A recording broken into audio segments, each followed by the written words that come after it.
throw it over to my best friend, Cookiepocalypse. Take away. You know, the word best friend means a lot less when there's like 3 of them. I still appreciate it though. Hi everyone, I'm Cookie. I will be running Deltarune today. So, if anybody doesn't know, this game used to be 4 chapters. When I submitted it to this marathon, it was 4 chapters. As of Wednesday this week, there is now a 5th chapter, which is also the longest. And since I'm the last run and there's no time constraint after we're done, we're doing them all. I am just going to go ahead and get started pretty fast because this is going to be a long run and there's a lot happening. So Eden, are you ready if I give you a countdown? What do you mean me? Or, oh, I guess the timer's not the host. Silly me. And also Erin needs to switch the game to 4x3. It's looking absolutely cursed on the 16:9 layout right now. Yeah. Also, hi, I'm here. Didn't even introduce the caster. Yeah, Vinta's here! Hi, I'm Vinta, hi Vinta. Hi. Vinta also runs Deltarune, also my goat. I run sometime. And it's a fun game, so.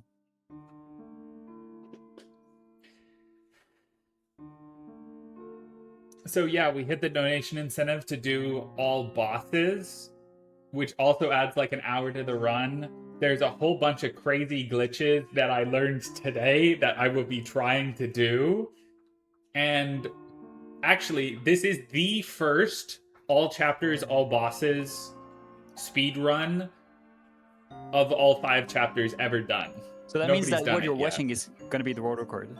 It's guaranteed world record. Isn't that exciting?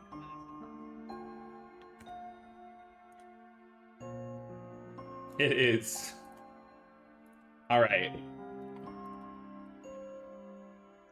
We good to start now? Yes, bestie. Countdown from 3. All right. 3, 2, 1, go. Forgot to hold X. I lost time. No.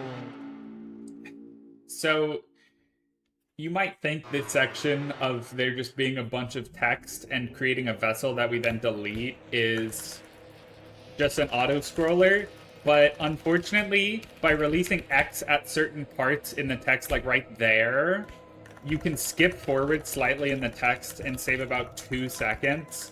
It's a super annoying trick when you're learning it, and when you haven't played a lot of Chapter 1 recently. Like, that was not exactly great, but, you know, when you're doing a long run, who really cares if it goes a little messy?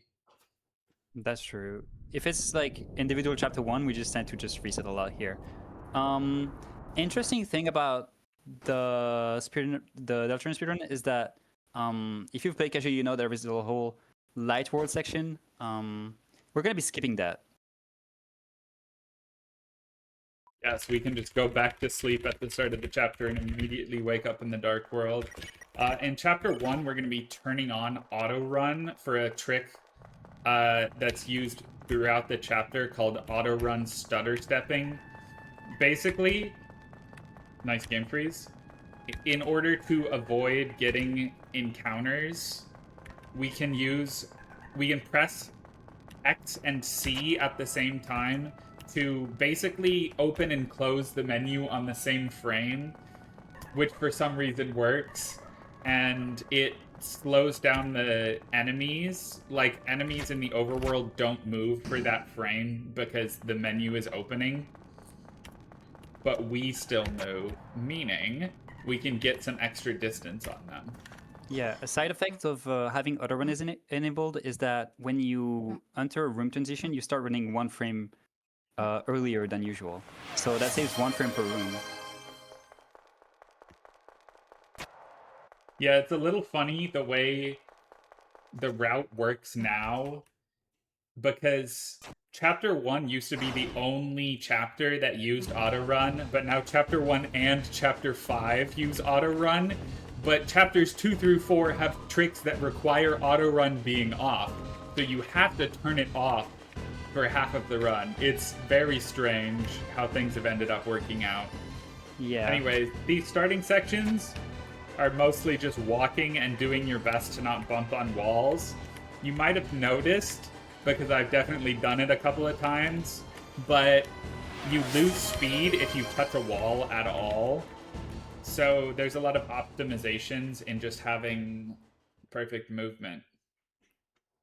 Yeah, and we're gonna come up to some character introductions. So we've already met Suzy, which is gonna be one of our buddies during this whole adventure. We're also gonna meet Rase right here, who is a Dark Prince. Here he's gonna ask us if you want to hear about the prophecy, and of course we're gonna say no. And here is Lancer. That's gonna be the first mini boss of this whole run, actually. First encounter, first fight, and the goal here is simple. You need to hit 3 critical hits in order to end the fight as fast as possible.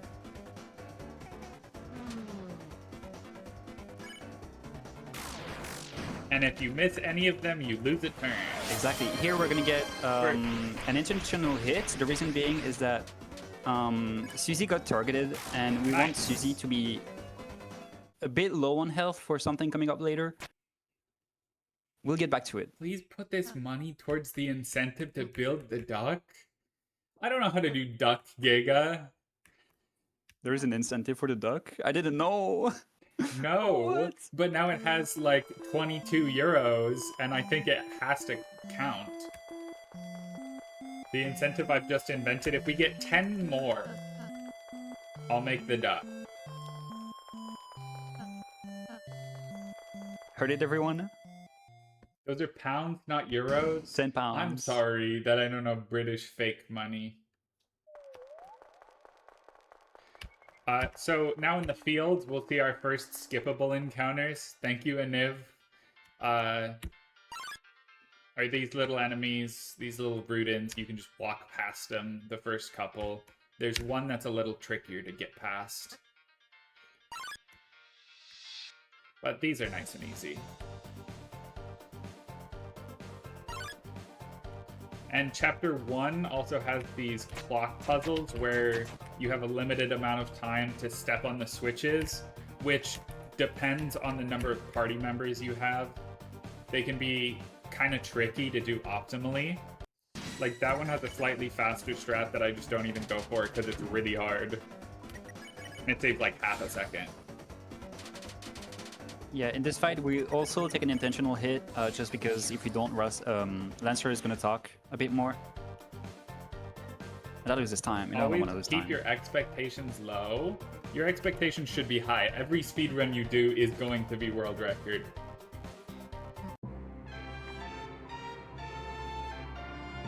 And now we did it. Suzy is joining the party. Yes. Surely Suzy will stay in the party for a long time. Bye, Suzy. No, don't worry though. She's actually still joining the party. She's just in the other room. Don't. She's still with us. Yeah, she just don't want to be seen She associated with just us. doesn't want to be seen with us. Exactly, yeah. So you may notice that we have access to Chris and Rase's actions, but not Suzy. That's lore. Yeah, at the start of Chapter 1, you are not allowed to control Suzy, but She just does things on her own. after like the halfway point, she joins the party for real. Here, some jigsaws, we're just gonna beat them up. Except the last one, because, I don't know, chill. Yeah, I really don't understand why we hit the first one when we can spare it, but I'm sure there's some reason that I've just forgotten, because Chapter 1 came out 8 years ago. Okay, there's no magical box puzzle. If you push those two boxes like a couple frames within each other, you can skip some of the text, but it's kind of fake and unreliable. Yeah, And since this run is now all bosses, we are gonna start doing some detours here and there to grab some key parts. Right, and so this is the first one. The first use of auto-run stutter stepping. It's a little hard to tell there, but without mashing X and C together, that Rudin would have absolutely hit me. Yeah, you mostly see the auto-run stutter stepping, which is called Rs. You can see it if you check the enemy. It goes like, it stutters basically when it moves. And you'll definitely see a lot of it in Card Castle. We're 76767. Now, I don't know if I should say this, but oh my god, when you see it. That's not even right. It's 727 for when you see it. No. That was a good try. It's 727, dummy. What about the 67? It's Am okay. I not allowed to be... Everybody's making fun of me for this? Something I intentionally do because I think it's annoying when people point out 727 and everybody gets on me for saying it at the wrong number. You are all the worst. I'm canceling the run.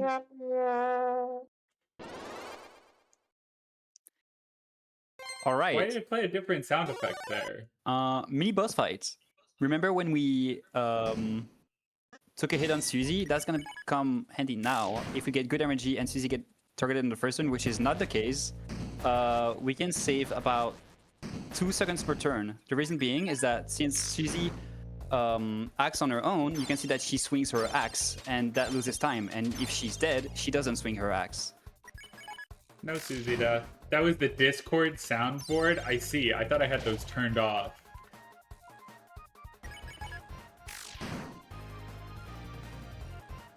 Well, no Suzy death is fine. It's 6 seconds in the course of a 700-hour-long run. Dead people can't swing axes? Depends. Zombies can. Yeah, so in this chapter specifically, you can tell which character is getting targeted. That's not a thing ever again. Yeah. There are a lot of inconsistencies between chapters. But you know what? The most important consistency to me in Deltarune chapters 1 and 2 is that they both have a dead pixel in the like final normal boss arena. Also in chapter 3. Oh, really? I think so, yeah. Somewhere Really the near one-mid-game. the sprite of the final boss. This is the hardest room in the whole game to do optimally, and I didn't.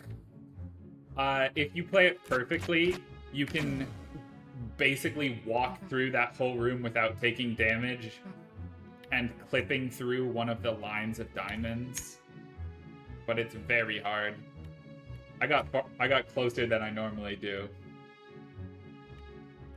Yeah, here you're supposed to get close to these holes, and then you're gonna see some heads popping out asking a question, and then they give you like the solutions, but we already know it. And here is Clover. The way to spare this enemy is just to use the manual Rase gave us at the beginning of the game, and to read it to what's Clover's pronoun? I actually forgot. Them, probably. But it is really funny because I think most people forget that the manual exists. I definitely do. Yeah. All Another right. detour for all bosses. We're gonna get another key part, broken key part, on this secret path. After waiting like 27 hours for this enemy to get out of the way. Yes. The Rabbit? Is that what that is? Yep. Are you gonna go for the duck machine? No. No? Oh. Oh wait, I guess I have to do the duck. Yeah. It's an incentive. Which is gonna make Giga so awkward, and I'm gonna make Ash feel so bad about it. What is Caster's favorite enemy in chapter 1? Do I not have a name? That's crazy. My favorite enemy? I don't know. I don't play this chapter a lot. King is fun. It's easy. It's also mechanical. I don't know. I like King. There. Just for you. I think Clover is she, by the way. I'll check on the wiki. Hold on. Very, very possible. Deltarune.wiki. I'll check. My favorite enemy in Chapter 1 is Head Happy. Clover. Darkner. She, Because- her. Okay. I was the first person to ever pull off Head Happy skip. Is that true? Yes. That's Aura. Except Bluezer claims to have done it by getting Head Happy stuck on a wall, which has not been replicated or ever had a video, so I don't think that was I real. call that fake. Yeah. So this room, we have to walk the opposite of where Lancer is, because Lancer's scary. And coming up here is another small trick to skip this Bloxer. Bang. That was clean. Without losing speed. You can just walk to the right and not lose very much time, but you still lose a little. I lost speed there. Exactly. Cringe of me. Oh no, it's the duck! Alright. This Susie Lancer fight is a little tricky. They're making us act on the bottom enemy. That's so different. I have to press down an extra time. You know, I just realized I haven't talked about grazing. This is a perfect fight to talk about it. If you see that box pop up around the heart, well, not a box, it's a heart. When I get near enemy bullets, that is called grazing. And what grazing does is it raises your tension points on the left, but it also, most of the time, speeds up enemy attacks. Well, not speeds up, they end faster. So it saves a little bit of time everywhere to graze really well. There are fights where grazing is needed, but most of the time it's just try to graze your best, see how much time you can save with it. Yeah, most of the attacks you can save time by grazing. Some of them, like on Keran earlier, you don't save time. And then there is one enemy in Chapter 5 that loses time if you graze. So that's funny. Chapter 5 really is a unique, brilliant thing.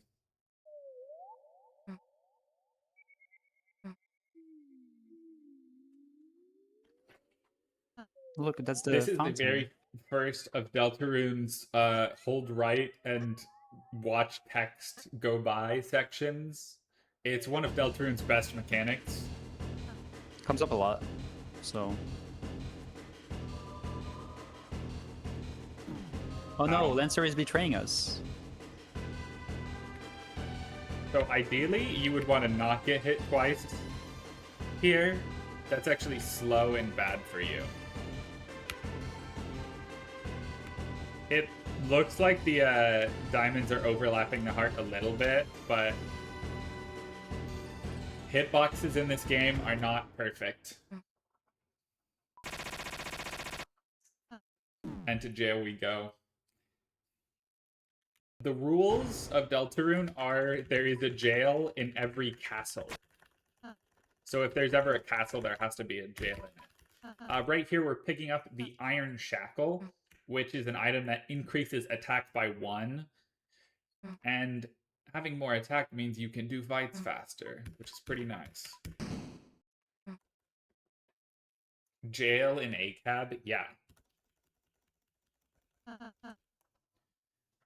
Hey, bestie. Chapter 1. Yeah. Is it okay if I read some donations? Oh yeah, go ahead. Alright, thank you, Barrett, for donating 10. Thank you, Asu, for donating £7.57. Thank you, Ash, for donating 22. And thank you, Erin, for donating £17.18. That takes us to a total of 767.67. Please can someone donate so it's no longer that. Thank you. You said 6-7. Someone should Every donate like castle has a jail. $6,000 right now. I do think every jail has... Ma. Hold up. No, chapter 2 doesn't. No, okay. Every chapter has moss, but not every jail has moss. Yeah. This fight, you just want to graze a lot, basically. There is nothing else you can do to shorten it. Yeah, I don't know. Susie doesn't realize that defending would be much faster. I think she's not very smart. So she's just gonna hit. And the important thing is, if we get up to 100% TP here, that means we get the true pacifist ending. I'm not sure about this. Can I get a fact check in chat? That's how we get true pacifist?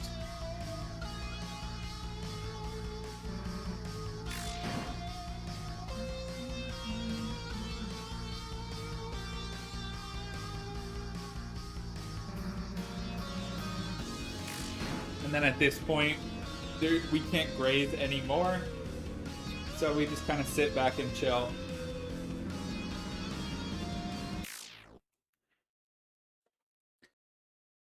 TP means true pacifist points for sure. Yeah, I ran Undertale. I understand things like this. It is a little funny. Chapter 1 is about 30 minutes long, and then every other chapter will take about an hour.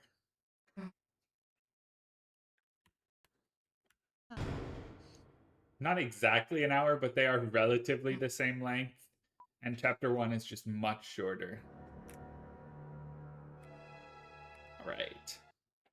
Elevator. At the end of this elevator cutscene, we start doing our special Jebel stuff, where we go visit him in the basement. It's up? Probably up. It's up, yes. Yeah, it's up, and then right is the top floor. Yeah. That's also the part where Susie becomes our friend for real. So, that's nice. We're gonna be able to act with her. Yeah, Susie's now fully in the party. And not from far away. Isn't that cool? What about the part where he kills you? That's wrong. That's from Portal. That's wrong. Portal 1. That's Portal 2.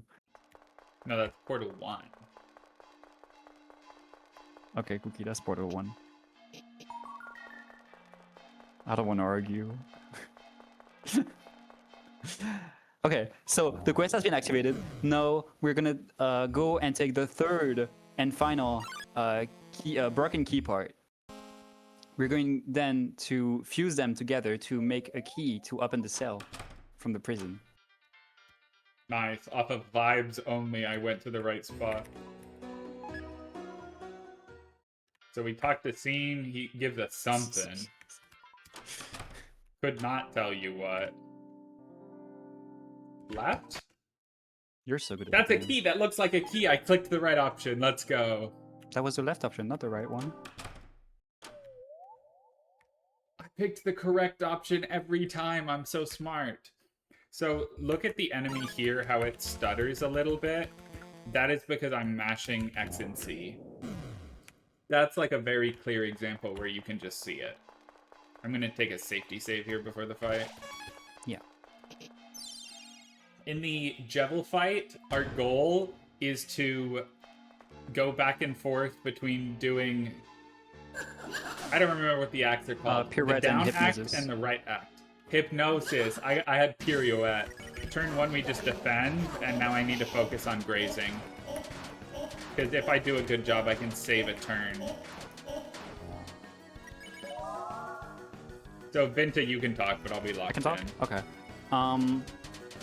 So yeah, there are 2 acts here. The right act, which is pirouette, and the bottom act, which is hypnosis.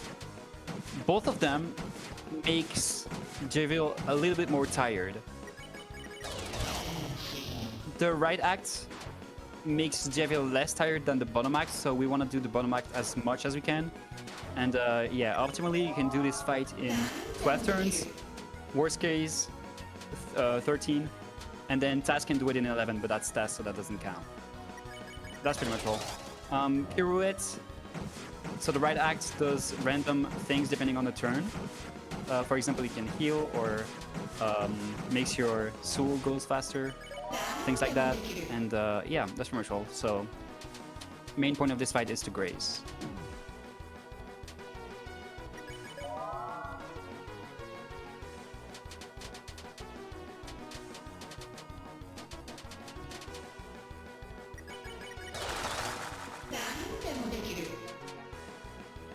Going a little insane. Whoops. Alright, if I can get up to 50% here, then we have saved the turn.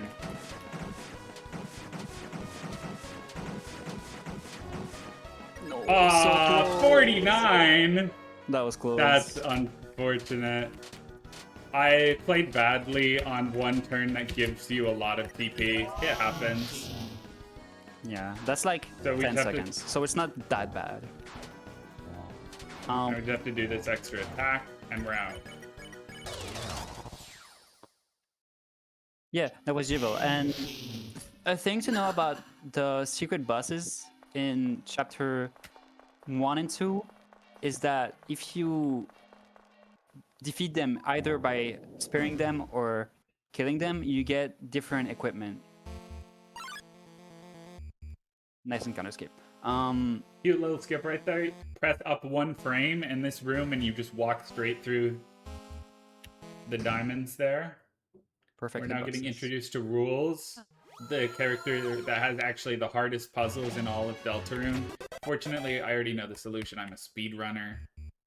I even tend to forget it. And now we're coming up on the famous Head Happy skip, where we get chased for a little while, but it all works out in the end.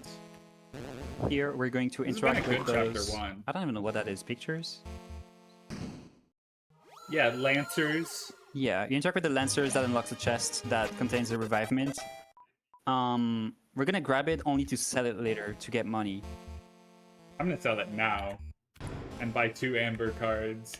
That's...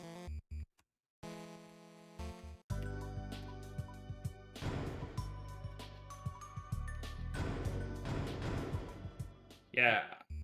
So we equip. Yeah, so we equip an axe that we just bought, the Iron Shackle from earlier, and the Jivis The Tail. Jebel Stale that we got from beating Jebel. Exactly. Now that's So gonna now be round Susie 2. has crazy attack.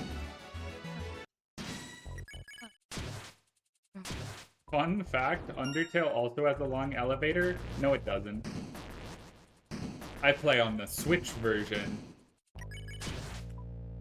This is a slightly harder version of the original K-Round fight, where we have to throw Ralze instead.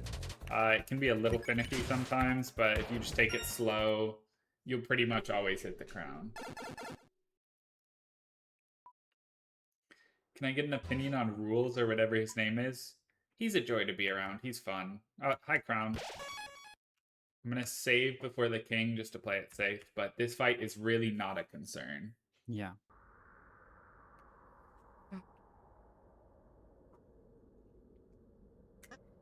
This fight also introduces a new attack called Red Buster. Susie has Rude Buster as an ability, but Chris and Susie can combine together to do Red Buster. It only exists in chapters 1 and 2.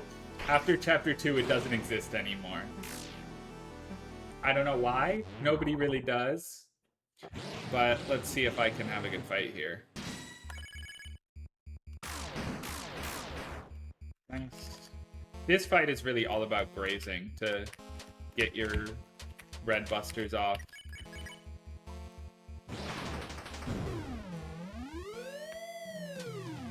Oops.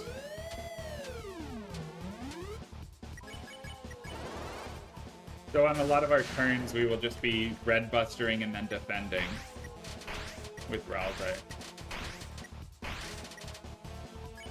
And that costs 6 CTB, by the way.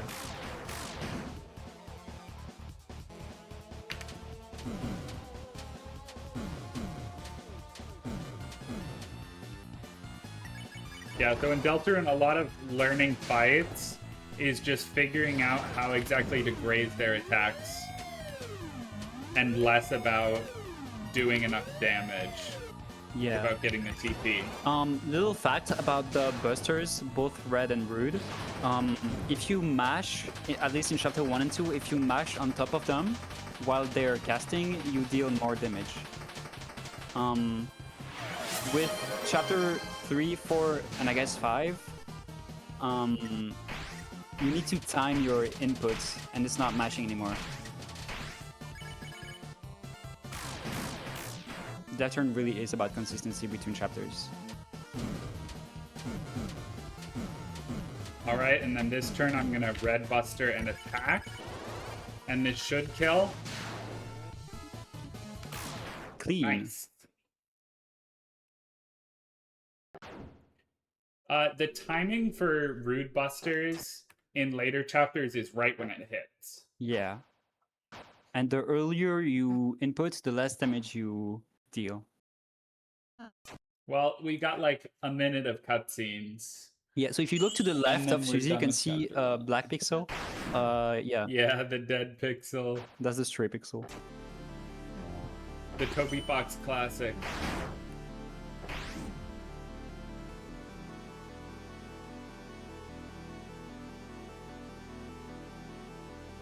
The floor is made of floor? Not in that spot. Most of the time it is.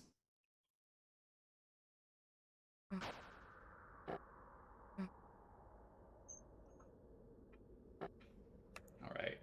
Suzy, defeat the king. Go.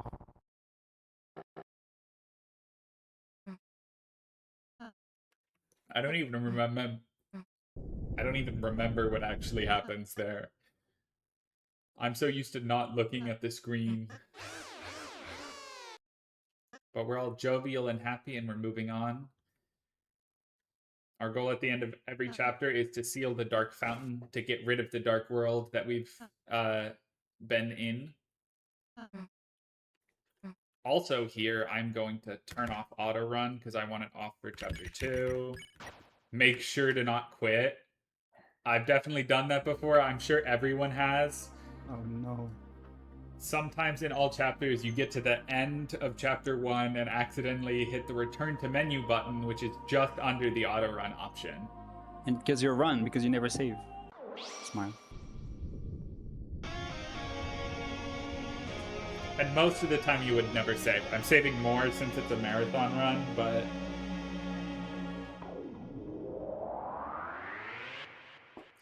normally you wouldn't save at all in chapter 1. I mean, normally the only time you save is if you're worried about soft locking somehow, or if you're saving and reloading for wrong warps, but that is something we will talk about when chapter 2 comes around. Now all we have to do is walk back home and go to bed.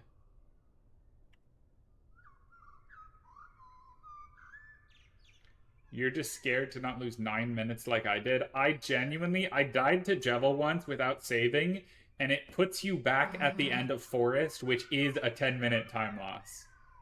So yes, I am scared of losing 10 minutes like you did. Yeah, a fact about all chapter speedruns is that we're using in-game time for the leaderboard. It's mainly so we can take little breaks between chapters. The timer pauses between them. Damn. So technically here, you wouldn't be losing time. Okay. I get scared. Completion data has been created, so we are good to move on to the next chapter. So I'll just close and relaunch. Yeah, make sure to screen share whenever possible. Yeah. Thank you.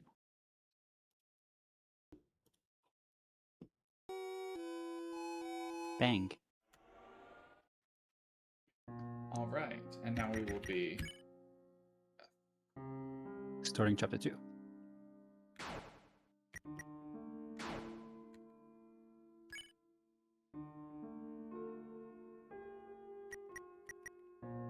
and we will just go straight into chapter 2.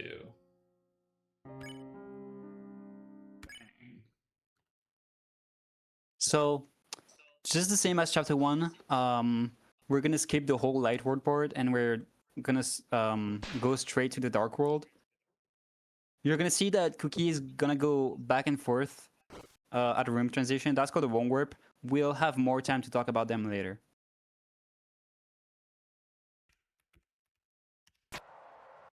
Yes, there's like 2 quick ones right now, but there will be so many later that don't worry, we will be talking about it for the rest of this chapter, at least. And also a lot of chapter 4.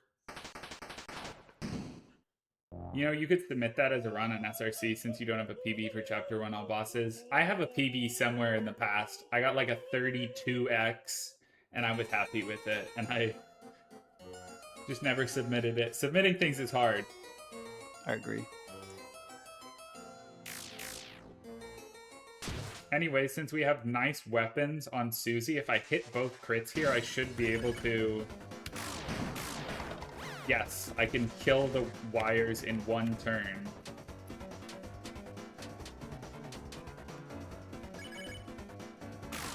Nice. You're so good at the turn. game. Thank you. Submitting is really easy, actually. The hard part is uploading it to YouTube, yes. I can't wait to see Deltarune speedrun and Cookiepocalypse hit DBIS. I don't know about that one. I think you can do it.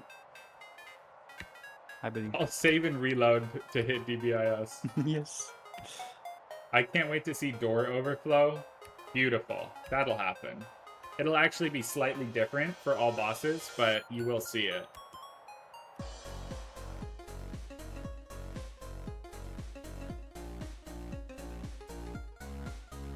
The start of chapter 2 is pretty chill until we get to the DJs, and then things will start to go crazy.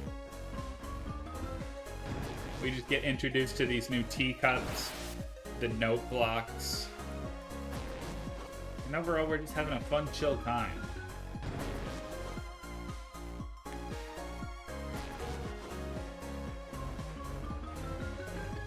With the squad. Okay. I lost speed, so I took a hit there. No. Not a big deal, it just loses a couple frames. Alright. I was about to say, now we get introduced to the queen. The queen shows up earlier, I just don't think about her until now. That's so silly of me. Yeah, she's like the main antagonist of this chapter. We get introduced to something even more important than the queen. Ross's new transformation? Oh. Punch-out mode. So we get to play a little fun arcade game here, and watch out, there's foreshadowing. This will matter later.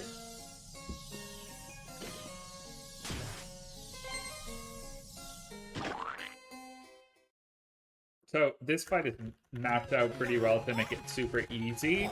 After our first punch, we want to hold a big left, and then basically just punch 3 times, and then tap a direction.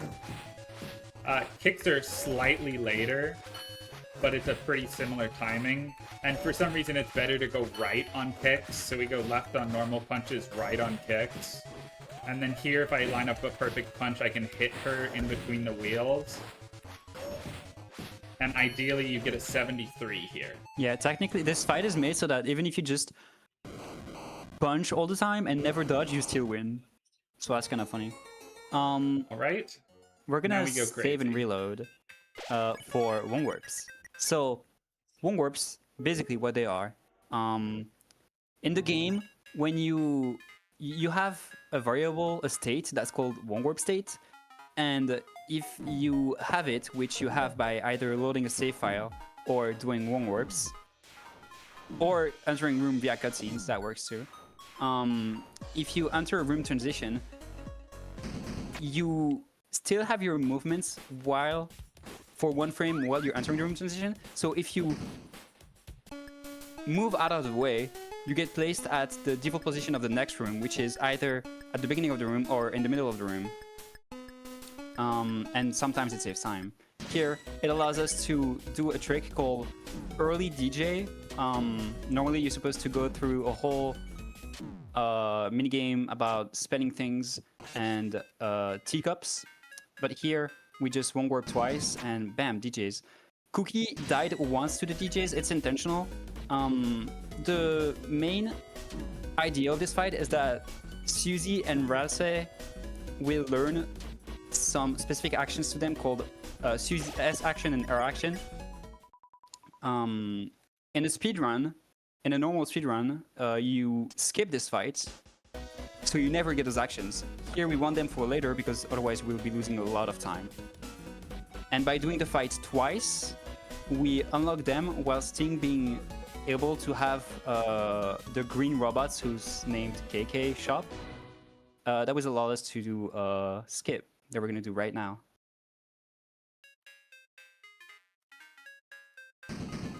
I have to reload. Unfortunately, there's a little wrong warp chain you can do at the end there to save like 20 seconds. That unfortunately I missed. So we will be doing that trick again, but I'll play it safe at the end. Yeah, so you can see KK is gladly dancing right next to the door. We're doing the whole 2 DJs fight only to have both actions and the little shop here.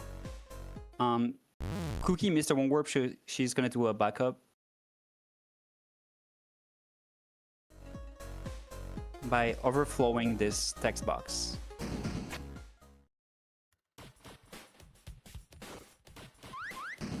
Yeah, so we will explain that because that is another trick that will come up later, but you can get a text box open on that door and it does some crazy things. I still need to die, yes.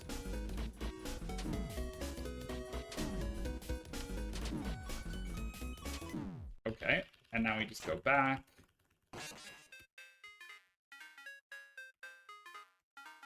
Jesus.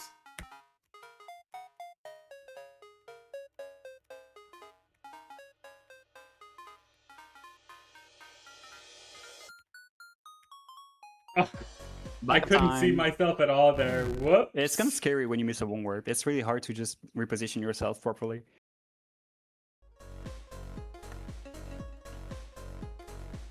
Boom. Okay, we're back.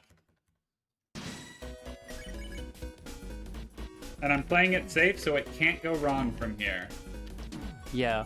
Also, thing we didn't mention this fight is that we're killing Chris. And on the first turn, if you target anyone who isn't the first enemy, they will always be targeting Chris.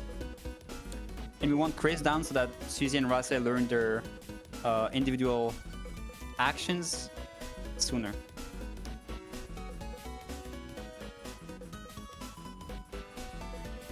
And now we just hold down, and since I'm playing it safe, we're taking the long way. We gotta go down a huge slide.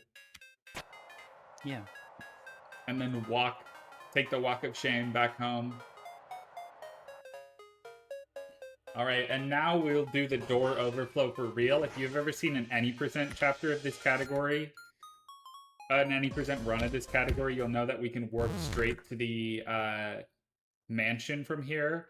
But basically, we wait a little bit, press enter, and then Z 3 frames later, talk to the DJ, talk to the door, and then pick where we want to warp. This is very similar to the way it worked in Undertale, but basically, when you talk to things with a text box already up, you can move to the next choicer. I believe that's still how it works in this chapter. Yeah, it's how it works. And the door that you normally can't access happens to be the next choicer after talking to that DJ. Yeah, there is a version of this glitch that allows us to get either the thorn ring or the egg early.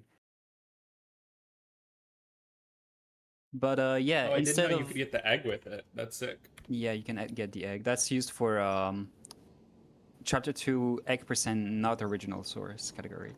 But yeah. Instead of warping straight to Mansion, since we're doing all bosses, we still have to do the Spamton quest in order to access the basement. So that's why we're in Trizone right now in Cyber City. Yeah, so we either have to or get to play much more of Chapter 2, depending on how you feel about it. I think that's cool. I love City. That's fun. That's a fun part of the run. I think a lot of chapter 2 is really fun, yeah. But also I'm terrified that I'm gonna miss tricks. And then every single person in chat will laugh at me. That's not true. Okay, even Only 8 I in will. chat will laugh at me. I laugh at you, but like sympathically, you know. Yeah. So I'm not gonna now do for the that. first time we have Noelle joining the party, everybody's favorite deer. Yay. She's cool. So a glitch that Cookie is gonna attempt here, it's fine. Nice. Nice. So when you interact with things that has text boxes and move at the same time, you'll do both actions simultaneously. That means that if you move somewhere that starts a cutscene while interacting with something with a text box, you close the text box and gain your movement back. So you'll be able to like move during cutscenes. That's what Cookie has done here, and she skipped basically the whole puzzle, which is cool, and that's gonna come again later. That one doesn't save that much time, but it's still fun. Yeah, and most of the time in cutscenes, you'll see that even if Cookie moves, Chris won't. That's because this Chris that we see in cutscenes isn't really our real Chris that we can move. It's kind of like a copy of it. Yeah, a lot of the times you'll see the camera move, but Chris visually stays still. You can tell where you are from the camera.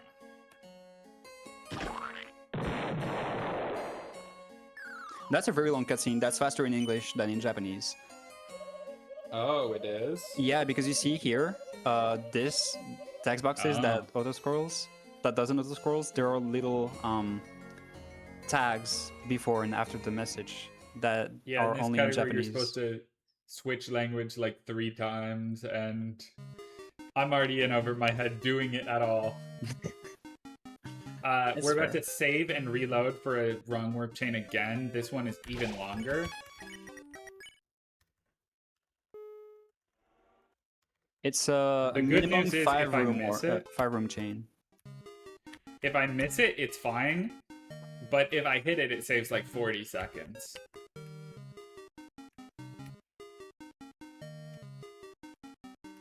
Nice. Oh yeah, something I didn't mention about one warps is that if you miss one, you lose one warp state. So, yeah, you kind of want to chain them. Nice. That's not too left bad. one. Left one here. That's 2. And then right 2.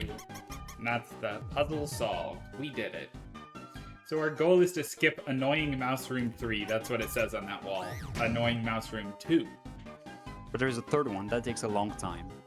Just gotta keep the wrong warp chain going. Nice. There's a little cheese maze in this room. I don't really consider this a significant threat. I'm kind of just gonna go through it nice and easy.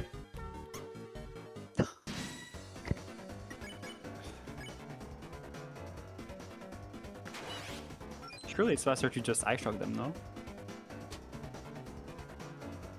I mean, I don't know. Maybe you don't have enough damage. Never mind. Never mind, you do.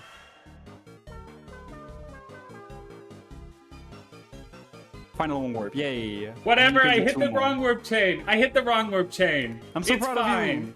That's faster than missing the wrong warp chain and dodging the cheese. I can't believe I got hit.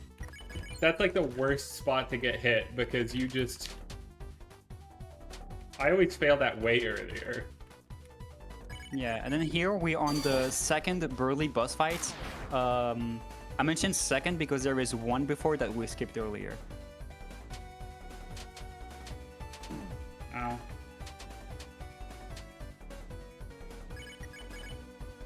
But I yeah. get a crit here. Nice. Okay, I don't have to attack with Chris next turn. Little tiny time save. Ow. I hate homework. Bang. Alright, and that is the last time we'll be fighting Birdly. He does kind of appear later, but he's not that important.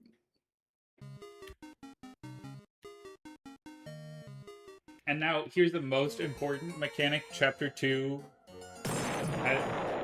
introduces the ability to drive a car. In this world, cars can move up and down. They can move like just a little bit forward and backward. But the important thing is, if you hold brake, you can't hurt anyone. Try it in real life. Surely that won't go wrong. But if I release brake,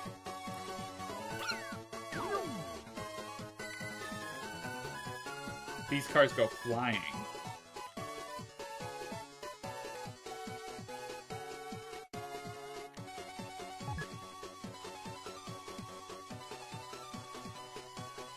So we just get to play with them a little bit, have some fun, see how many we can keep. And now, probably the craziest skip I've learned today, so if I miss it, I'll be sad. What is this called, Vinta? It's called All Buses Hellstrat, ABHS for short. Okay. Right.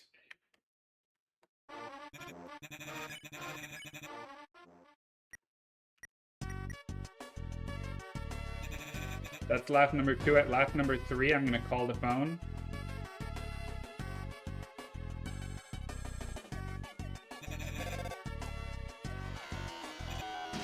Okay. So, I'm gonna explain what just happened and what's happening right now. You saw Cookie doing an interact side, so when it's interacting with an object that has a text box while entering a cutscene, which allows us to get movement back while being in the cutscene.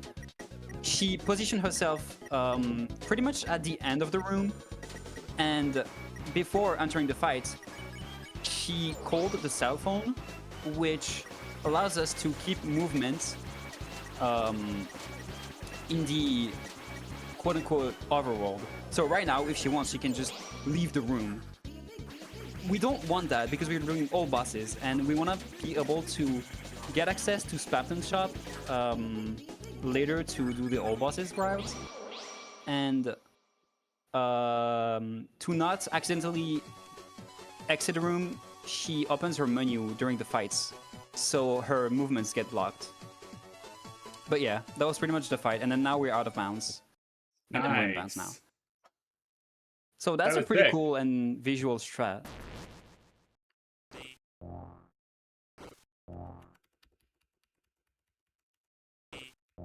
And it's not too bad to pull off. It's just a little scary.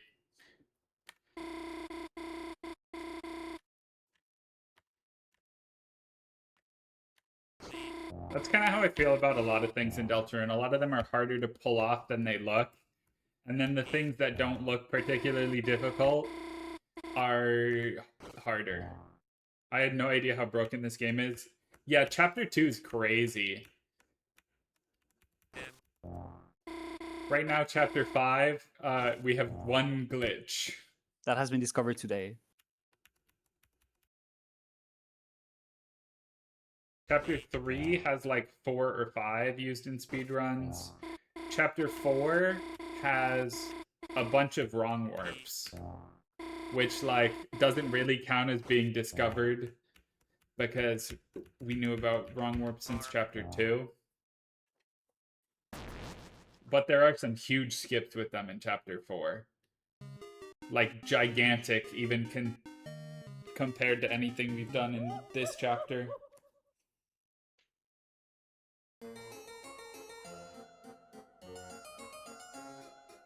I really should have written which options to pick on my notes. Up left. But I've somehow got it. Yeah, up left.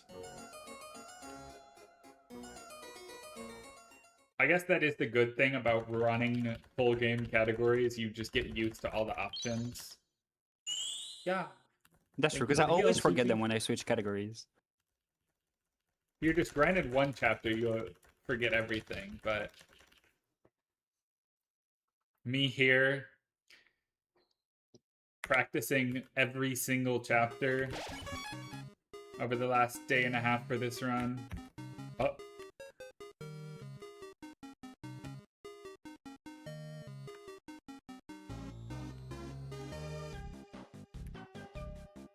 What is this area called? City Heights. City Heights. This is the area of any Deltarune chapter that I've played the least, and it is also a little, I'm not going to say not interesting, but it doesn't have very much tech. And it's frustrating because you bump a lot. We tell them we're going to get hit with a car, and then we get hit with a car, and that makes them happy. Because they're ambulances, you know, and then Because they're Americans. Oh, that's probably true, actually. They own a car insurance company.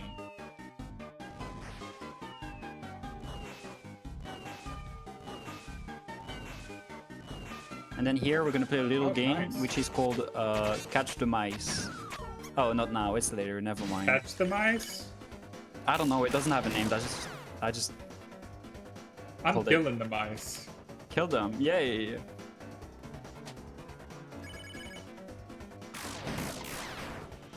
Oh no. It's okay. I was like 20 damage off killing. That's fine. I should have just done a real hit. But my greed was too immense. And now you catch the mice.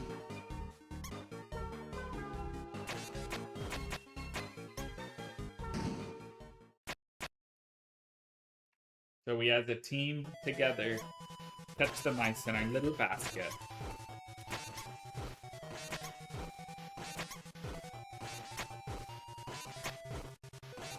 Undertale speedruns are cool, except for TPE glitchless, because Eden likes that category.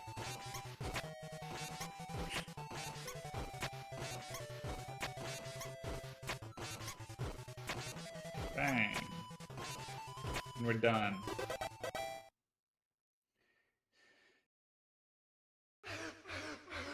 Hey, Genocide has more glitches than it used to. There's been a couple found. Do you do SLS in Genocide now? Oh no. I don't even know what SLS is. What's the slow? I know about Seagrass Skip and Hold on. Boreal Warp, but Something slop something. Hold on, let me check. yeah, with the Undertale Deltarune community, there's always lots of slop going around. Slopeless slope slop. That's the name of the trick. So it's just slop? No, it's slopeless. Slop. Yeah, slop. it's slopeless slope, so it's just slop. I So here to get out of this guess. cage, I don't know. we take the Lancer out of our inventory. Yeah, make sure to always have a Lancer in your inventory.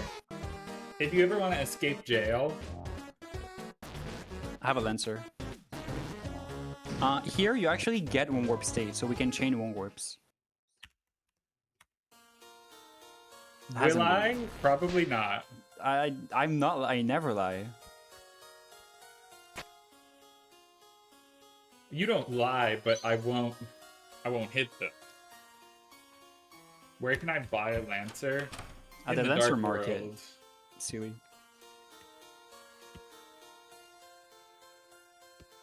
Nope, I missed it.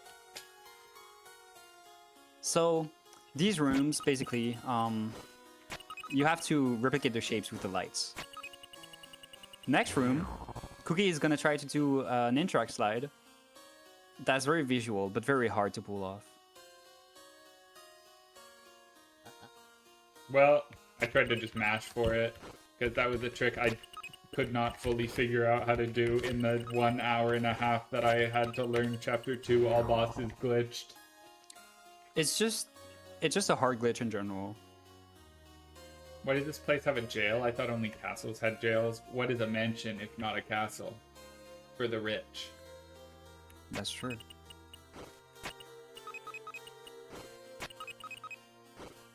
Alright. And we're gonna try for something here called December Skip. We'll see if I can hit it. Yeah, so I just need Burley to is skip a gonna- certain text box at a perfect time, and then it's random if it works or not. yeah. Burley is gonna tell us about this spelling bee history, whatever, with Noel. There are two, so you can see that we got genius. Oh! We got it! Let's go! December Skip! Birdly will also spell out December if you don't do that. Let's go. And the skip is like basically RNG 50% chance because it works every other frame. It's very bad. And it saves like, I think like between 8 and 10 seconds, I think. I don't know. Don't quote me on that. Now, do I go for pot balance? Is there a reason not to go for pot balance? Because I'm like 75% chance I miss it. But It's not true. You got I it don't- earlier in practice. 100% chance I hit it. If Exactly, one person in yes. chat says I should do it, I'll do it.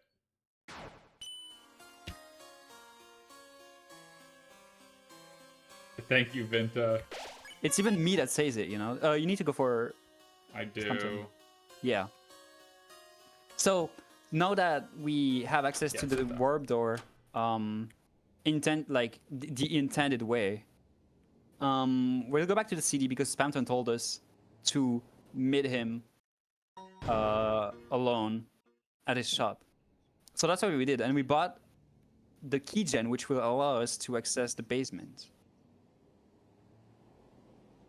Right. Obviously, it's left of the mansion. I don't know why I keep doubting that. I'm used to doing door warp. You should know that.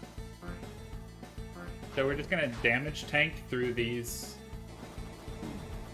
flames here. And now for the hardest trick in the game. And by hardest, I mean it's not that hard, but it is pretty hard.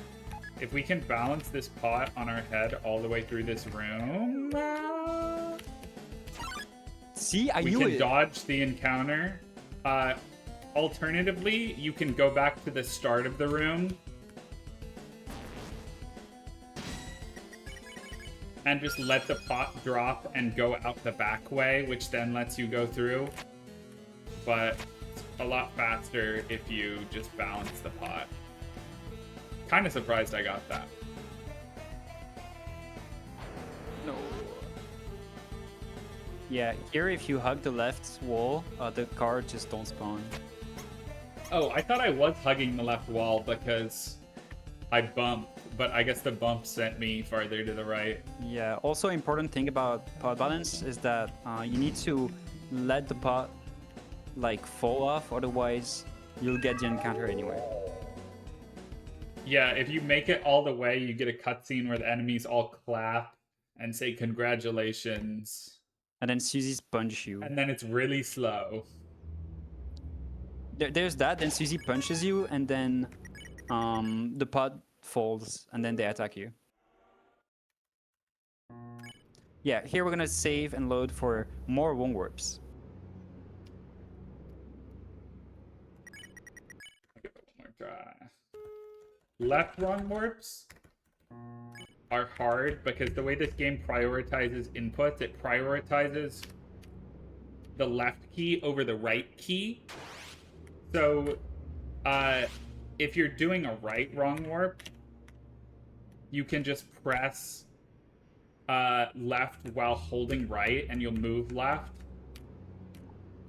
But you have to release left on the perfect frame.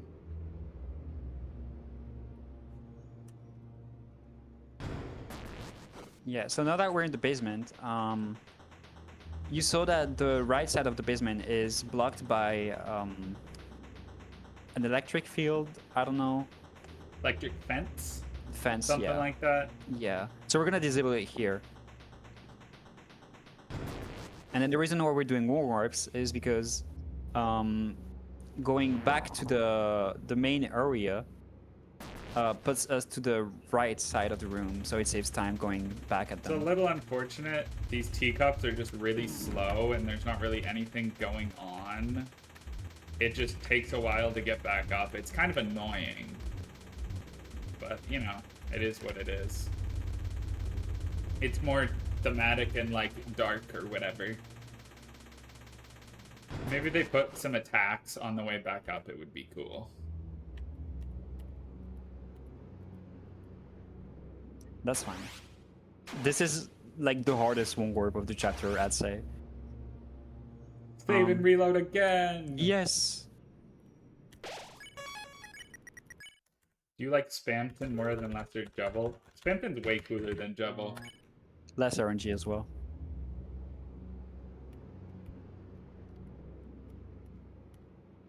Nice. Those two wrong warps save a lot of time.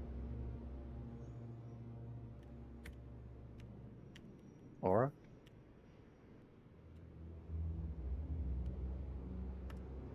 Nice. Holy shit. 3 more? I forgot that that one was that close. It's fine. Yeah. That's okay, you got the main Now one. we're back with the squad. Yeah. Are you buying weapons? Yes. Okay.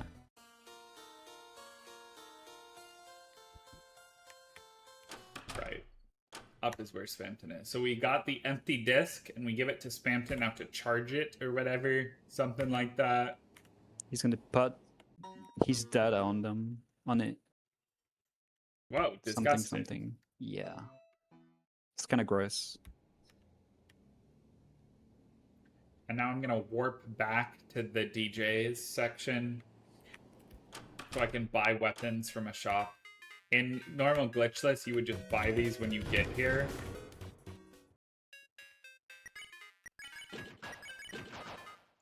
But in my world, the world of glitches, we have to wait.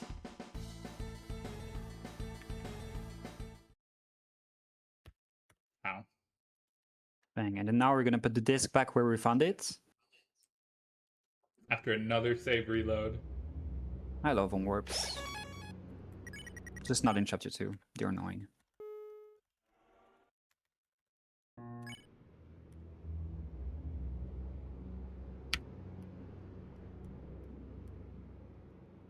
Bang. Clean. And now we can start the Spam to Neo fight. Bang.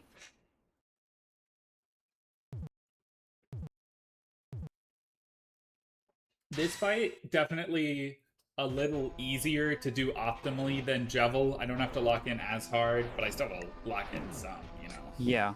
So you can see that Spamton has his Neo form, but is still attached to strings. The way we're gonna do this fight is we're gonna cut the strings to spare him. And one of the mechanics, as you can see, is that we turn sideways and we're yellow and we shoot projectiles. Spamton's angry.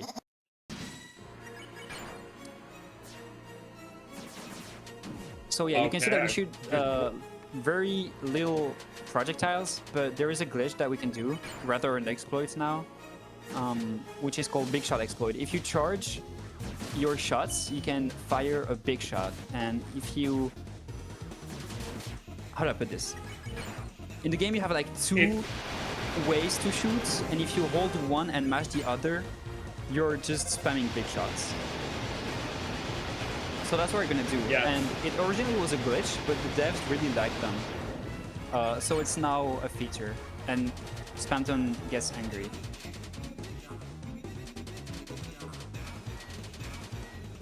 Nice, that's the hardest attack in the whole fight by far.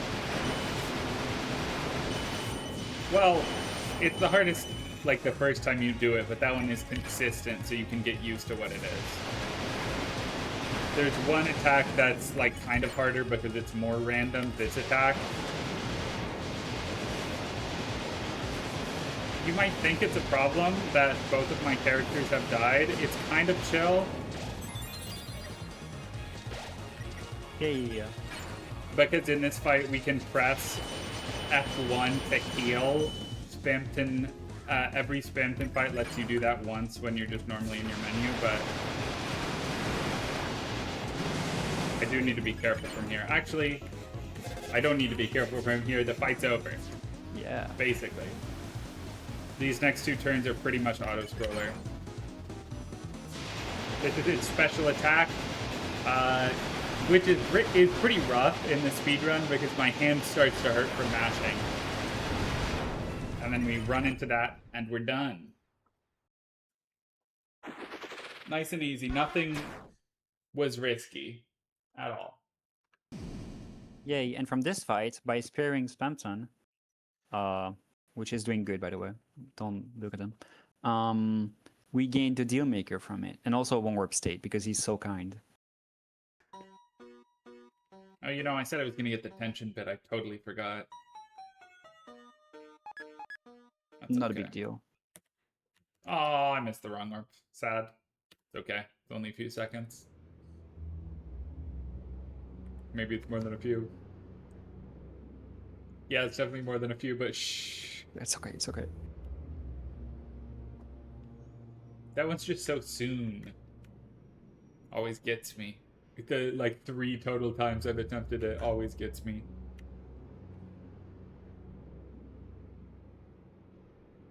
But the good news is that is the second secret boss done. And from here, we just move on and finish the chapter normally. Yay!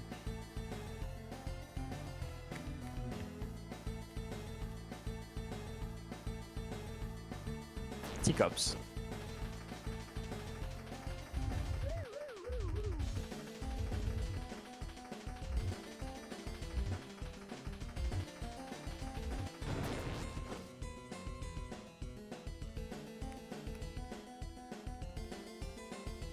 These little spinny platform, these platters even.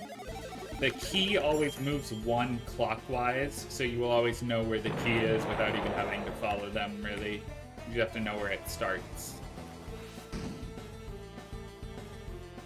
And now for the hardest battle ever created, Mouth Wheel. We have to do an act and try to catch as many mice as we can. And hopefully get enough to spare it in 2 turns.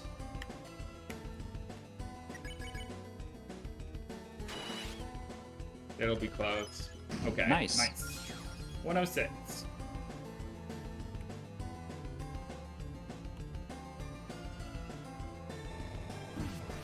I always get hit there. I feel like I mean, I am doing something wrong. Do you like platters? I do. There are a lot of them. Whoa, it's my favorite room in the game. I bumped. Find the key. I now hate this room. I bumped twice? I hate this room. Ow. We have to find a key here, but we have Toby Fox to help us.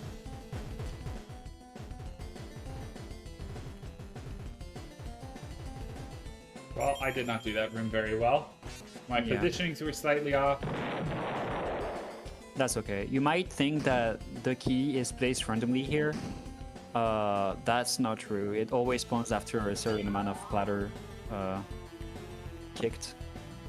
Yeah, so you just have to cause as much chaos as possible. In this room, if you smash the pots by interacting with them, with Z and Enter, the, I don't remember their names, the Swatchlings go away, but if you run into them, you get the encounter. Yeah, it used to be a glitch too. But now it's a feature, so that's cool.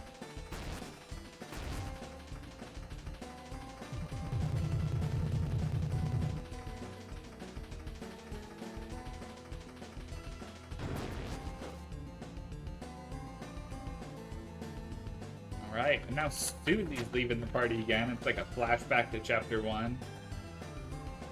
And we're gonna take a nice peaceful boat ride with our goat. Literally.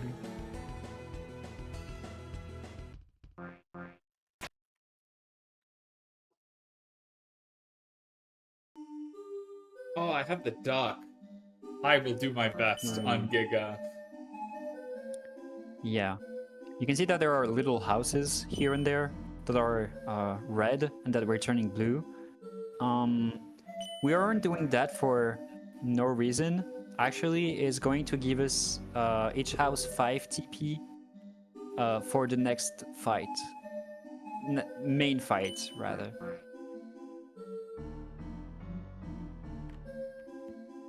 Don't worry, I'm not gonna hit the encounter.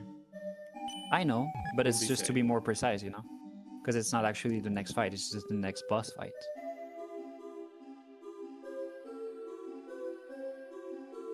And I we don't can wanna- just barely get both of these here. Yeah, you can miss one and still be good for the fight. But it doesn't cost us anything to get all of them, and it's fun.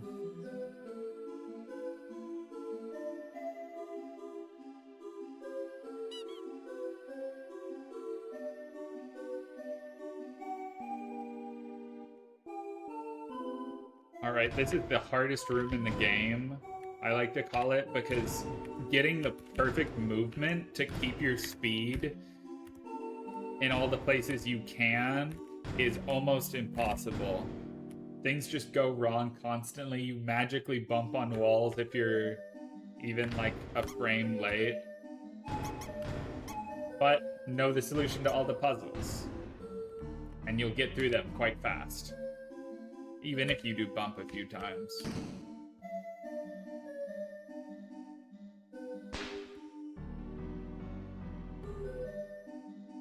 And now that we have gone through there, we have unlocked the ability to go farther. So we have a little chat with Ralde before the scariest part of the whole run.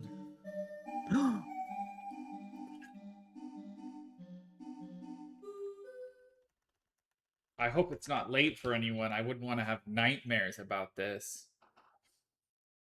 It's late for me. Do you like Rules card? Because here he is with a fun Oh my little god! minigame. The hideous creature! Duck. Oh, Oh, perfect nice. RNG. So yeah, minigame. We have houses. The goal is just to capture as many as possible. And I did that wrong. You did that good. It could have been faster, but it's fine. Yeah, but it was the nice pattern. So, yeah.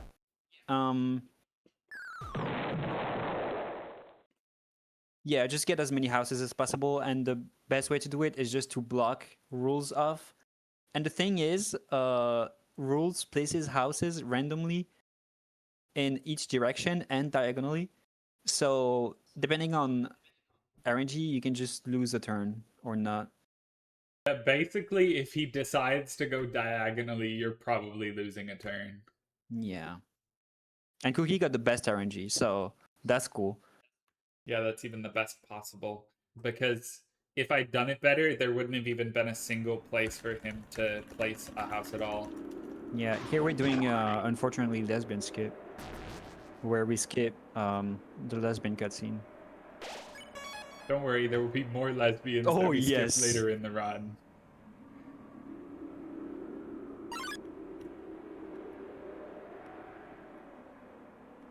Nice. Fast way warrior. Cute little encounter skip there.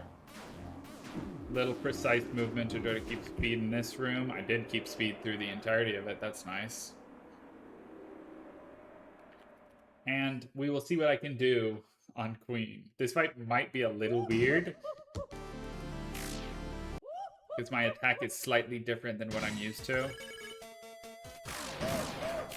Yeah, so Queen, the way this fight works is that she has two phases. So there is this one where she is defenseless, and one phase where she has a shield, and if she has a shield, you cannot damage her. She has 3 different shields, and they all spawn depending on how much HP she has. So what we're doing is that with our damage, we're trying to skip the first. We're trying to deal enough damage to not trigger the first shield, but also on the next turn trigger the second shield. That's what Cookie has done perfectly, so that's fine. That's cool. And now she's just gonna try to finish the fight without triggering the third shield. Yeah, that's the scary part.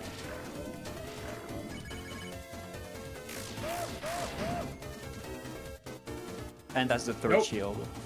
I did too much damage. That's fine. That's okay. one. That should only be a turn lost. Yeah. And the way you know which shield you get is by how much the cup tilts during the attack where the shield forms.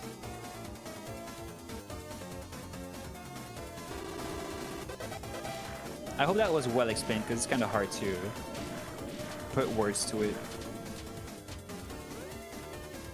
That's unfortunate. I didn't hit 60%, so I couldn't red buster there. That should be fine. That's fine. But that is the end of the fight, yes.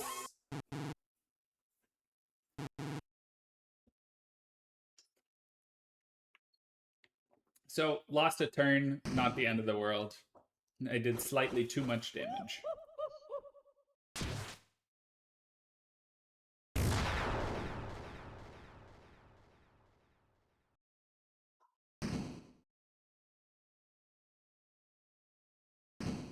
All right.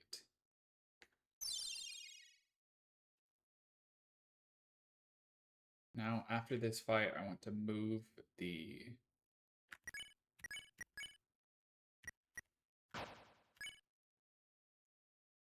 Yes. Put the Iron Shackle on Chris.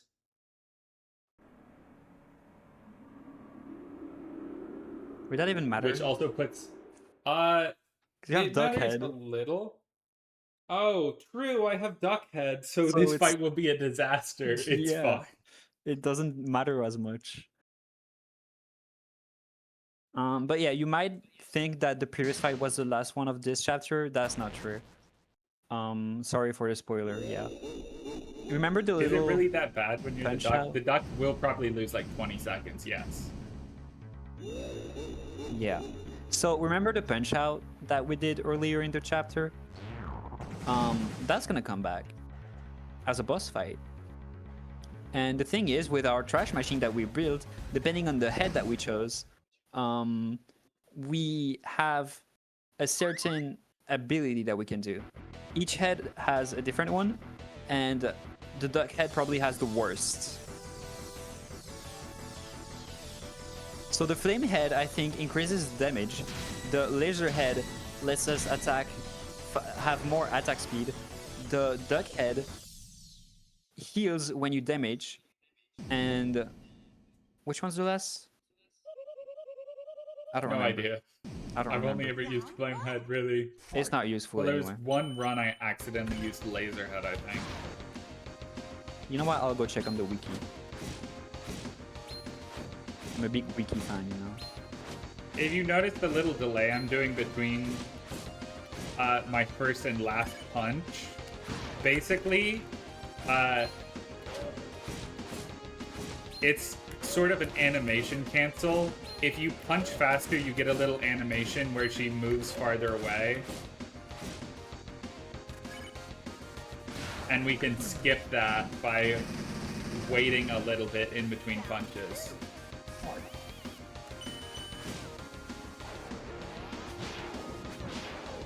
Are there any baseball fans? I know Eden8 in chat is a baseball fan. That was just a baseball, you're welcome.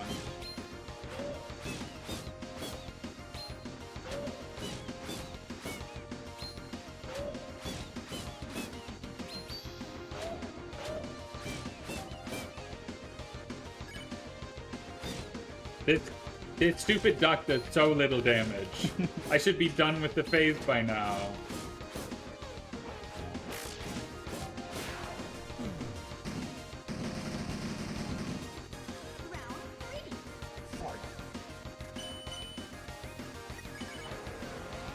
Get my duck. But luckily, because I'm goated and didn't take damage in phase 1 or 2, we do extra damage in phase 3.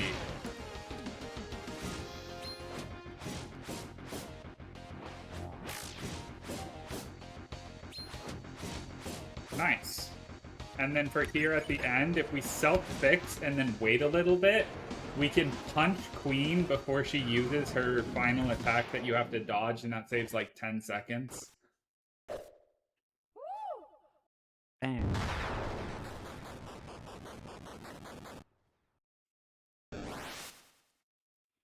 And we've made it through chapter 2. And then there is now 8 more minutes of cutscene slot. 8 whole minutes of cutscenes. This is the worst part of any Deltarune run. The end of chapter 2, it's a little rough. It's a little rough. So if anyone has anything interesting to say in chat. We're not even halfway. We're not even a third of the way. Yeah. Oh, wait. Maybe it's a good time for you to donate to charity without missing anything in the run.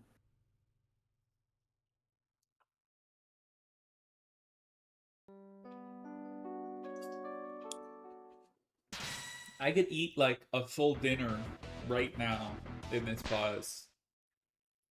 That doesn't mean get me dinner, Ash. I usually just go to the bathroom.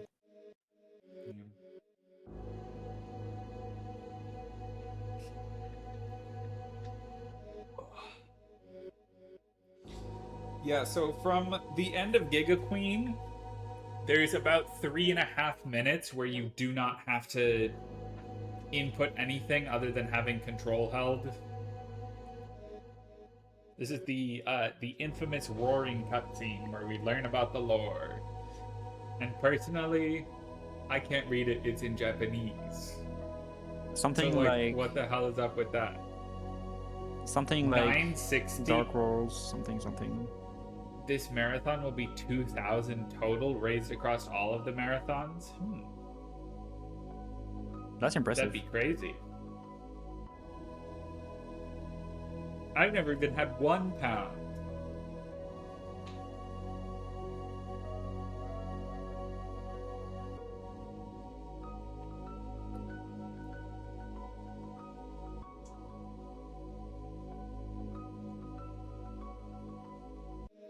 Well, this chapter 2 was kind of a mess, but it still came into under an hour, and that's what really matters in the end.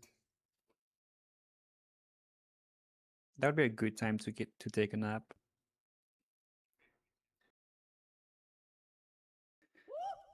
We also accept kilograms. I got a bunch of those.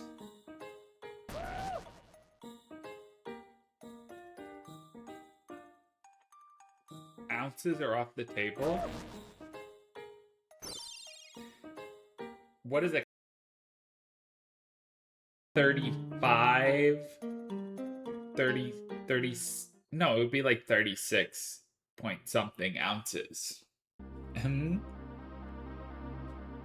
What are these tech issues? Well, I did drop 100 frames.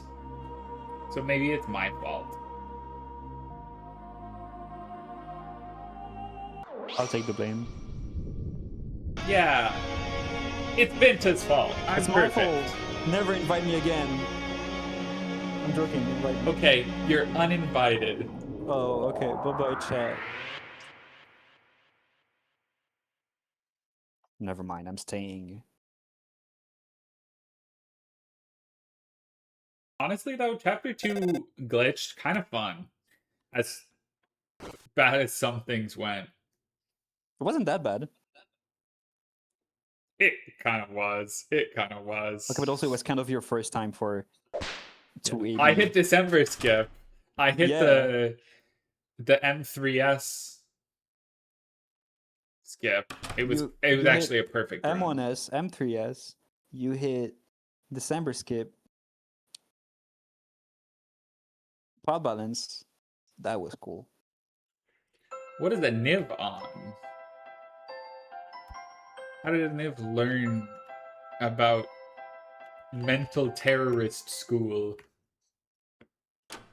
Also known as Twitter.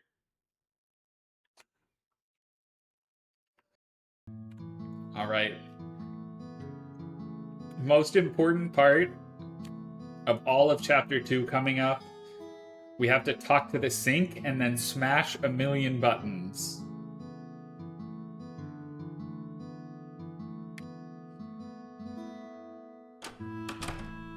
So right here.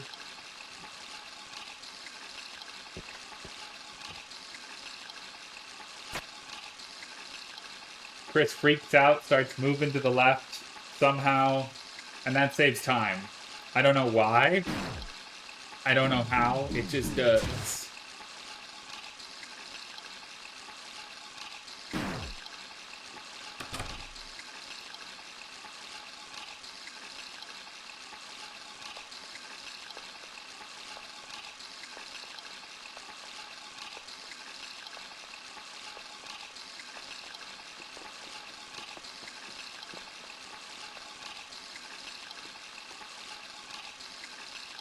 Is this the first time we see Chris just fully leave the game?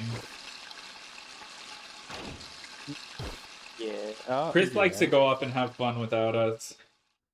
I personally would love to see it instead of sitting here under the sink, but what are you gonna do?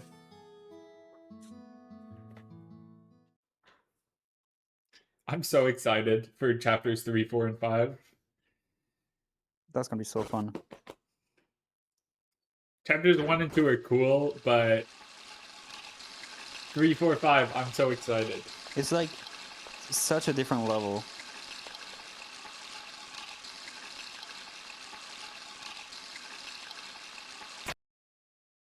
Alright. There's only like a little bit over a minute left in this chapter, and then we will be able to move on to chapter 3. Left down, left down. These are the I always forget. choices we need to pick here. I always mix them up. They don't matter a whole lot, but it's the difference of a couple text boxes, so you might as well.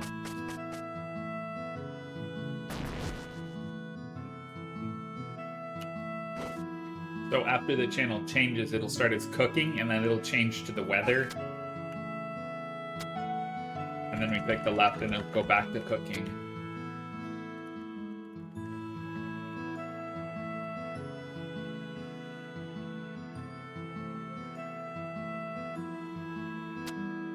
All right, and right after Susie falls asleep,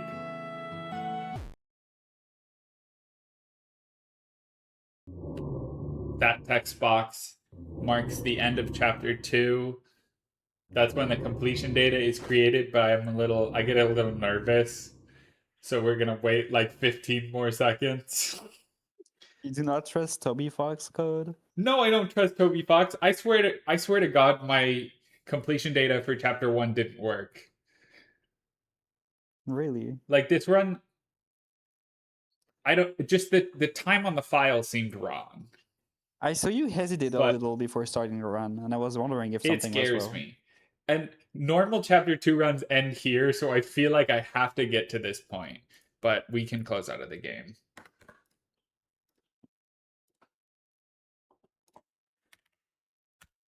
And move on to chapter 3. I am very excited for chapter 6 and 7. Chapter 5 made me so happy.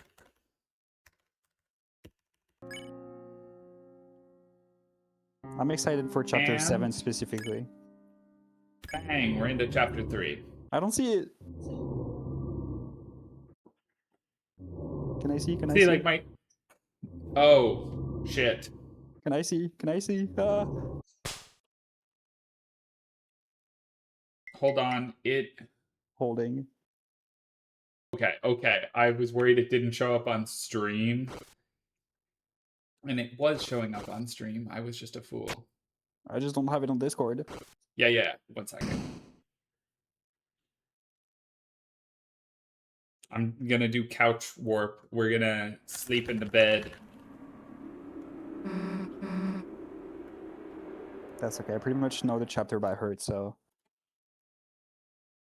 I could close my eyes and commentate. That would work too.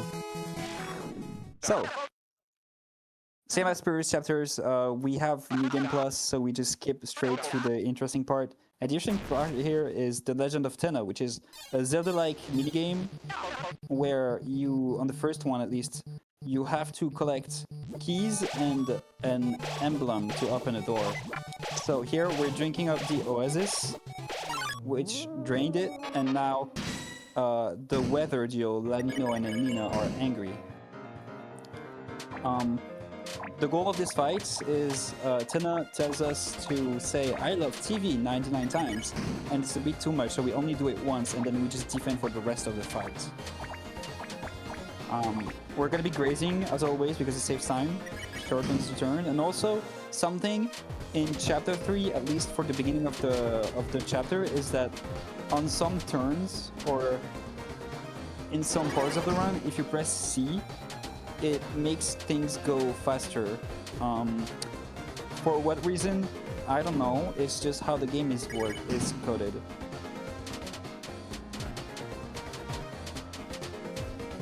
It is, Ash. It is.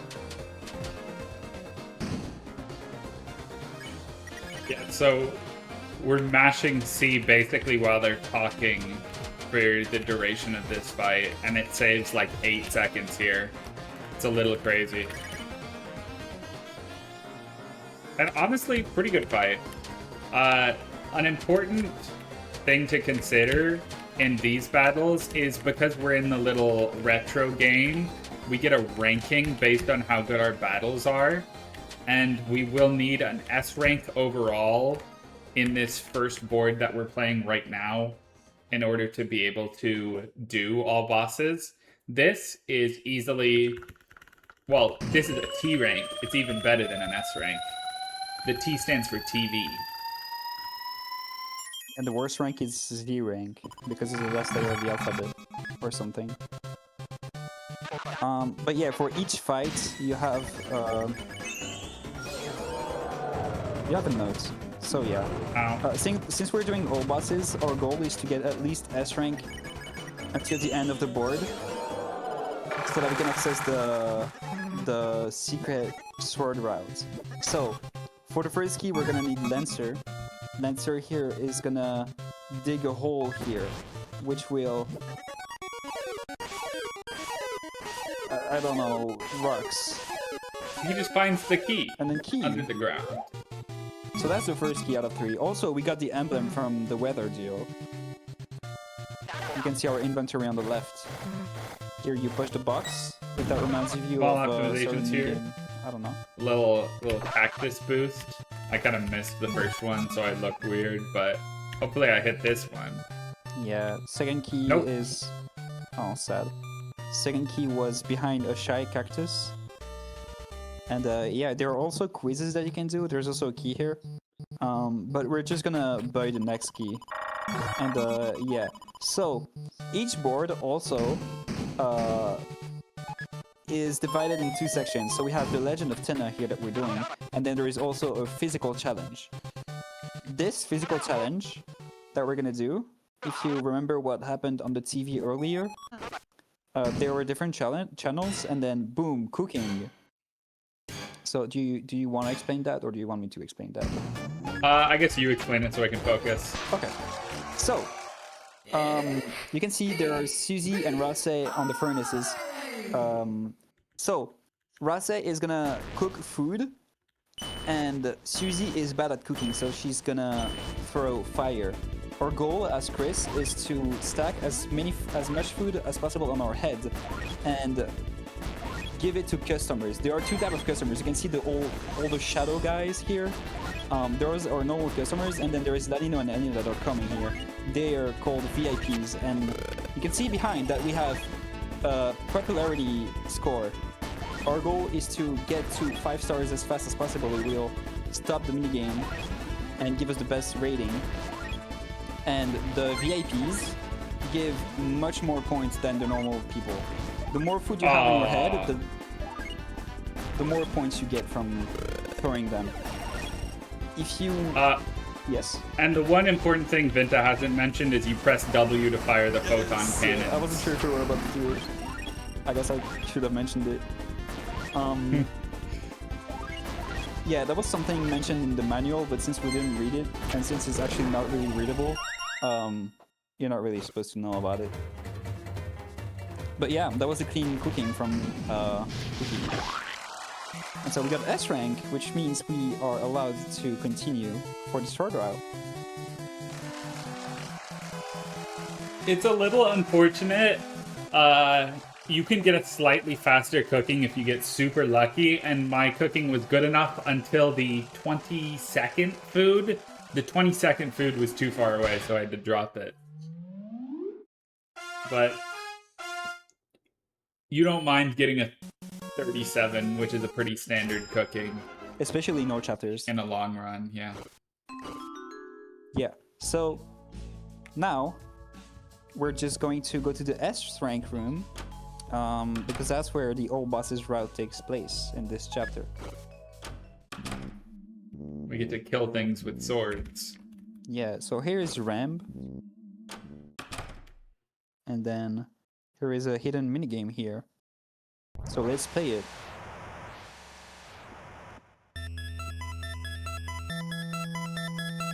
Whoops, can't play it. Oh, dang it.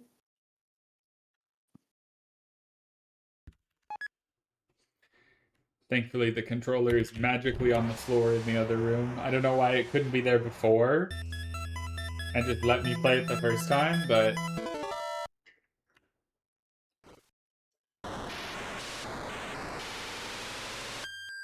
Now we're into board 1 again, but it's a slightly different version of board 1. I guess we're a little more lonely in this board. This is the original version of the game. Do a little cactus boost this time. These are easy, so I can show them clearly. And now we pick up the sword and start slashing. So in these sword routes, we need to kill every single enemy. Most of them are just one-shots, but if you see something yellow, it'll probably take multiple hits. Yes, you Wow. can see at the top here that we have levels, and depending on the level you are, you can break things such as trees or cacti or other things. And you do more damage as well. Yes, so in all these rooms, the enemy movements are RNG, so a lot of the time you just have to make a quick snap decision and hard commit to what you think you can pull off. You can lose a pretty decent amount of time to RNG in some of these. This first one isn't that bad. The second can definitely be a run killer if you get super unlucky. Yeah, since we're level 3 now, we can break cacti, but we can't break the little palm trees yet.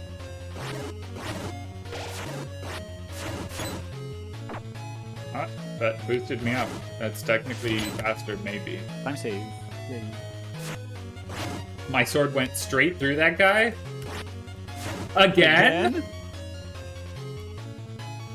Deltarune's a game. Level time. Okay, Now that we're we're max level, we can cut trees. And for whatever reason, we walk in and out of this room back and forth. There's a chest that spawns right here. Well, it's random where the chest spawns, but it's in that general area. Yeah, and then we get the ice key. But our session's over, our friends are waiting, so we're gonna go back to them and play the second board. Well, if we can say if you play. watched chapter 2, there's wrong warps. Wrong warps are back.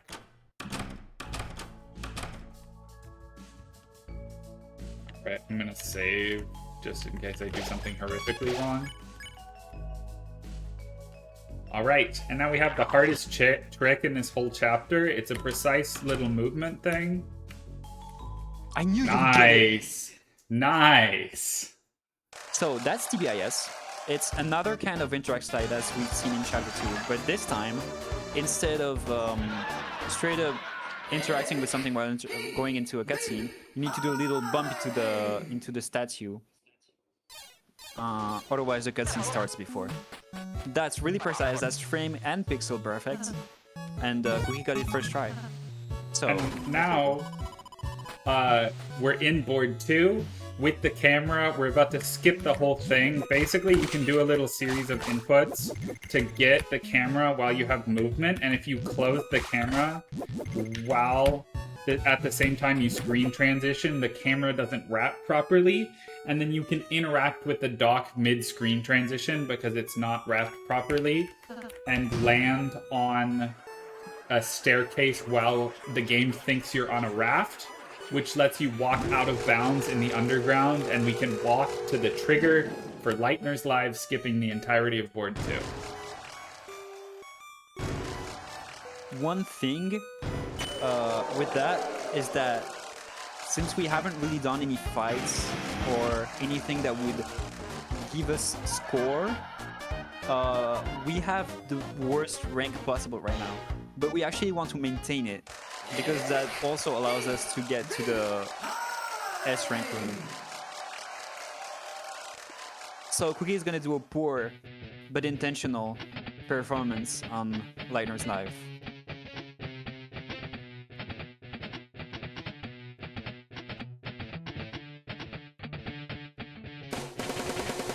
Yes, I actually routed out the minimum score you can get here. And I'm not going to do exactly that because it's a little risky, but I'll be getting a super low score. Yeah, you can see on the left and the right that we have a popularity score, I guess. And if you lose all of the lights, Senna comes furious, and then you just lose the minigame and you have to do it again. So we need to have them as low as possible, but also not too low. Vinta Singh, it's too late. I should have started earlier. I know both Japanese and English songs too. Dang. I don't know any of the words in either language. Into the dark, that's all I know. See, you know some words. Shall shine you the way. Something, something in the dark. With your heart as the arc waves shall shine you the way through the waves. Something like that. But I love Vinta this song. can't sing because the Discord delay would make it sound weird. Yeah, that's also a reason of why I don't sing on Discord. We did that for like the Fast Little Dodgers tournament, and that was horrific, but that was fun, so that's fine. Anyways, I kind of messed up the route, but it's chill.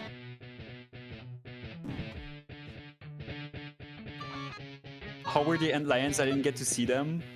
How do we tell them? I didn't get to see them either, don't worry. Don't worry, us neither.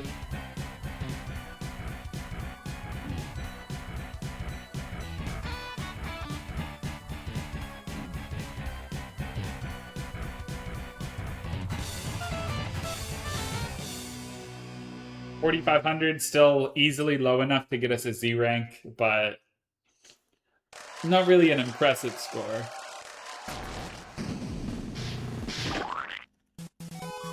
You got Z rank.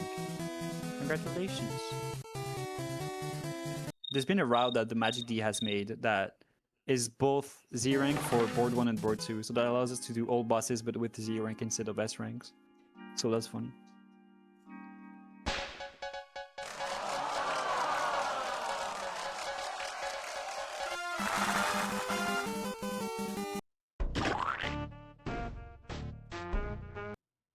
Yeah, board 2 skip, we go out of bounds and skip straight from the start of board 2 to, what is it called? Lightner's Live.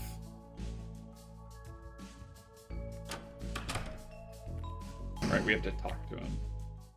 I've never actually been there before. I have exactly once. That's Actually, interesting.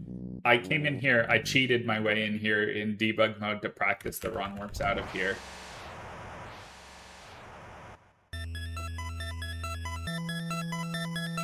We haven't played Chapter 3 in 8 years. I played Chapter 3 for like a week straight before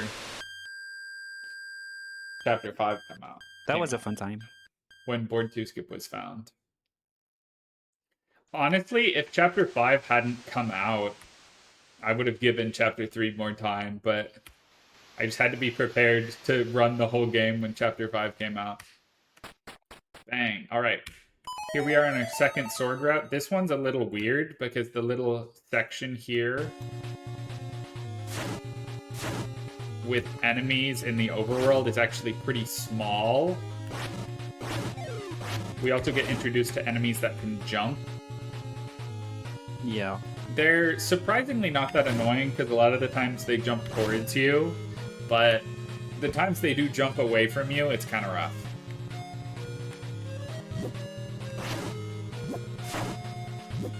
Alright.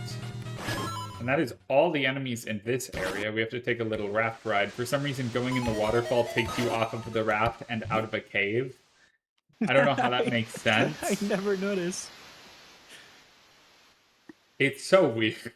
Surely that makes sense somehow. And we need to find the secret ice palace, something like that. Yeah. I got to here in my casual playthrough, but I didn't got the first S ring, so I didn't know what it was. Yeah, I did that too. I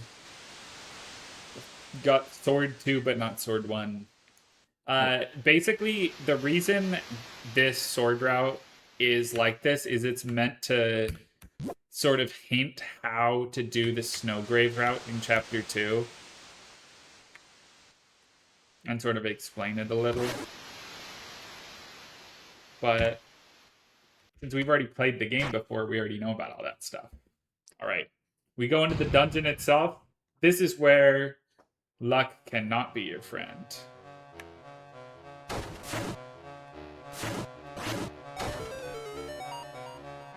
Toby was lazy and didn't want to show the awesome raft cave dungeon. Wow. See, like, this guy jumping away from me a little. Fine though.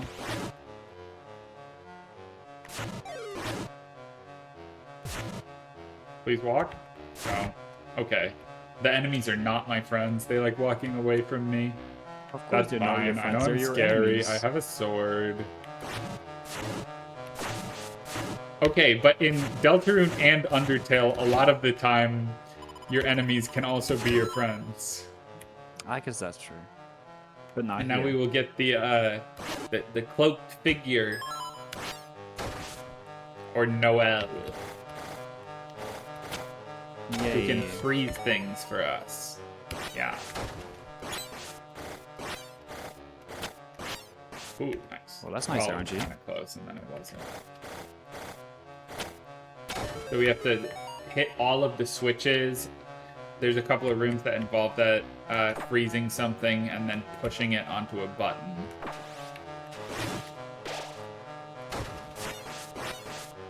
You can lose a decent amount of time just from them being far away from the button. And then here you freeze the boo bird. Okay. Here's a reference to One Shot. If you haven't played One Shot, go play One Shot. The way we know the path is that the white code behind can follow us. If it can't, then it means it's the wrong path. Oh, I didn't know that. I just kind of assume that whatever letters are in my head are probably correct. That's probably also true. I mean, if that worked for you, maybe it's the real intended way. For some reason here, going down also works for walking towards this the same as going up. So we can get to the little item that we're picking up a little bit faster. Let's see if I can hit the wrong warp chain here. It is different going through the Z rank room.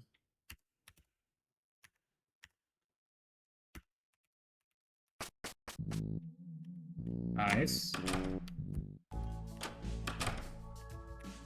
Oh. Okay, and then we talk to the Zapper to get sent back here. We're gonna buy weapons. Yeah, and Tina expects us to come back for another round of the Legend of Tina, blah blah blah, and everything, but we're fed up. We don't want to do it anymore, so we're escaping. I hate TV. There's also a one-shot reference. Yay! War the Machine Edition. I want to play board 3 though. Look, it's unfinished. It's not even that fun. Don't waste your time.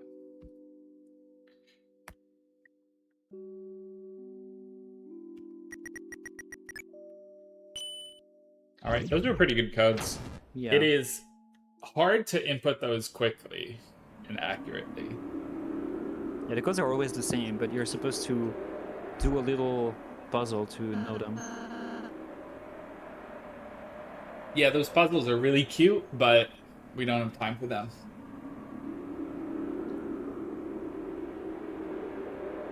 Anyway, if anyone donates $3,000, Cookie is getting the egg. What? It's like $3,000. Do you not want $3,000 for charity? Sure. Yay. $3 million, and I'll get the egg. I did it for So, like board three? $250, and it was for me. Well, I guess I'm just greedier. Board 3 is a little different. We don't get free movement. We're basically just stuck on a track and tend to throw things your way. But there are a couple of small optimizations we can do here. There's a couple of points where it's faster to stop mashing the text. Because when you mash the final text box, the little TV guy starts running faster, but it also makes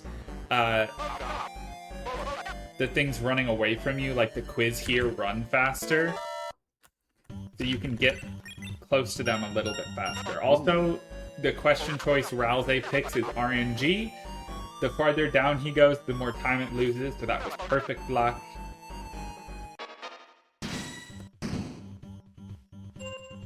Nice and simple battle here. We just have to tell Tenna we love TV, which we all do, so it's not an issue.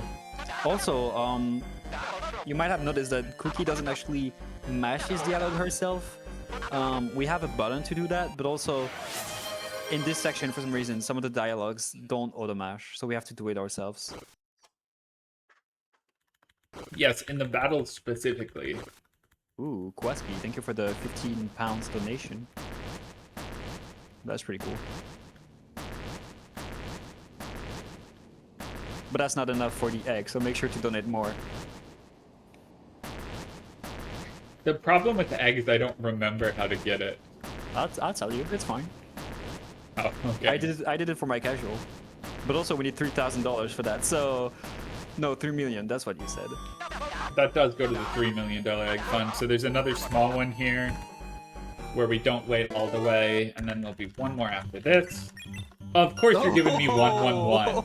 Okay. One more!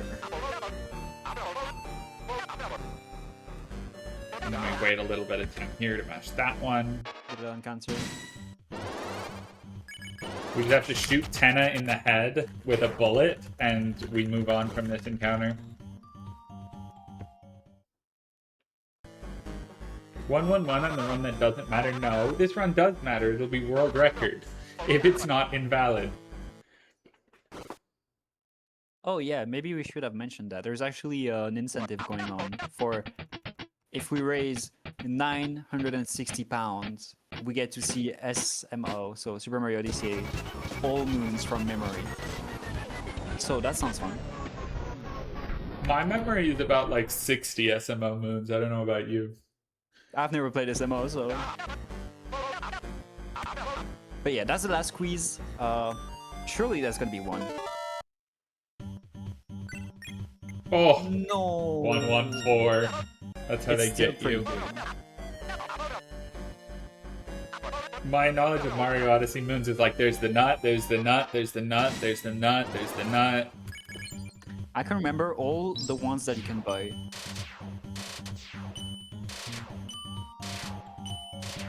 Nice. Alright, this fight we have to grave to 100% to turn off, which we just turn off the TV, Can be basically. tricky. If you get hit, it can be easy to not get to 100% there, but overall that's not too bad. And now we get to go into the most fun area of Chapter 3, TV World. It has the most tricks. We're the most free here. Overall, it's just my favorite area. Yeah, and then So, one warp. wrong warp. Nice. So it's about 6 seconds, this one. And then there aren't any more one warps. Actually, is there? After Since Sword? all bosses. Yeah, that's Yeah. right. I haven't played all bosses. I haven't run all bosses, rather. But I'm yeah. going to intentionally take damage here. These little shooter sections in TV World take the same amount of time no matter what. But, like, look, there's no enemies. For an awkwardly long amount of time before round clear pops up. We can hit a little fast cycle in this room with some clean movement. Get under that shadow guy.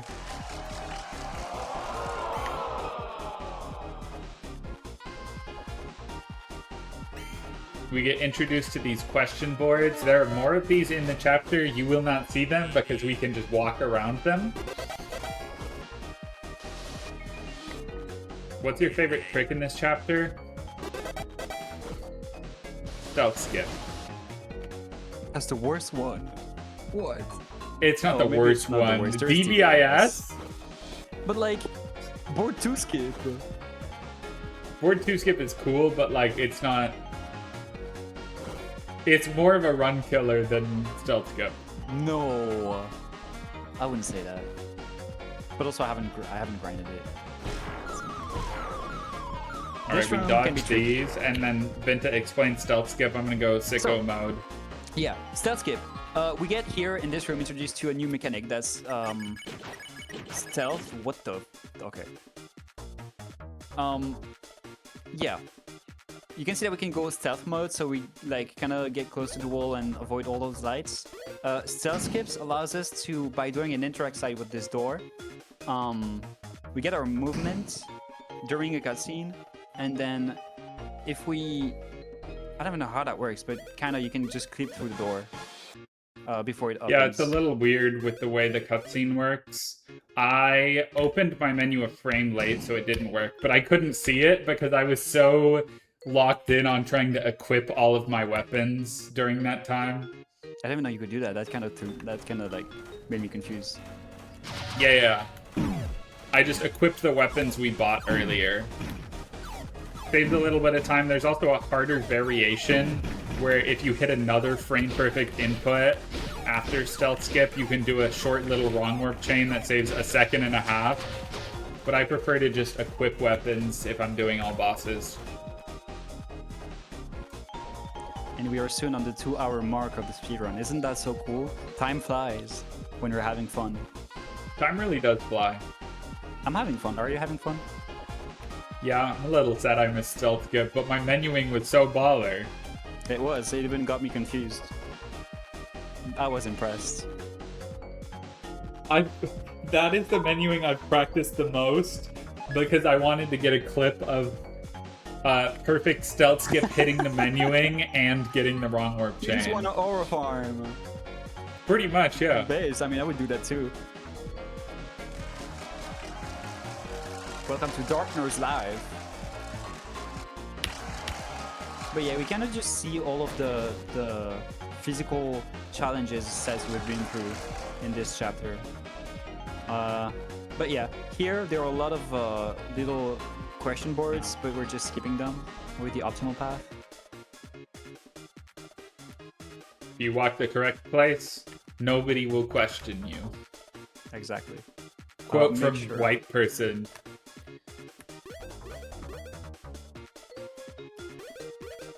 Make sure to not get hit by those lights. And then, yeah. And then we have to get caught at the end of the room. But it's fine. This guy But we doesn't have like so his many job. friends that Zapper wants to join us. So I hope you liked Rules from chapter 1 and 2 because he's coming back. And he's mad. And he's He's in a polycule. yes, we didn't get to see it because of board 2 skip, but they're in a polycule now, and some of them But might don't not be so worry. happy. I know some of you are sad that he's happy. Neither of them love him. You're okay. Yeah, they love Star Walker though. But this fight, okay, so rules so that Tenna could change all of our actions to acts. So he's like, I want to do the same, so he does the same. And then we can't do really much about it. Unless we get a friend that can help us. This friend being Lancer. Welcome, Lancer. And then from now on, we unlocked an act that is the Lancer act. And every time we use this act, we get to spare the enemies a little more. But, there are kind of cycles to it. So Cookie is getting all the good cycles. She's so good at the game. Holy shit. And so that's the first part. And then we're gonna do that again to spare those shadow guys. Are those shadow guys? They don't look like shadow guys, but they're probably shadow They're guys. shadow guys. They're just a little bunny-ish. So yeah, you only need 5 Lancers out of 6 to spare them. So that's the first set of shadow guys. Second, yeah, bowl. You get a hit twice here, so Rasa becomes a bowl, and then you skip enemies. And then now we get Lanino and Nina. You saw that Cookie took a heal here. That's why. Nice. We were taking damage earlier. Since we only need to hit 5 out of 6, getting that heal speeds up the next 2. Normally they only speed up if you hit one of the Lancer spades. So it saves a couple of seconds to take an intentional damage heal in this fight. Yeah.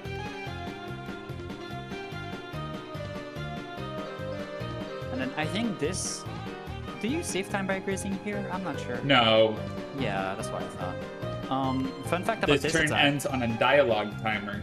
Ooh, okay. Fun fact about this attack, you can see the laser pointer is actually was actually recorded with a real mouse, so that's why it looks so realistic. But yeah, just hit the Lancers. Be careful to not hit the rules. Even if you just hover it, it's gonna lose time. Nice. Nice. So that was a really optimal rules fight. But yeah, oh yeah, they're breaking up, by the way. Well, not all of them. Just rules is getting out. Rare a Niv message that kind of makes sense.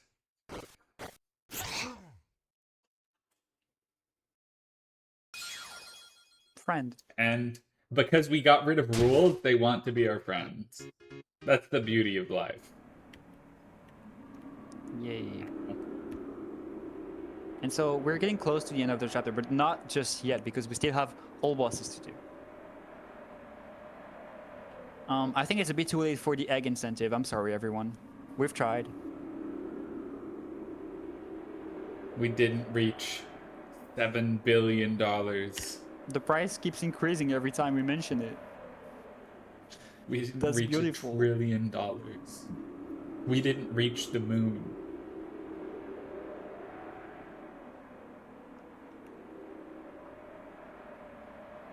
But yeah, everyone hates Tina now. So He's been causing too much trouble. trying to get us caught. But everyone loves us, so yeah. We're getting back to the green room, the main area of the chapter. And we're gonna go back to the sword route, S rank. I guess Z rank, because I didn't know that. Yeah, we have to go back to the Z rank room again. There's all the wrong work you can do with that spot on the wall that I don't know how it works. I figured I would go for it. I did not hit it. But yeah. Now we have the third and hardest sword route. The dungeon itself is not really that much of a problem. The hard part is the boss fight we have to deal with after.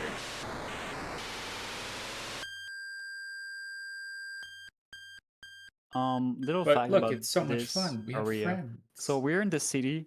We're gonna see. We're gonna go to a path that actually appears in chapter 2 if you've done weird route. And we're gonna grab a sword. A fact about this during my casual playthrough. So I did this when I learned about the old bosses route, and then I didn't see Susie and Rase were just not here for me. so I That's didn't know what to crazy. do. And then I just slashed around randomly, and then I just gained 2 levels like that. So that was pretty scary, but They yeah, were invisible. exactly. And now dungeon part.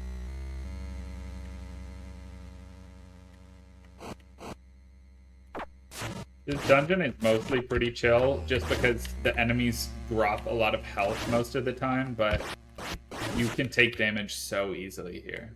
Yeah. This is my favorite part of all of Chapter 3.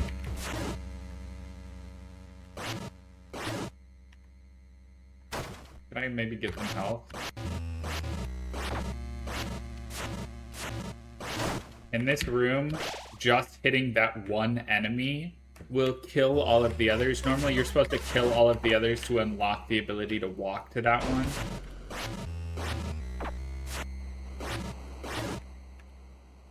Same here. But if you do it just right, you don't have to. I've actually gotten so few health drops, it's a little insane. This one. I'm gonna pick up this, just to be safe.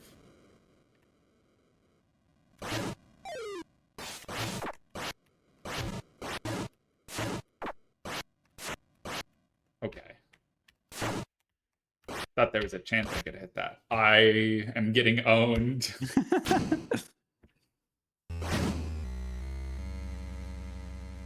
It's fine. But from here, we are pretty safe. These enemies are very easy to take out, and this room basically just gives you infinite health. Unless you're All unlucky. about Okay, you're trying fine. to kill them optimally. I was kind of scared we wouldn't have Interestingly, enough how health. long these take to start moving is RNG. And I got super lucky there. So They can start their little shaking animation anywhere from like instantly to like a second or two. I actually didn't know it was Slower. RNG. It definitely is. That's kind of annoying. Yeah. So that's pretty much all for the dungeon part. We're at max level. So we're talking to Tenna, and then we're gonna kill Tenna, which also increases our HP. So that's cool. We get to the shelter. Yes, the Shelter. The shelter, and then we're gonna come on the secret boss of chapter 3, which is either called Aram, Nightmare, Shadow Mental, however you like it, really. The Mantler. So, Alright, I'm locking in. yeah, I'll explain things. So you see this little dark and orange figure. Our goal is to damage it as much as possible. It throws bombs and then goes around and throws flames as well. It has 3 different phases. So that's the first phase, and then we're gonna go to the second phase right about now. And here, when the boss does this little, I don't know how to call it, but the thing that hit it before. Its position is kind of RNG, but also you can kind of see where it goes. If it goes next to you or on top of you. But yeah, those little friends here don't drop any health. Oh yeah, you don't get health in this fight for the first time you do it. It's only if you die, they start dropping like candies at you. And the more you die, the more candies they drop. And that's the end of the fight. That was pretty clean. Yeah, the only way to really make it much better than that is to get luckier at the very start. You can skip a little bit of the first phase if you get super lucky movements, but I was not able to hit very much. Yeah, and then we're gonna grab that little chest up here that contains the Shadow Mantle. That's gonna be useful for one of the next fights that we're gonna do in this chapter.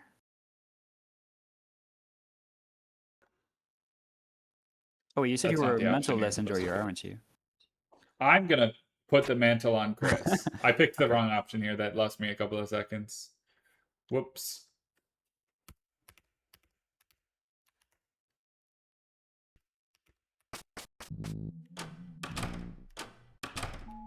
Bang. Good wrong rope chain. Good wrong rope chain. But I yeah, need to So we're equipping everything, and we're gonna come on the Tenna fight. So, Tenna, how does it work? Normally in Chapter 3, 80%, the way you do it is that you have a score behind it, and you need to increase the score to 1,000 so that you trigger the final attack. Here, in all bosses, it's kind of different. Since you have so much like attack stat, and also by doing the Shadow Mental fight, Chris gets a damage boost on Tenna specifically for some reason. So Yes, what if we're you gonna have do- not done the sword route, Chris does half damage, and if you have, Chris does 3 times damage. yeah, so that's pretty like significant. So we're gonna beat the fuck out of Tenna, really. That's what we're gonna do. I think there is some damage manipulation that you can do in this fight, because if Tenna goes below 50% health, he starts triggering minigames, and that loses time. My understanding is I don't understand how it works in all chapters. I know how it works for just chapter 3 on its own, but Yeah, that's the same for me. I just need to make sure to hit my crits.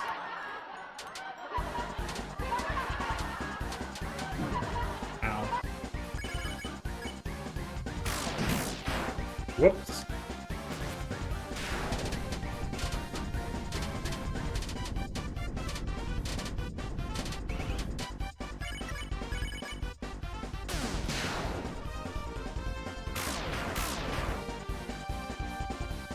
Chris does so much damage here that missing any crit is probably losing a turn.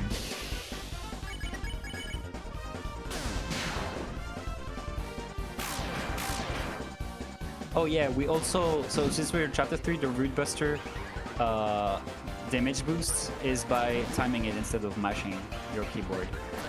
And Red Buster doesn't exist anymore. Yes, that's it.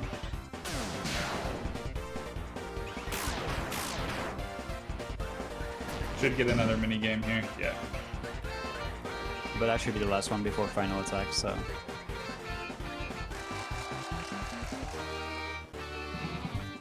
This fight is so fun casually. I love it.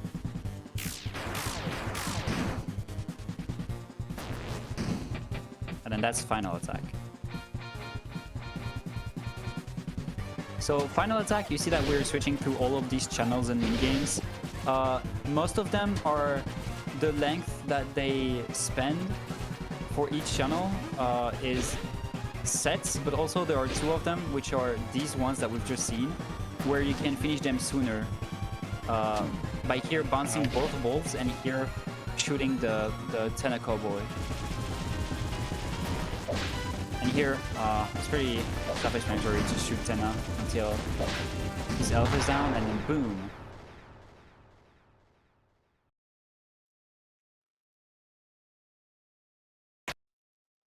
Tenna is definitely a very doable boss, especially with the speedrun strats. You skip out of doing a lot of hard things. Yeah, and casually, if you do the minigames, it's just so fun. That's what I I've done love- in casual. It was really fun. I love minigame Tenna. There was a whole like 2 days where Tension Gem minigame Tenna was the strat. That was so sick. Thank you, Chisto, for that. But yeah, chapter 3 is not done just yet. We still have 1 fight to go through. We still have the hardest fight in all of Deltarune? Question mark, question mark, question mark. Do you think it's the hardest one? Well, that's why the question marks are there. Oh, okay. But like I want your probably opinion. in terms of everything, it is the one that took me the longest to beat. I think it's probably the trickiest. Do I think it currently is the hardest for me? No. Okay. I still think probably it would just be Flowery in chapter 5. I agree. It's so hard. That But guy's we're gonna crazy. claim our prize, which is our mother. Our Right before prize, that, we're which gonna is save. going back and saving. We don't want any unfortunate thing to happen, right? And like healing is fine too. But yeah, let's claim our prize. Toriel.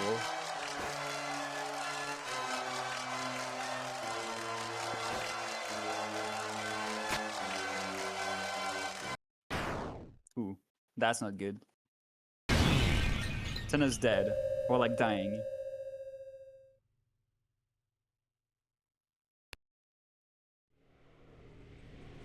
And that's because the Roaring Knight did it.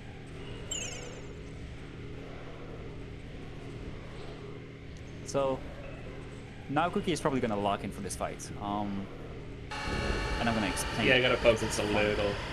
So this fight, basically, in casual playthrough, it's kind of supposed to be quote-unquote a scripted death, but you can actually just do the fight and win it. As you'll see, you deal like no damage at all. Yeah, that's like no damage at all. There isn't much to say about it. It's just like hit crits, graze, and then just do as many root busters as you can. The more turns you go through, the more damage you deal.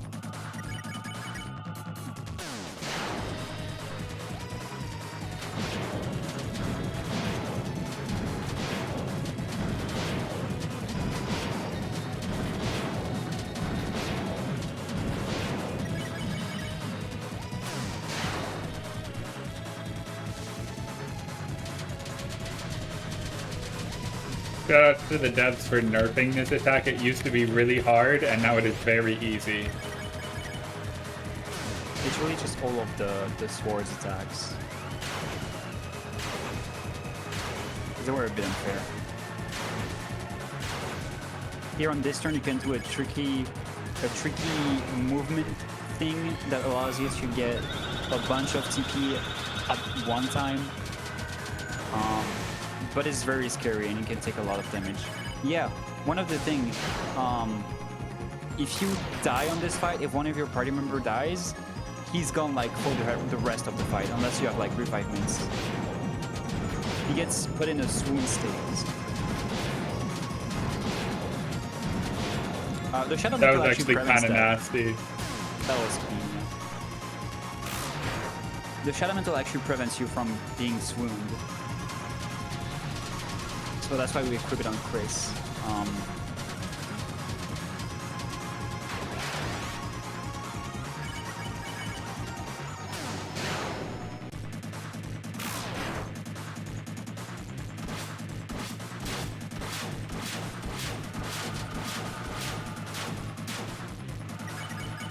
I think that should have already killed, but another Rude Buster just for the fans.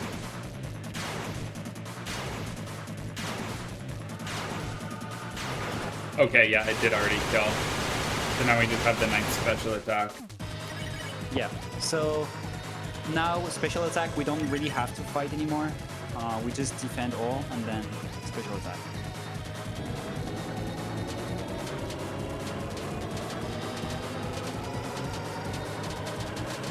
Oh, you're kidding me. I just got unlucky there. You can like kind of figure out where that beam is gonna come from, but it's a little hard to tell, and if you're in the wrong spot for it, you just get hit basically guaranteed. That's unfortunate. That would have been my first no-hit night. That would have been so aura. But yeah, okay. There is the Roaring Knight. Excellently executed, by the way. Like, that was really impressive. Yeah, it was a really good fight. My TP was super high the whole time too. Yeah. So from this, we're gonna gain 2 items. First, the Shadow Crystal, sorry, that we get from every secret boss. I know this one really isn't a secret boss, but that's where we get the Shadow Crystal from. And we also get the Black Shard, which is a sword that we can equip to Chris, sorry. That has the particularity of dealing enormous damage to shadow enemies. Or like dark enemies? I don't know. Something like that. which saves so much time in chapter 4. Yeah. It saves minutes in chapter 4.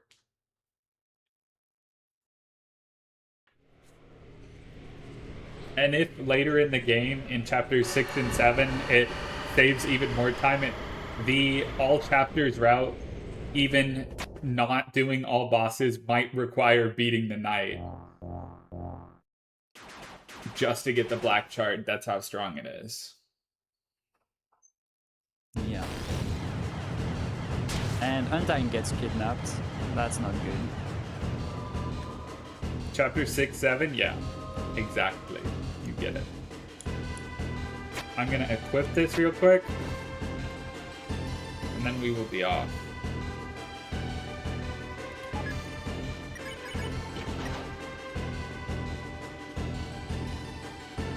I didn't realize your health actually goes down there. Does it go down? Yeah, Chris had super low health, despite being at high health the whole fight. This is my bathroom break. I'm gonna go to the bathroom here. Incredible. Okay. I'm sneaking out. So, how are you enjoying this run so far, everyone? I'm having so much fun. I love commentating.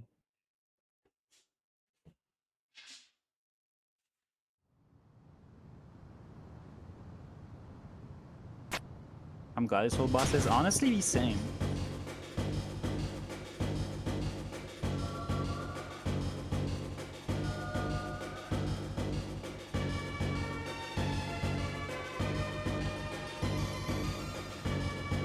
But yeah, now that now that we have some more cutscene slot, remember that you can donate from Twitch next to the follow button. You have donate to charity. Make sure if you can and if you can afford to hit that button and donate any amount that you want to support Stonewall Housing Charitable Foundation.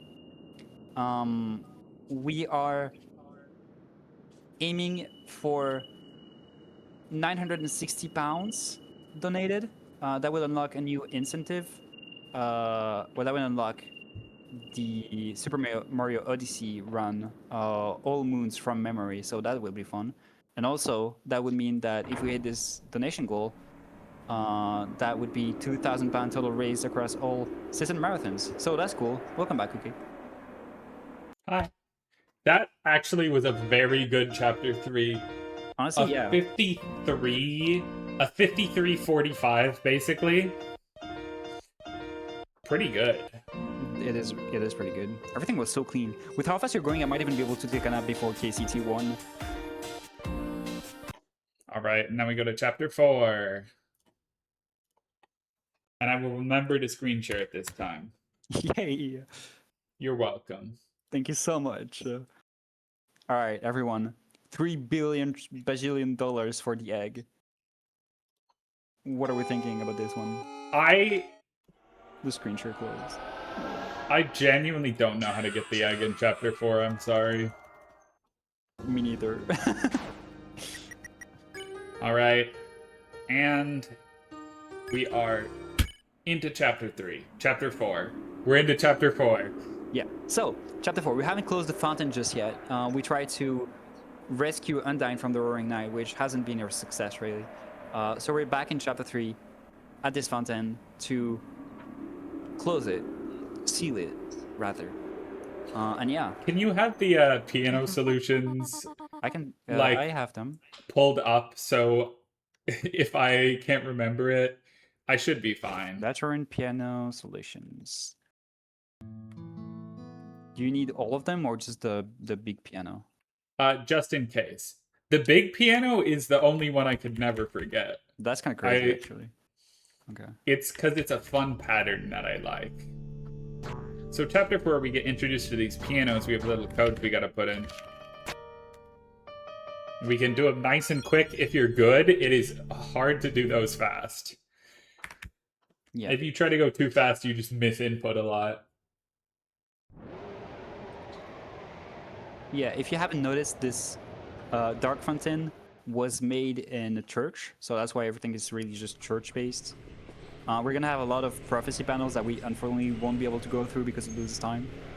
But the lore is very cool, I think. Chapter 4 is like, I think, one of my favorite chapters, but like right now I'm debating whether 5 is my Chapter 5 favorite is better, or 4. yeah. But yeah, here we're going to take intentional damage here. It's kind of a scripted loss here, so we're just gonna lose as fast as possible. You can technically make it past all of the swords, but it is very hard and about the same speed as just dying. And it's only the same speed if you don't get hit at all. Yeah. We have one warp state, so we're gonna wrong warp. Yeah, there was only a couple of wrong warps in chapter 3. We're back to chapter 2. There's going to be a lot of them here. It's really just the even numbers that have a lot of the even chapter numbers that have a lot of one warps. Perfect Ralze? Oh my god.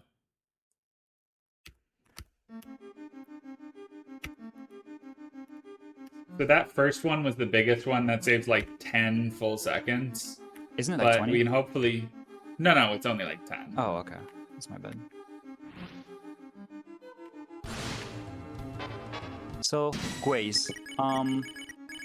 This enemy is really annoying. They have 3 different set of attacks, and the goal is to graze 16 TP so we can pacify them.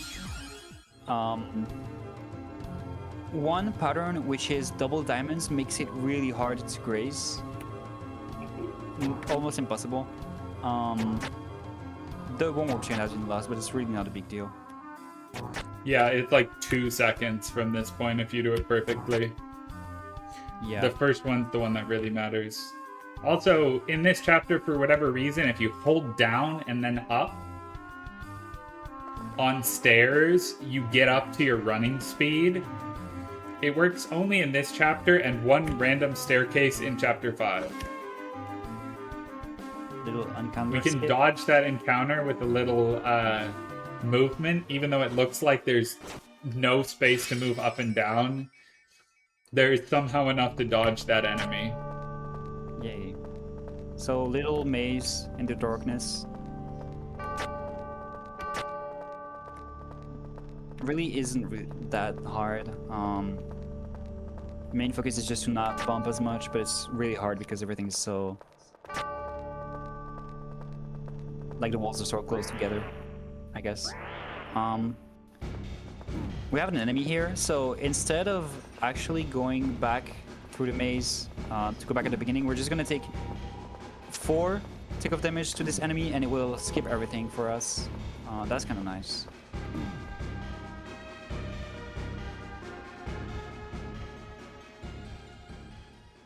Then the favorite, everyone's favorite, I'd say. The old man! I wonder who that could be. Now, I don't know if you know about him, but his defining characteristic is that he's old. For any non-Deltarune Is it? fans. I don't know, he looks pretty young to me. He's got a cane made of green magic. That's the color that heals you. That's also the acid that queens drink. Well, Once again, I can be your angle or your devil. True. Rust attack. Dang, that was good.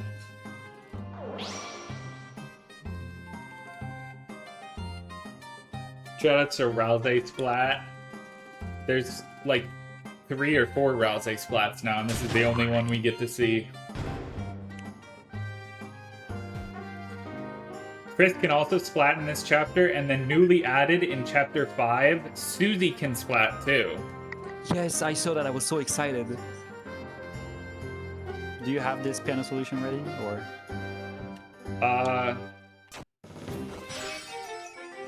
Up, down, down, left, right, up. Yep. You got it. Most of them are in my brain. I just have to like make sure to pull them out. Yeah, that's fair. So here, everyone is just looking for the exit for like to get to the study, but they're all going to the wrong path. And by doing this, we unlock the door, but also Gerson brings friends, and by friends I mean Gways. One thing I didn't mention about Gways, we have so much damage that we could technically just one-shot them. That's the wrong attack, by the way, the one we don't want. But instead of actually beating them up, we want to spare and recruit them because it makes it changes a cutscene later and it makes it really faster. It just saves a lot of time. Unlucky.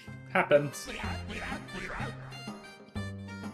Really, it's not a big deal because it's all chapters, but if it was individual chapter 4, that would just be really frustrating.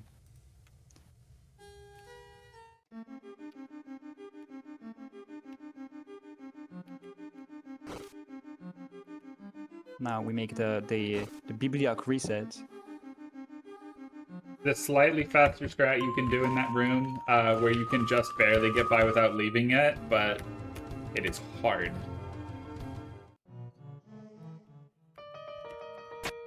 Nice. I remembered all the piano solutions. Yay.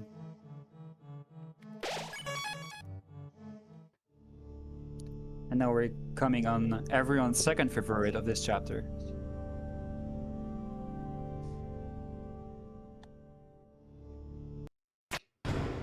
Yeah, this is genuinely the part of the whole all chapters, all bosses run I'm the most afraid of. And it's gonna be just fine. Yeah, it's just like slightly different because I don't have the exact same armor as I normally would, and that's what scares me.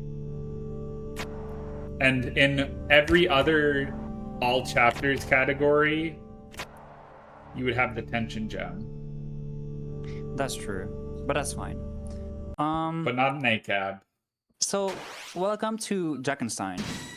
The deal with this fight is that, as you can see, we are in little houses, and there are keys in those houses.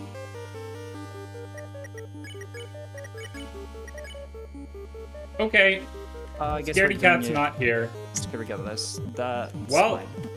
great news. The fight isn't scary, but I don't know why Scaredy Cat's not here. Yeah. So the goal is to grab all of these little pellets that you can see, those little yellow dots, and that increases our tension bar. The goal is to get a lot of tension so we can lighten the room and kind of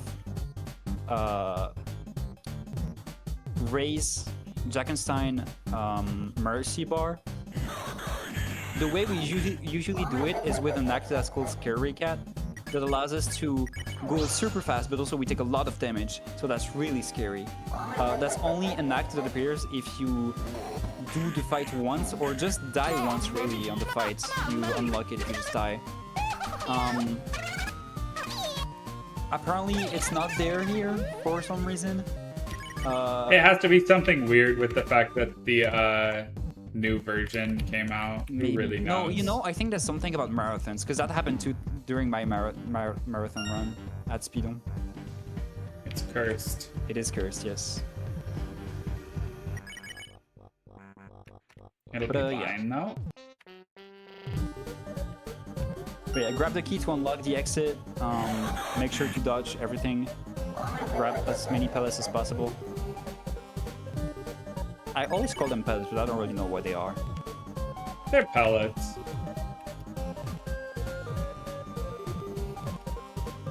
Friendly pellets? They're just a little bit of sunshine. Yay. But yeah, since we don't really have Scaredy Cat, it's really just a less scary fight.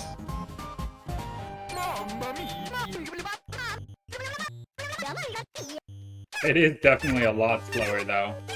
Yeah. I could have died on turn 1, but I didn't really react fast enough. Ow.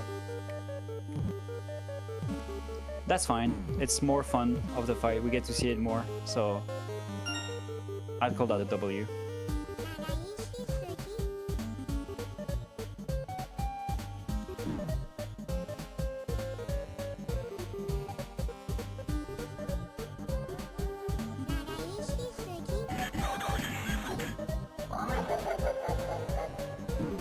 Wow, that is like even faster than you normally go.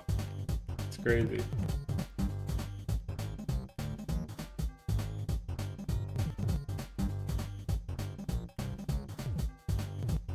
Well, the good news is we are ending the fight a turn faster, Yay. but every individual turn is way slower. Trinky, is this tech?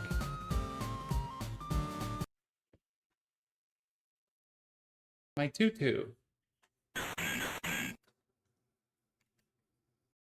Thank you, Beautiful. Jack. The power of friendship.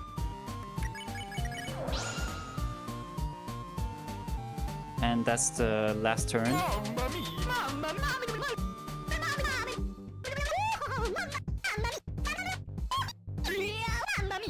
And that was Jack. I think it's one of my favorite fights in the whole game. Yeah, Not my favorite, genuinely a but very cool fight.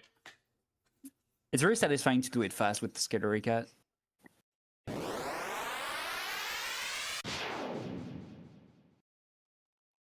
Yeah, I honestly could not explain to you why Scaredy Cat's not there, but I don't know. I get the frustration though, it's really annoying. But happens.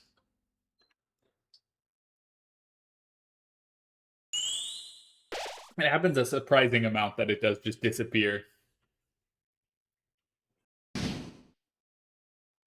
I don't know, it's the second time I just see it randomly disappearing, and both time it was during marathon runs, so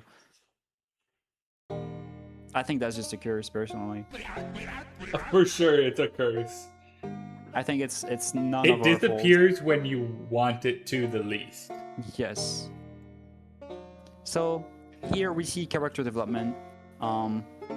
Gerson teaching Suzy that practicing is good, and then blah blah blah, and then she can do great things too. Yeah.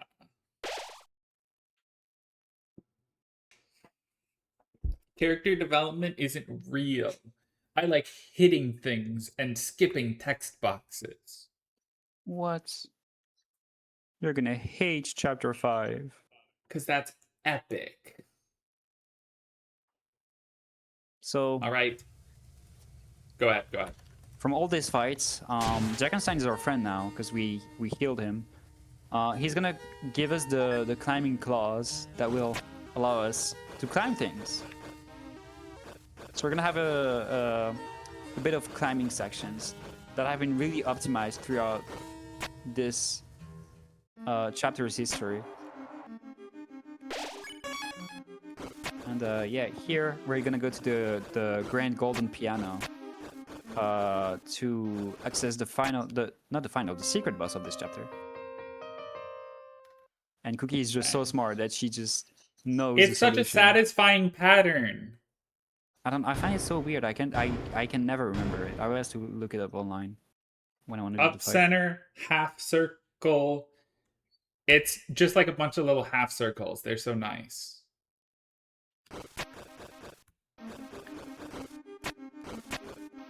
Also, getting a screen transition through climbing gives us wrong warp state, so The we can music do stopping wrong warps. made such a great comedic effect.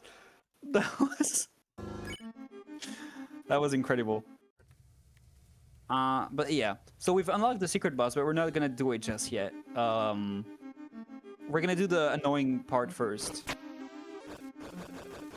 which is unlocking the rest of the game actually. So here, climbing section. Are we going for Tension Gem? I don't think so. All right. So in this room, there is a chest that you can get if you take a little detour, where you can get Tension Gem, which is an item that lets you, when you use it in a fight, get 60% TP in 1 turn. That's sad, but that's okay. Here, Missed the wrong warp chain, which is unfortunate, but it's fine. yeah, you can do a really long and hard one warp chain. that really saves time when you go back from this room all the way to the beginning. Here we're gonna skip a cutscene that shows Susie and Garrison, and Susie gets like a piano sheets, I guess. The sheet music. The sheet music, right? That we want to play on the grand piano that is in the left room here, and it will unlock a door. Great. But since this game is well made, if you just use the piano sheets, the music sheets, you can just not play the piano and still unlock everything else. So that skips about 2 minutes of cutscenes, 1.5 minutes maybe. It's a great cutscene. It's kind of sad we don't get to see it, but also that's kind of cool. It's not really a glitch. It's more of a debug leftover, I'd say. That was crazy. I had speed for half of that staircase for some reason. All right, and now we're going to the Gerson fight.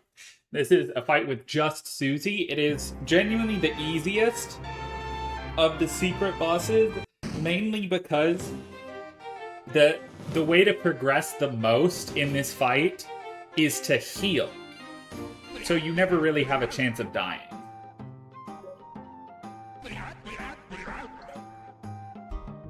So our strat here will be to attack every turn and then heal whenever we can. You might see above Gerson, whenever we attack, we get 4 stars. Heals give us 8, 9? It's 8? No, I think it's 9. I'm looking it up right now, actually. We need 80 stars to beat the battle, I believe. Also, small strat here, it's an Undyne reference. If you get hit on the first turn, you get the same attack again. Okay. Eden 8 dying and losing 9 minutes reference. Okay, so I got the data. So you need 84 stars to trigger the final attack. OK Heal gives 9 stars. Counter Deflecting Rootbuster creates 8 stars. And Attacking creates 4 stars. And then there are also other things that create stars, but it's not really interesting.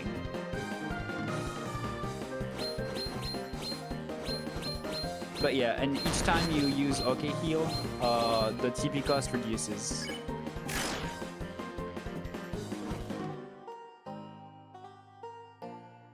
So I'm not doing the fully optimal fight, but this is the 100% consistent way to do it, where you just spam heals. Yes. And it's maybe a couple seconds slower. You can do the fight a turn faster, but it requires a couple of Rude Busters, and so for that reason it's barely even faster. Thank you, Soulfly Rat, for the 2.32 pounds.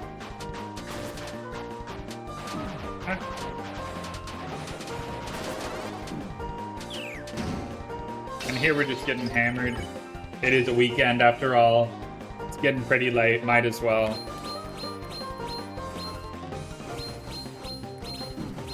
Ow. Did you mention that the less HP you have, the less damage you take? Or not? No, but that is true on this fight. On top of the fact that you're constantly healing, you have much more health than you think you have. Yeah. Because going from full health to this is only like 4 or 5 hits, but here to dead is like 10 or something. Something around that line, yeah.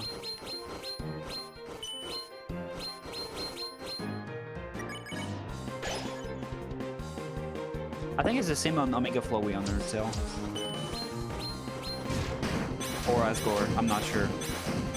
Yeah, it's very similar to how Flowey works.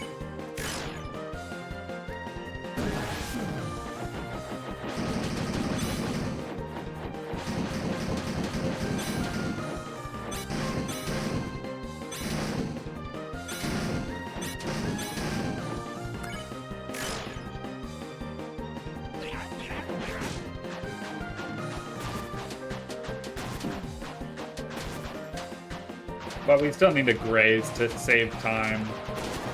Even if I'm at 100%, it still saves time. This will be the final heal. This is the final attack of Gerson.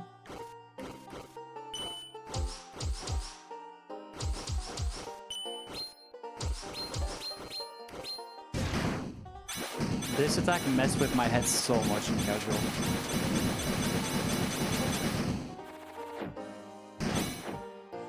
I remember when you did this fight insisting that you didn't need to heal, just sitting here trying to do a healless Gerson for literally an hour. I remember when you don't have to heal. When you didn't give me so much attitude. Oh wait, no I don't.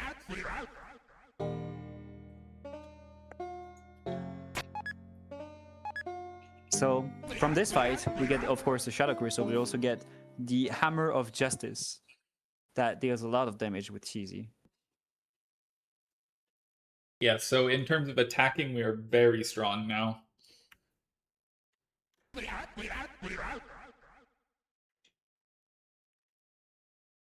Yeah, and we are so close to the 800 pounds donation mark. So if you can afford and if you'd like to help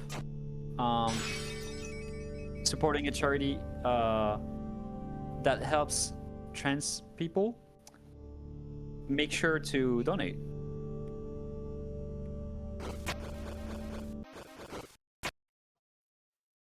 All right. This is the first big, threatening, scary climb. We have to dodge a bunch of swords from the knight while climbing here. But thankfully, the swords are consistent and not random, so you can do the same thing every time.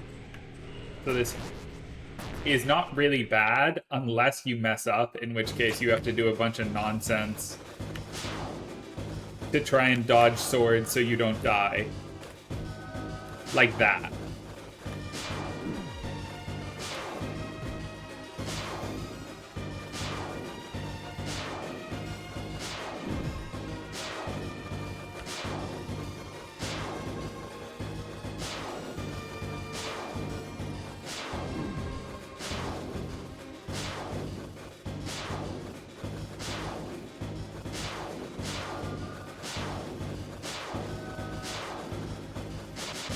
We're just gonna do one climbs.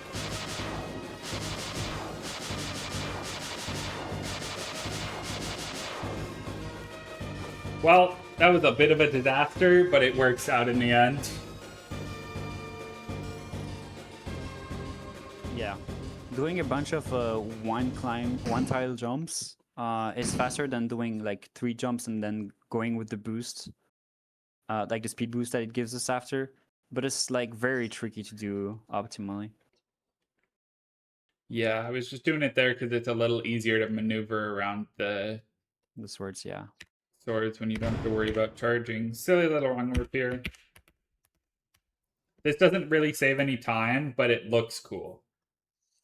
We're supposed to be at the top of this room, but we're not. So the cutscene fade out into the next room does not work properly. And we're going to see the fountain. Yes, end of chapter 4. Yippee! Let's go straight to chapter 5. Yay. I agree. I'm done with chapter 4. Oh. That's the name of it.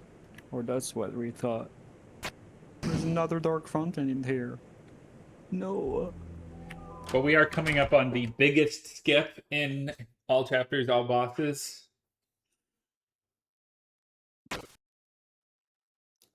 Much easier wrong warp chain than the ones I've missed. That saves 9 minutes.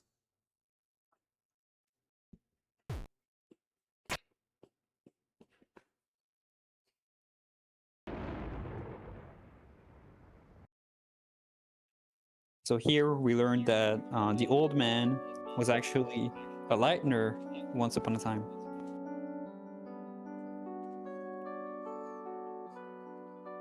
But since he's dead, Right, now so little wrong warp here to open the door, and we keep the wrong warp state into Second Sanctuary. And in Second Sanctuary, if I hit a left warp, we can skip basically the entire thing. Yeah. So originally we went into the little office to get the code to open the door, but still, since we don't have it, we're gonna create a dark world to try to find it somewhere.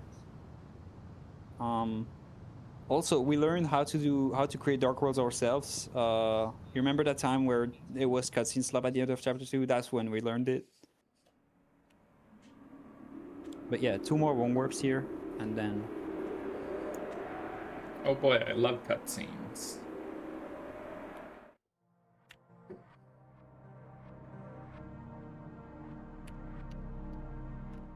Nice. And that's all right, Second that saves Sanctuary. 9 minutes. It is that simple.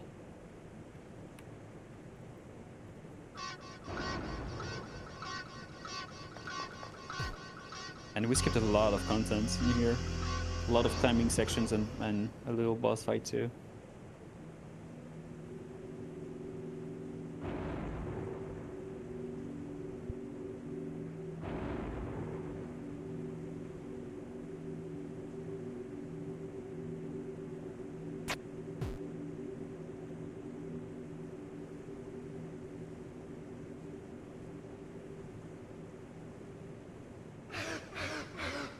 All right, since I wrong warped into this room, there's a little wrong warp chain we can do here that saves like 2 seconds if I hit it. It's not a big deal if I don't, but it's always worth going for anytime that there is.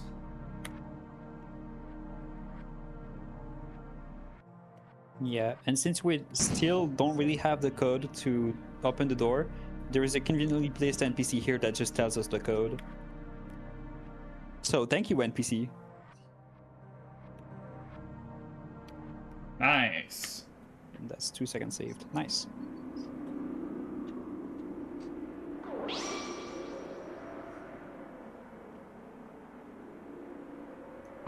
The goated streamer? Yeah, I am goated. I did a couple of wrong warps. Not everyone can say they've done that. A lot of people don't even know how wrong warps work. They don't even know they exist. Now straight in the third sanctuary. There is one more wrong warp at the start of this, and that will be the last glitch in the run. Well, not in the run, in the chapter. Chapter 5, we have one glitch. See, if that run was made a week ago, that would be the last glitch of the run.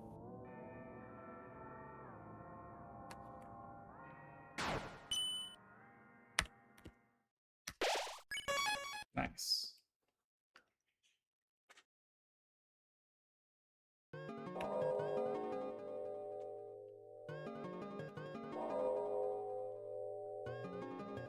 All right, these books are gonna chase after us.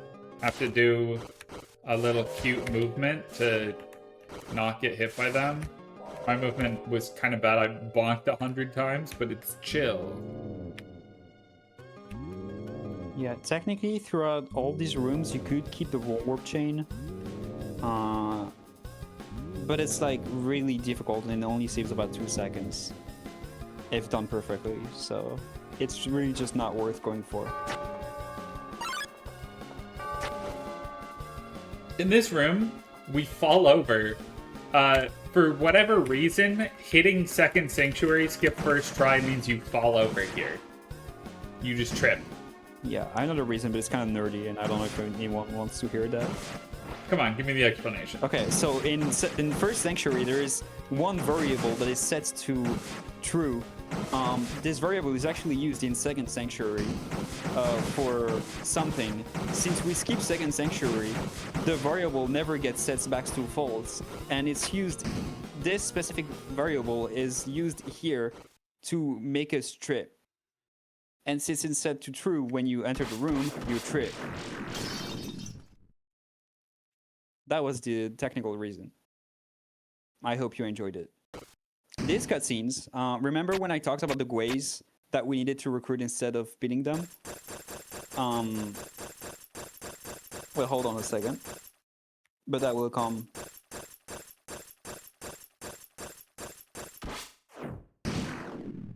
Okay, that was pretty decent. You can time your taps on both of those different climbing speeds there to save a little bit of time on each climb. Yeah.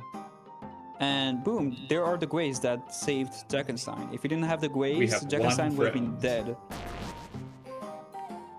And I would lose a lot of time. So that's why we recruited them.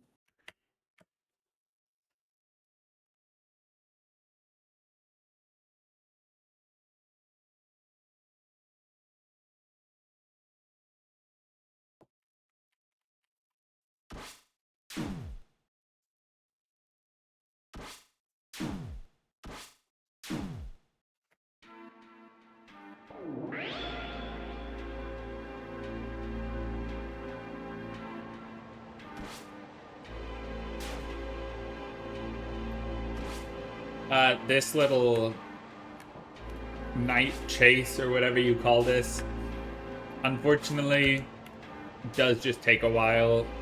You still have to dodge I keep thinking of calling them spears.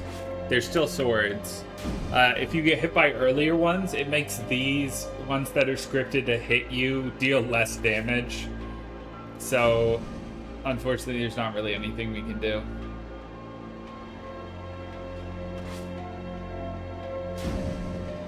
Just gotta sit through the room.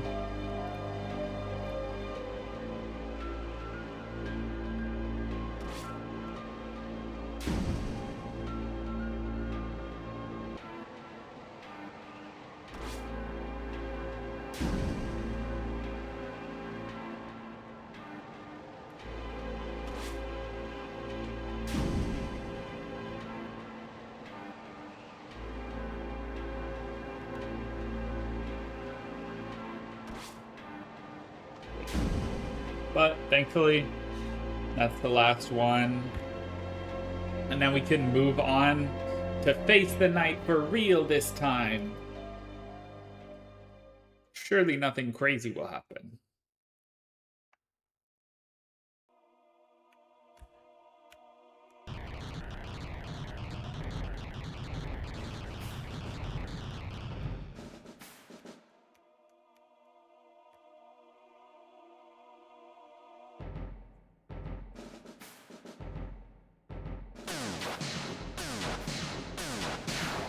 Oh yeah, fun fact, for whatever reason, you can press enter at the right time to make those Rude Busters deal more damage to nothing, which just means they make a different sound.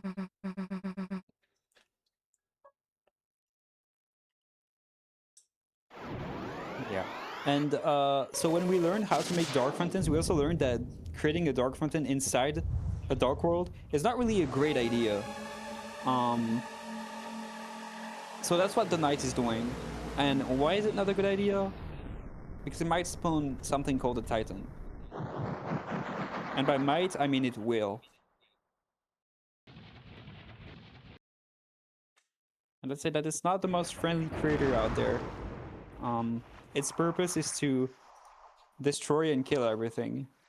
I think we're friends. How would you recruit it? What would be the act to recruit the Titan? That death beam was not for me. There was a bug on Rousey's shoulder. Oh, okay. It was a friendly death beam. Thank you, Titan.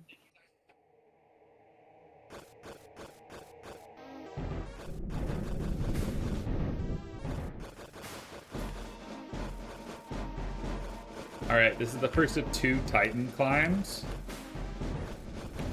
These are not too bad, you just need to know your cycles. There's a little bit of a fast movement I can get here. Yes, looks like I did just barely make that. We can fortunately just kind of tank damage, because in this part of the game, you sort of just get healed all the time. Yeah, this specific part of the climb is very tricky to get a good cycle on. That was a pretty good cycle, I'd say. Yeah, it was pretty decent. It's not RNG, it's based on how fast you get there. I had a slightly awkward, like I slightly missed that one climb earlier, so I'm happy that I didn't get hit by any of those. Yeah. And so here we're gonna see the first occurrence of Ralsei floating, which is pretty cute. Does Ralsei float at all in chapter 5? Yes, Oh, okay. that's so cute. He floats in his hat form. So it's like so cute. I love Ralsei so much. But yeah, here we're gonna face the Titan spawns, which are little craters that spawn because of the Titan. And since we have the Black Shard, you're gonna see that we deal huge damage. Normally in any percent you would grab in one of the previous climbs you would grab the tension max to banish them. But that's not what we're doing here because we have so much damage that we can just bam, bam, bam, just kill them, you know?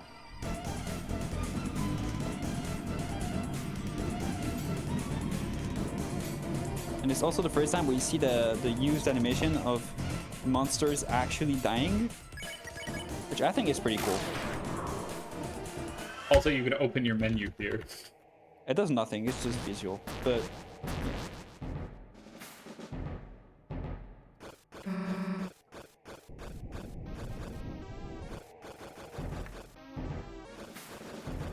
so that's another climbing section. Those Titan climbs are very cycle based, so you want to really just go there really fast and hit the best cycles you can get.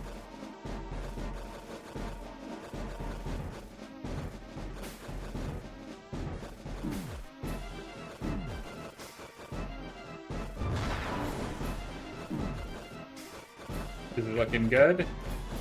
It's looking fantastic right now.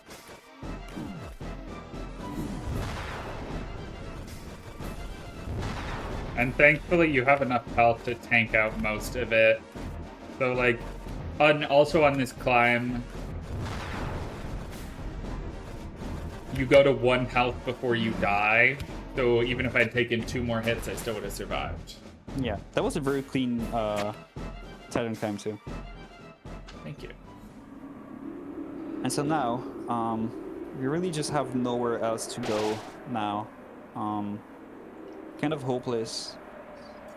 The only thing we can do from now on is just go to the edge of whatever this is and fight what's been threatening us this whole time, aka the Titan. But don't worry, we have the Black Shard, so this fight will go fast. Oh yeah, definitely.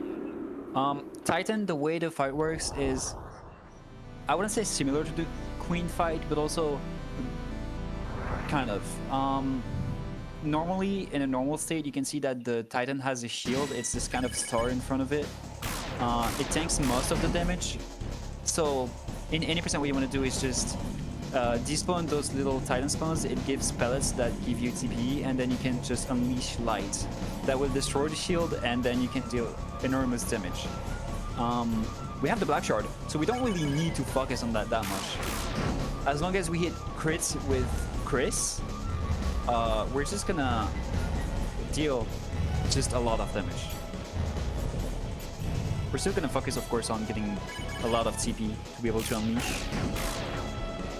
But yeah, in any percent, this fight is like super tricky and super precise because you need like something around 20-ish crits.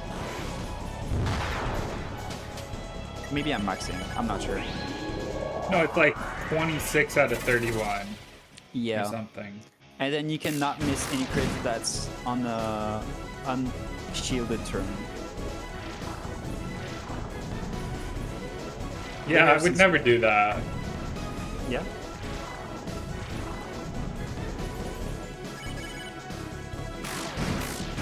Okay, I missed a Chris Unleash crit. That is a full turn on its own. That's like probably like... It might be 2 more 1,000 turns. damage.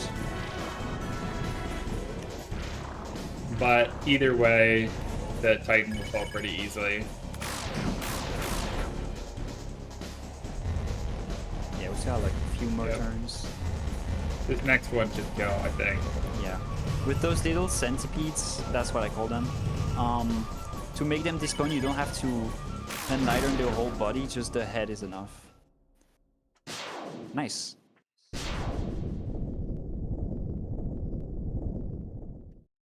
So that was the Titan fight. Now the Titan will sort of take forever to die, heal itself.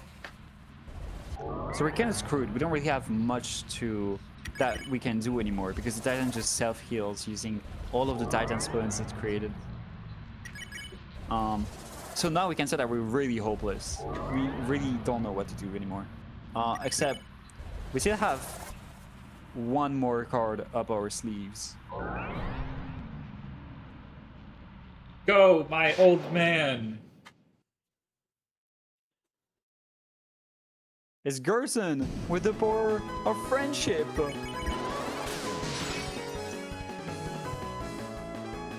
Gerson with a steel chair. Yeah, and then Susie's idea. We're just dunking Chris inside the Titan.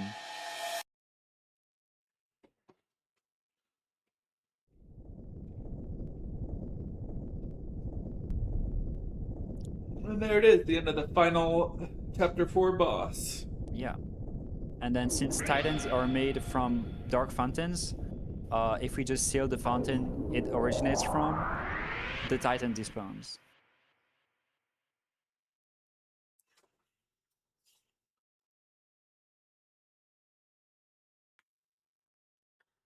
Oh, I see, that's what happens. What? Look, I'm not very smart. I'm locked in on the lore of chapter 5. I was not. Oh no, that's so fine because I only knew because someone told me. And then I'm maxing Makes a lot of saying sense, it every though. time. Every time I see this scene, I must say it, you know, because like I didn't knew originally. This is a very important room. If you are perfect, you can keep your speed, and it's very hard. Nice. I kept my speed Oh, of one of the stairs. That's huge.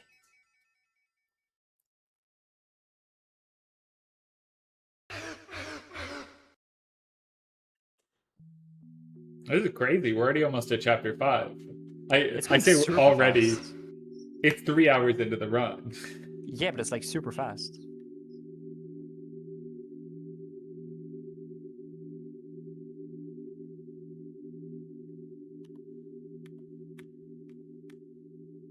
It was a pretty bad chapter 4, but I got the important things, and that's what really matters in the end.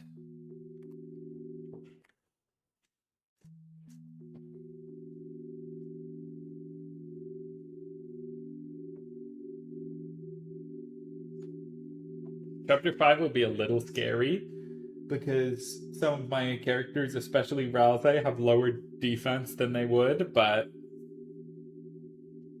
That's okay. I will be fine. Yes. What could possibly go wrong?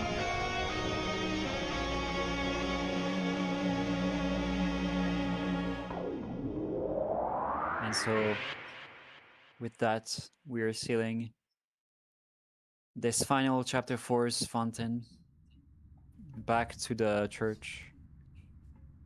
It's getting late. We're gonna go back to home.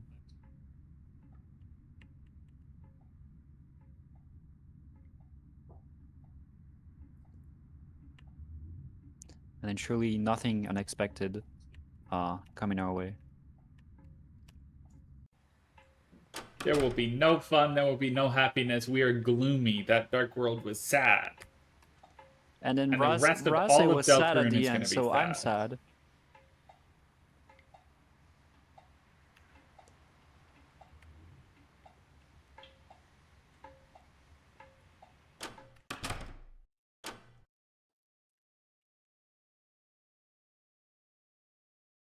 Oh my god, it's Sam's Undertale? Whoa, who could have guessed?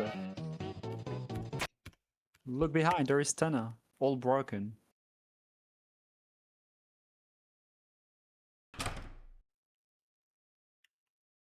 Oriel's a little drunk. I mean, I would be too if they canceled my church's choir practice.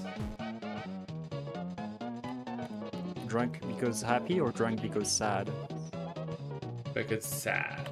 Oh. There's nothing more important to me than church choir practice. All right. That is the end of chapter 4. Just make sure to see this. All right, we're good. Okay. Completion data has been Now that created. this popped up, we're good. Bang. So, Moving on to chapter 5. welcome back, AZU.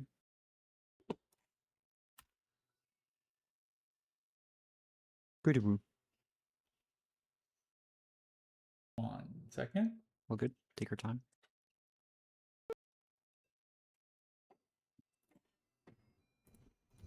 So that's gonna be the final chapter of this run. Stick with us. It's a really fun one. I think I'd say it's my favorite now. I thought about it. I think it's my favorite. Chapter 5 is a banger. Yeah. So normally we go through all the festival, which is really cool, by the way. One of my favorite Light World section ever. But we have completion data, so we're just gonna skip through it. And we are in a dark world that's been made in Asgore's flower shop. We're gonna turn auto run here. And a small trick here, if you close your game during Flowey's introduction cutscene and relaunch it, it permanently puts a flag in Like a your fail games state. files that says you've already watched it, so you are allowed to skip it. It's more of like, in case it crashes again, here is a way for you to continue playing the game. That's also a thing in chapter 3 with Tenna's video, but we don't see it in Spearruns, so yeah.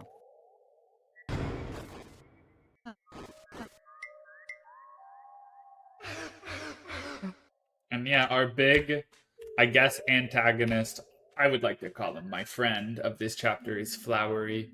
I don't really like the guy, but No, he's just so joyful. I think no. I mean, don't get me wrong. I think he has great music. He's pretty hot, you know. He's pretty hot. In the video, he is. Yeah.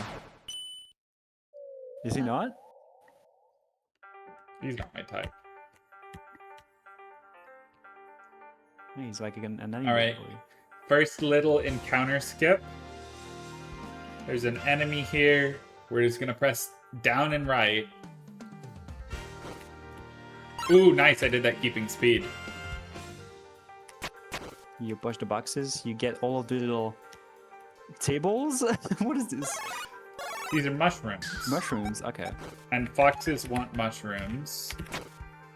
And these are like little mimic foxes, so they turn into items. Ooh, movement keep him. It kind of was movement, and just commit. I read that going right side first is faster, and Yeah. I started going to the left, and then I went, wait, right side is faster. Oh. Flowery is in our party now. Surely this will be permanent and not just for 4 seconds. Yeah. Ikuyo, San Francisco! I love this voice line. So yeah, you may have seen that Flory has insane stats. This guy is just OP like that, you know. And so we get introduced to a new mechanic, which is flooring floor and plants. So this is all bosses. The little routes, the little gimmick of this chapter for getting access to the secret boss of, well, this chapter is to grab pink coins. You need 10 of them, so you can open a door. I guess buy a key rather is more accurate. So that's what we're gonna do throughout this chapter all the way. But yeah, we can water plants now. Apparently you can keep speed here. You can do it Something if you I do it on saw the final flower here. Crystal doing, so But yeah. I have speed.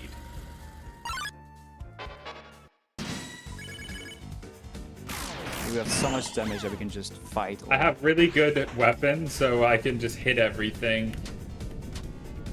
Normally in any percent, a lot of the encounters require you to hit every crit, but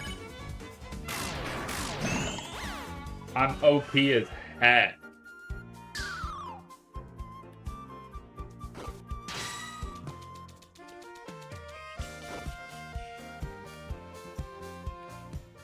Welcome to the diner. We have Asgore, Flory, and we have Green. Hi, Green. Everyone say hi, Green. Green isn't looking. You can't say hi. That's Okay. rude. We'll say hi to Green when Green's looking. Hi, Green. Oh, look, Green's looking. Hi, Green. I love root beer. I forgot to get root beer at the store today. No, I was going to.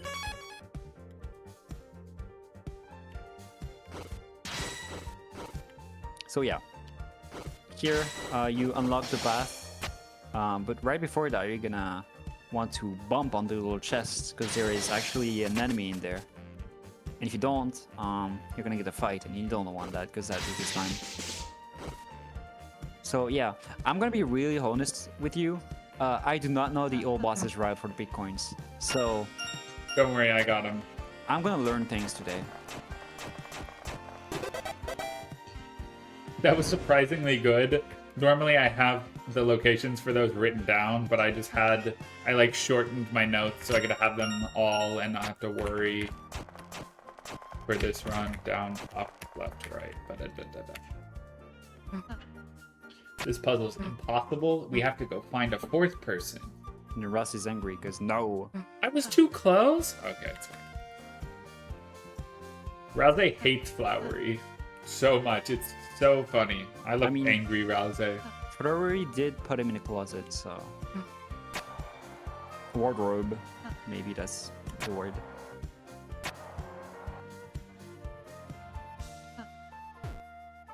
Bang! Good puzzle, good puzzle. You know, when I first played, I didn't know that Rase would auto-do it. Like, do it himself. Because I disabled Rase's. I would never disable Rouse's. No, but like, I thought I could re-enable it after, and then I couldn't. And I was so sad. I just wanted to test, you know, I wanted to try. Deserved. I'm sorry, Rase. I love you so much.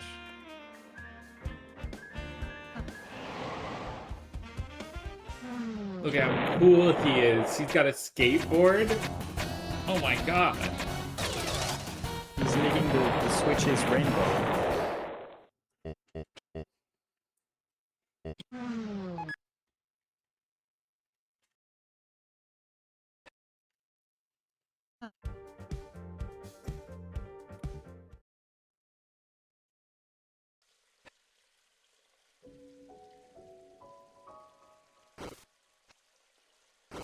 All right.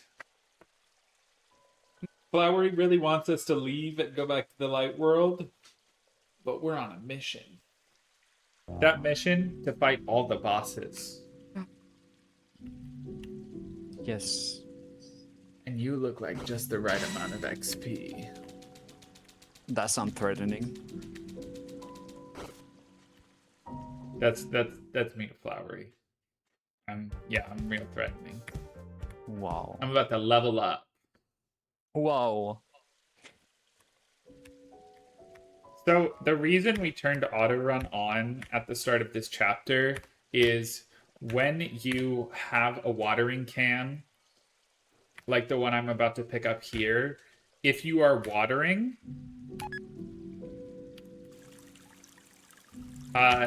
and have auto run on, you can keep your run speed. If you do not have auto run on and are holding a run button, you will lose speed. Strange that it works that way, but it does. And then we're first getting introduced to Seth and Aqua. Mostly just Aqua. Aqua. She's kind of great. Everybody loves her. Hey, I love Aqua so much. The way this fight works casually is you need to do a bunch of different acts. The way this works in the speedrun is we are going to check her 3 times and she gets bored.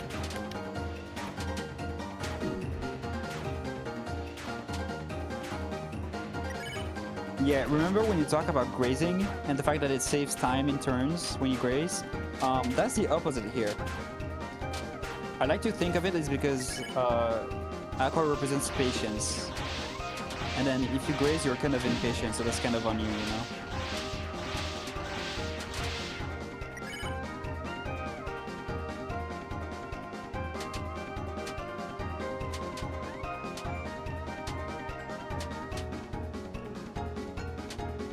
I kind of dodged like crazy there. My god. Also, you want to take damage in this fight at least once. The reason being because in one of the later fights, if you did this fight no hit, you'll get another attack that's like a bit longer, and you don't want that. But yeah, And harder to dodge. Yeah. When I first saw it, I was like kind of shocked that it was just like a normal attack. But yeah, since we won the fight, as a reward, we're getting a feather. And the feather is not just a normal feather. We are now platforming. So real quick, we're gonna jump to the left.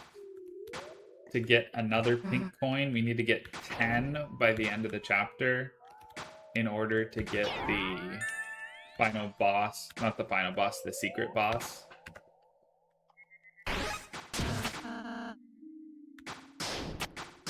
Yeah. And so with all of this platformer mode, we also, by pressing C,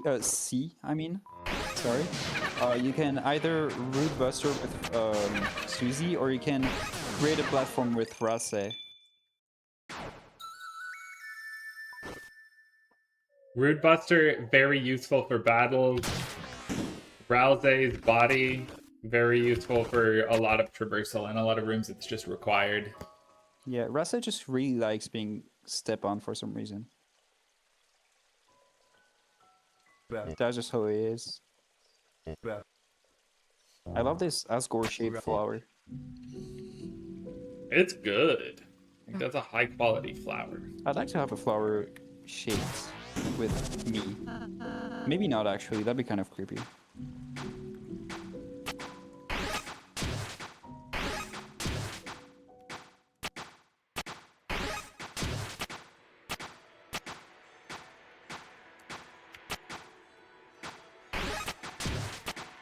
But yeah, so we're now gonna come on cliffs.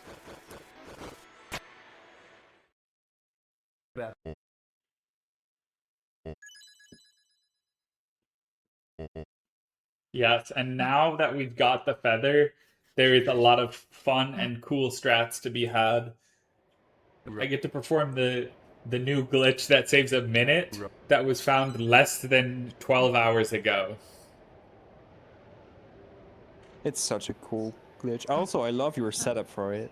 It's so good. I don't know how I would, like, soft lock, but I'll safety save. Because that's the right thing to do. True.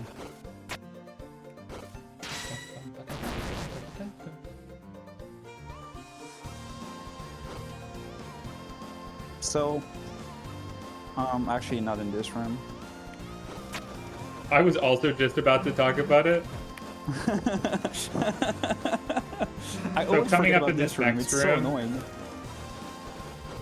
I'll let you talk about normally,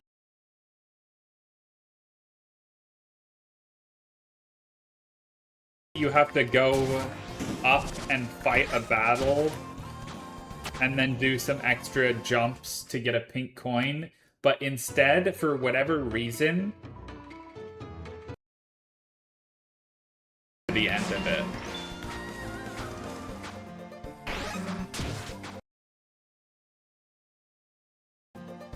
Breaking these two pieces of grass.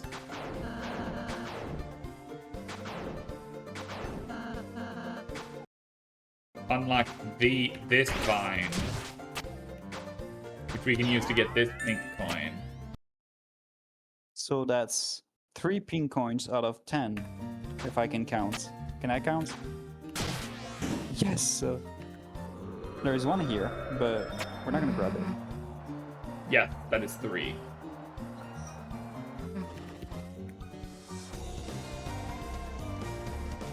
Yeah, I'm dropping frames. It's okay. It'll get better. Now there's an encounter skip in this room that is kind of RNG. Let's see if I can hit it. I'm gonna let it go under me. Oh, I can't believe I did that. I just barely missed it. I love these new acts. The drop frames have stopped.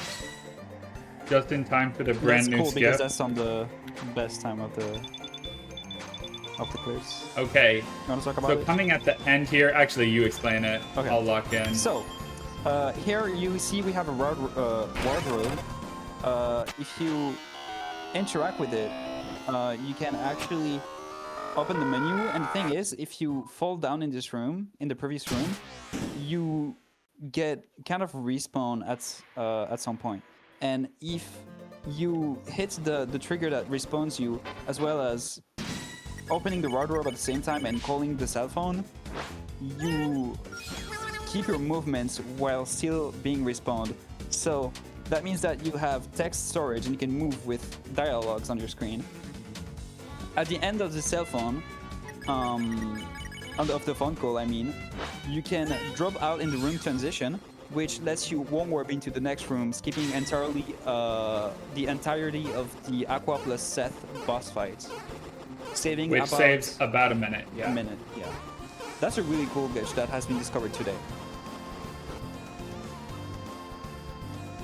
The cell phone is always relevant. Hold on, I'm gonna go for it.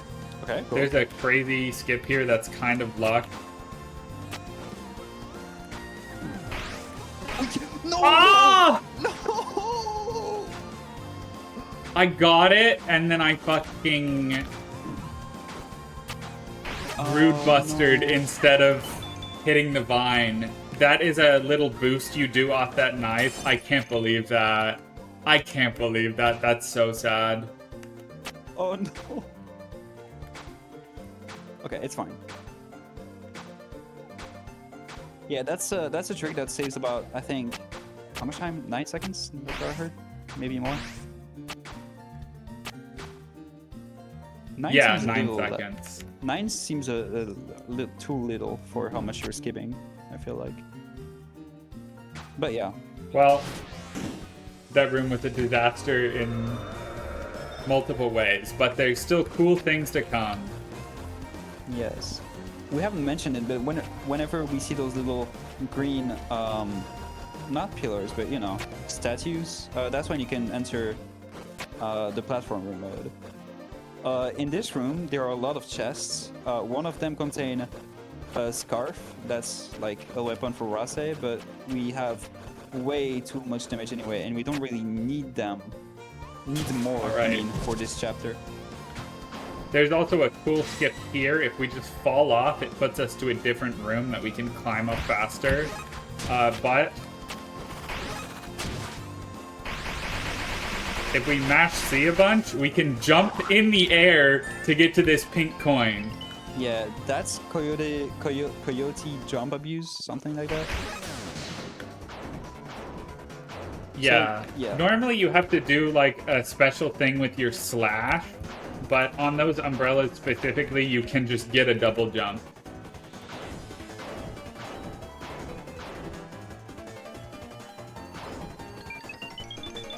Money.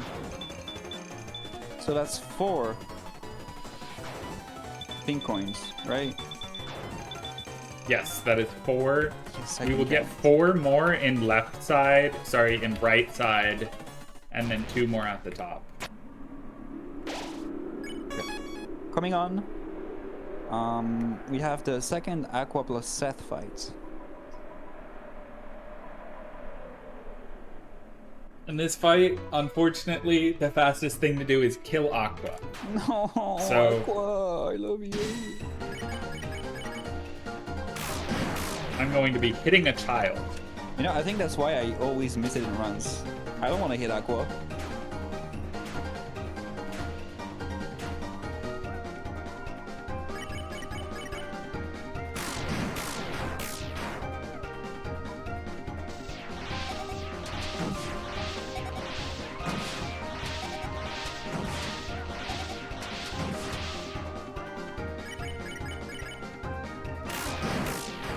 But yeah, the reason we're focusing Aqua is because if we defeat her fast enough, it will skip Seth's final attack, 2 final attacks. That saves about 45 you seconds. save a turn in all bosses. Okay. Oh, that's cool. So that's about a minute saved, by the way. Yeah, it saves a crazy amount of time because Seth does a super long and super cool attack that we just don't get to see. Cutscenes.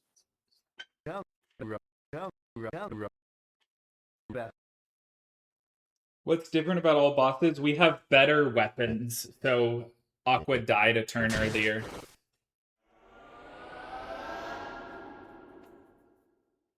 Genuinely, it is just a little bit easier to hit things with your sword.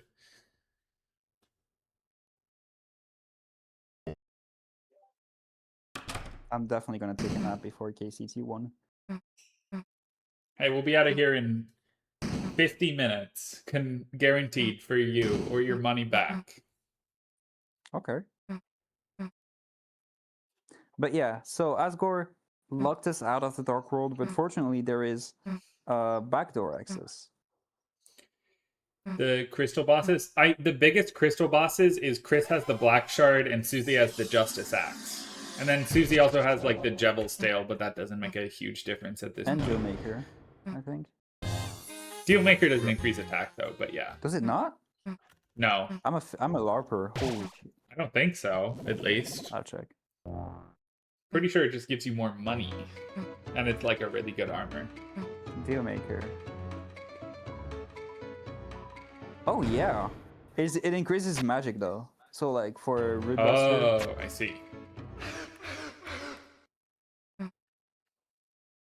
I'm such a LARPer, that's crazy. Is left choicer faster than right choicer? I think so. I don't know. The for guy sure, says but I right think choicer, so. but I'm not. I'm scared of trusting the guy. The guide also said right choicer at the end for a while. You can't trust everything you see on TV. But Tenna. Anyways. You can trust everything you see on TV. We are now in the giant castle. Which is so much aura, by the way. We can pick left or right path. Left path is better because I said so. And also it ended up being faster. Here. Little encounter skip here. Yeah. Clean and nice. Nice And I and love easy. this soundtrack, by the way. This music specifically. And we're coming up quickly on one of the most messed up tricks. You can skip one of the paths. No, you have to do both of them, but it is faster to go to the left first for some reason. This cutscene is longer if you go to the right first. Oh Is yeah, the you don't reason. even get to hear Asgore lead motif. Ba-da-ba-ba-ba-ba.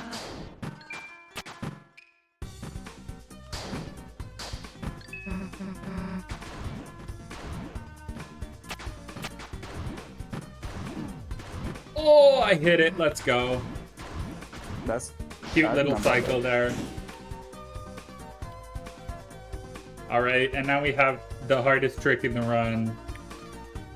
So, lock the heck in.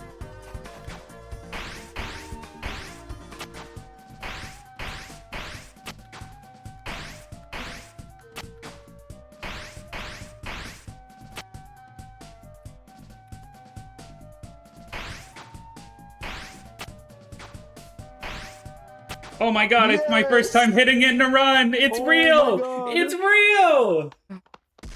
So basically, you see all those blue flowers. There was a gun above it. If you end up stepping on one of the flowers, you would trigger like a fight. That loses like a lot of time, but that's crazy. Actually crazy. Bang! I am very consistent at that in practice, but I keep missing it in runs. I never hit it in a run, so I'm impressed. This is my first run to hit it. I'm very impressed. Damn. Also, we now need to collect evidence for a trial later. You can do that. You can just. Yes. Right when you leave the room for the first time. You can pick it up. Oh my god. The guy doesn't say that. Oh. The guy is We like, should go back update the after time. doing all of this. Because I don't think we even discovered that until like yesterday. No, I mean, that's fair. All right, Secret and room. for some reason in this easily accessible room is one of the most overpowered items in the game, Attention Max, which you can use at any point in a battle to set your TP to 100, which I guess it just says max, but Imagine using would it be on very strong secret boss. in Chapter 4. Like, there's multiple fights in Chapter 4 where it would save over 40 seconds. But it's still very useful. We'll be using it on the final boss. Yeah. So here, we're just collecting evidences. That will come for a next fight.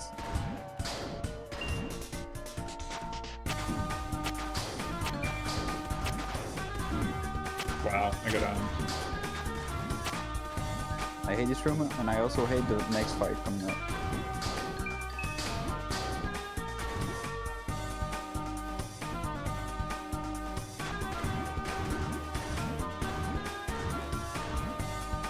Oh, I don't know how I didn't get hit by those.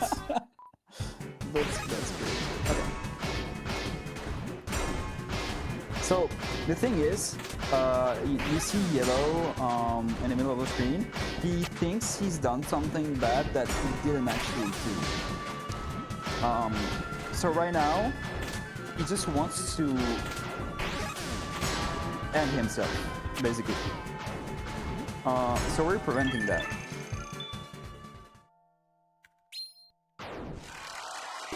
We've destroyed the machine that was going to blow him up. Then he's And now we going get to go jail. meet Blue.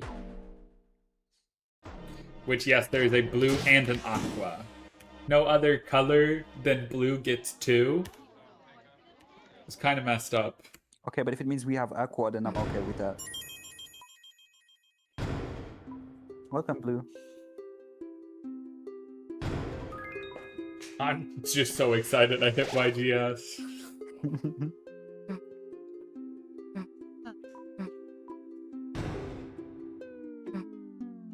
I mean, yellow and gold did the same thing, to be honest.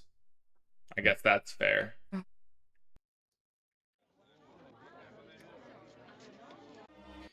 So now we have to go help yellow, because blue's all upset that yellow... Well, blue doesn't know where yellow is. But blue will be upset that yellow is in jail. Because apparently yellow didn't commit any crimes. Doesn't seem believable to me.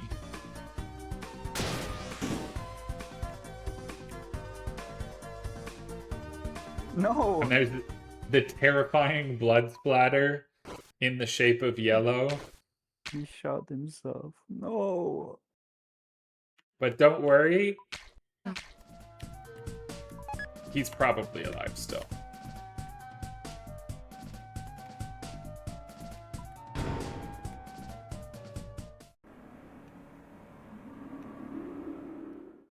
Oh, great news. He's right there. Yay!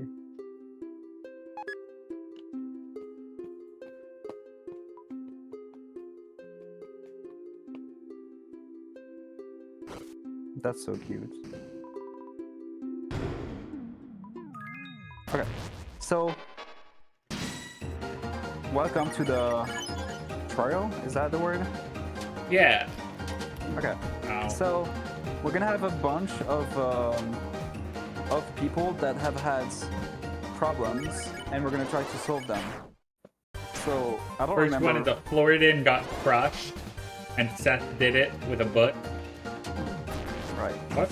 So here we just want to graze a lot to get enough TP so that we can actually justice. Green got some oil or something on Yellow's shirt.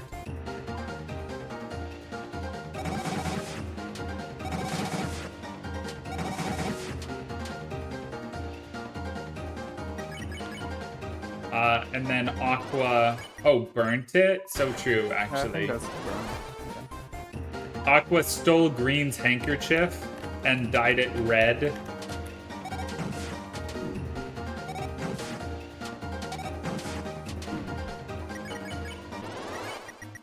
And then Blue stole Yellow's flowers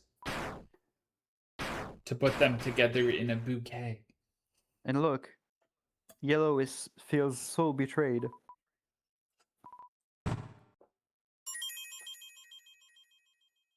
But it's fine.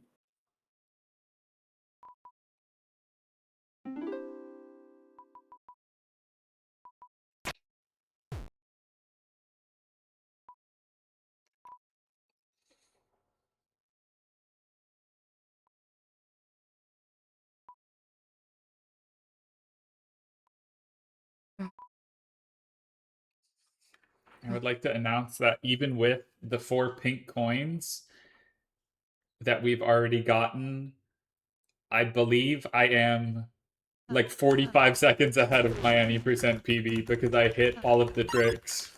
Ooh.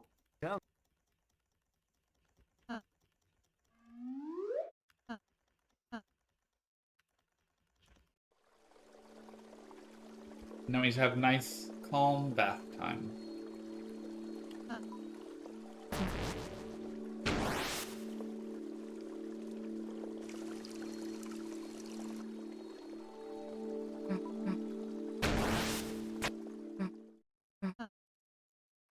All right, there were no pink coins on the left side here, but on the right side of the castle, we will be getting 4. I mean, there are pink ones on the left side, but they're just not optimal to Oh get. yeah, they're slow. The quickest one is like 21 seconds. Yeah. We can get them a little bit faster than that. And that's what we're gonna do. Hello, Green.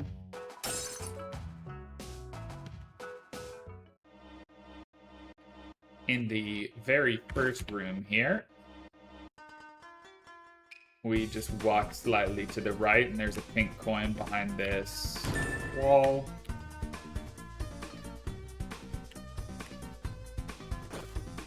Gonna move down here, do a quick encounter skip.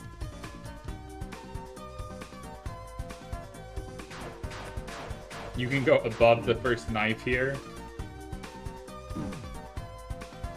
Just a sneaky little skip, save a little bit of time from getting hit one last time.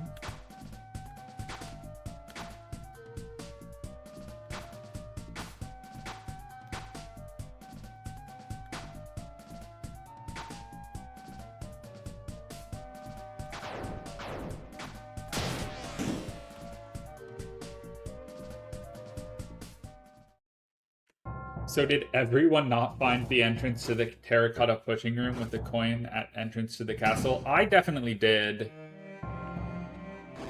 It just... I think that was one of the pink coins. Yeah, that was one of the pink coins I got in my casual playthrough.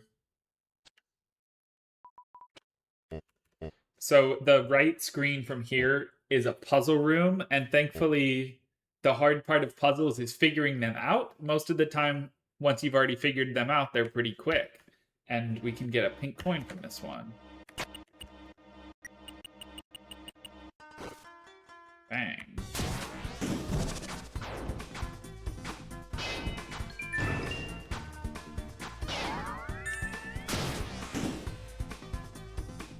That's 5. No, that's 6. That's 6. That's 6. I forgot about the other Terrified me for a second. one. I just forgot about the one you took earlier. It's getting late. Okay, it's fine. Nothing wrong with it. A little forgetting. Yes. I corrected myself, so it's okay. Here, make sure to not get hit by any of the gloves, because you'll get pushed up. And Bang. we get another pink coin in the right here. Bang. Hit it from a distance.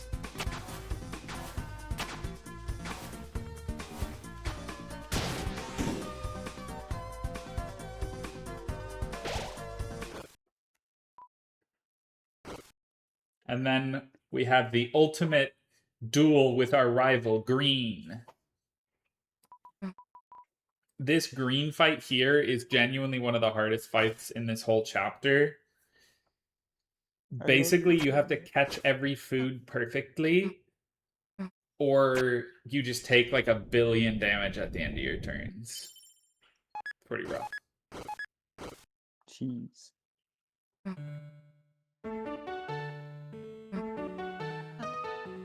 Wait, where's the boss fight?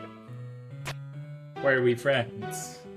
No! I Because they're wanted a just boss chill like fight. that. You know? They like No! to cook food and then give it to others. Now we need to collect 3 foxes to get past Aqua. So there's 1 there. Ow. Well, that was silly of me.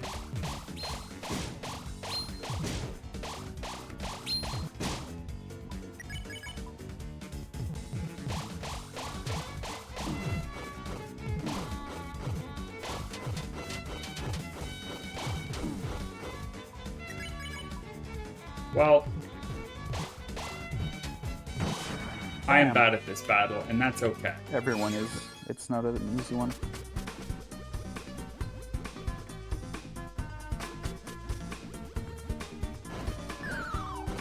Collect the 2nd fox from pushing that one off, and this is our 3rd fox.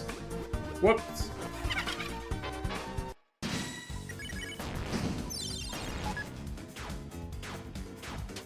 So now we have this double Aqua battle where we just need to hit the fake knives, and then it'll end. You know, I thought that it was just like a length time thing. And then I realized, damn, this fight is taking much longer than I remember. And then I realized that was kind of dumb. But that's okay. We have another puzzle here in this room. This one is much harder, but I'm no longer on my casual playthrough, so I can just memorize the solution. I did not know about this, by the way. About this room as a whole. That room took me like 20 minutes casually. I'm not supposed to do that? Besides, no, I didn't even know the room existed. I've never seen it. Yeah, there's a lot of rooms like that.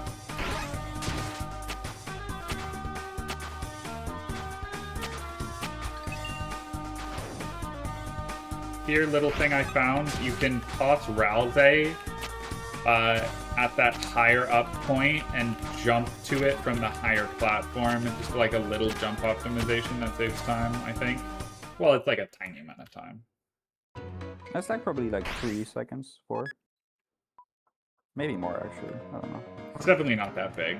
Yeah, this fight, so there are the glasses here. You can see that they're kind of glowing. That means you cannot root cluster them.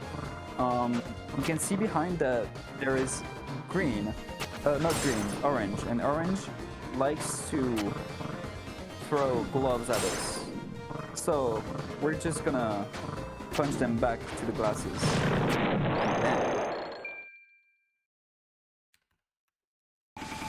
So we still have 1 more fight to go before the And end it's of also, right side. I just realized that that is the only example of a battle that takes you out of platformer mode. Yes. That's crazy, actually.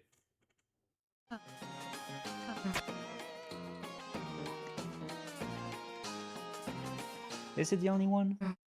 I think so.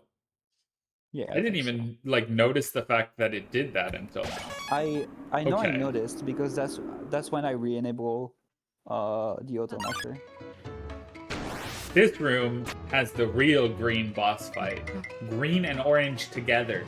This fight is pretty cool. You have to play basically perfectly, and even if you play perfectly, you can get unlucky and lose a full turn. Yeah. So let's see what I can do.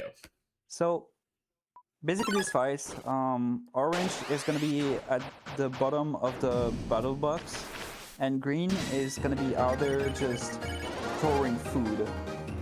We wanna grab all the food so we can get enough TP to act on orange.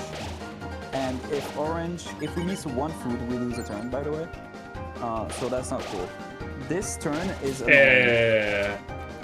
this first food that's being Stupid thrown wall is just very bouncers. unpredictable. That's okay. But yeah, so in addition to losing the turn, if you miss a food, you can see that it gets stacked on the side here, and then there's a little animation so that loses like 2 or 3 seconds. And also, if orange gets a total amount of 5 pieces of food, she starts doing an attack that's just ungrazable, and you lose another turn. So that's the attack before the final attack. Well, it's still an okay fight.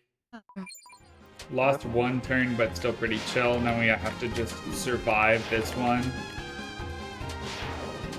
This attack, genuinely, I don't think anyone is good at dodging it. I found a way to dodge it pretty good. If you just follow where orange goes, as she goes, you know, you get hit less. Because you move in the same makes direction sense. as the gloves, right?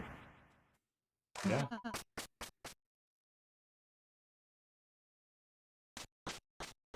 But yeah, that's pretty much the end of right side. And so we are missing 2 more pink coins. Yes. And those pink coins we will get just before the boss fight. So that's exciting. And that's a really cool boss fight too. So you want to stay for it. But it's also almost the end of the run. It's going so fast.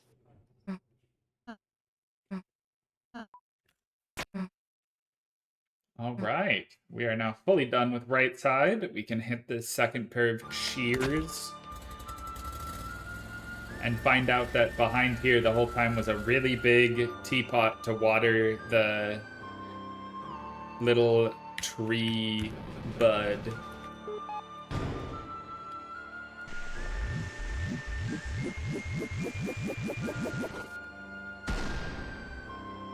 And we can climb up this giant beanstalk. And that's also from this point that we unlock the fast travel doors. Which I think is a little late into the game, but you know. Is it really here? I thought it was at Green's shop. No, it's here, I think. Dang. I think you get it like you see it. It's either here or Green shop, but I think it's here. Not sure.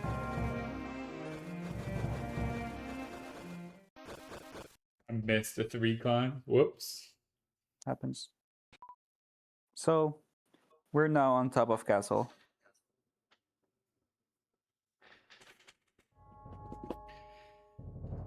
Yes, and this is a very fun section of the game. It seems like there's a lot going on, but really it's not that hard. Mostly just having a great time, enjoying the peak that is Chapter 5. Yeah.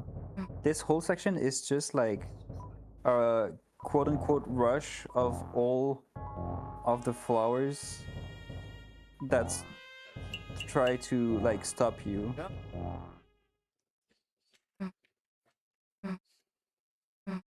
And we get a bunch of fun platformer sections. Yeah.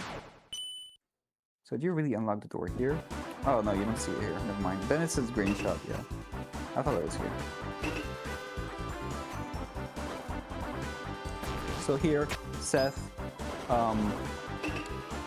they're gonna try to make the little ninja, whatever, I don't know what the name is, not to be friendly with us, but it's fine. They're friendly with us. I am much more convincing than Seth. Yes. This room we have blue and yellow trying to stop us. But blue isn't really trying to stop us, rather he's really just making a path for us. So thank you, blue.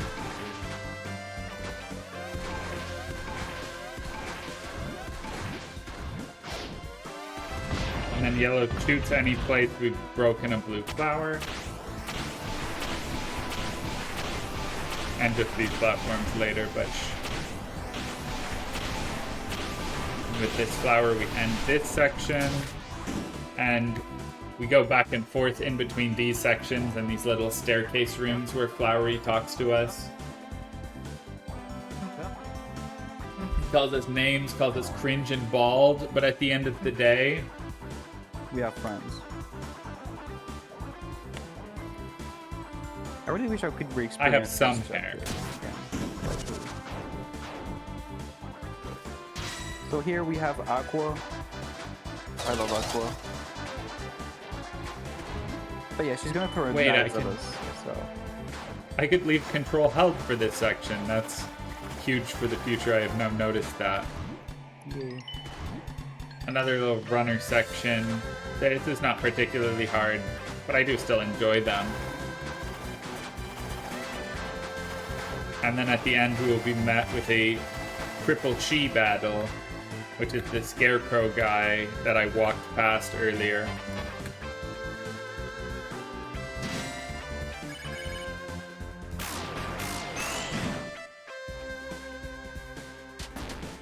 I love how they're just waving a little white flag when they're down.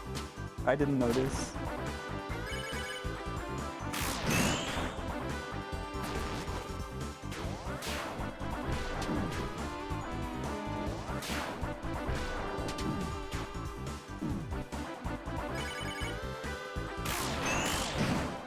Bang!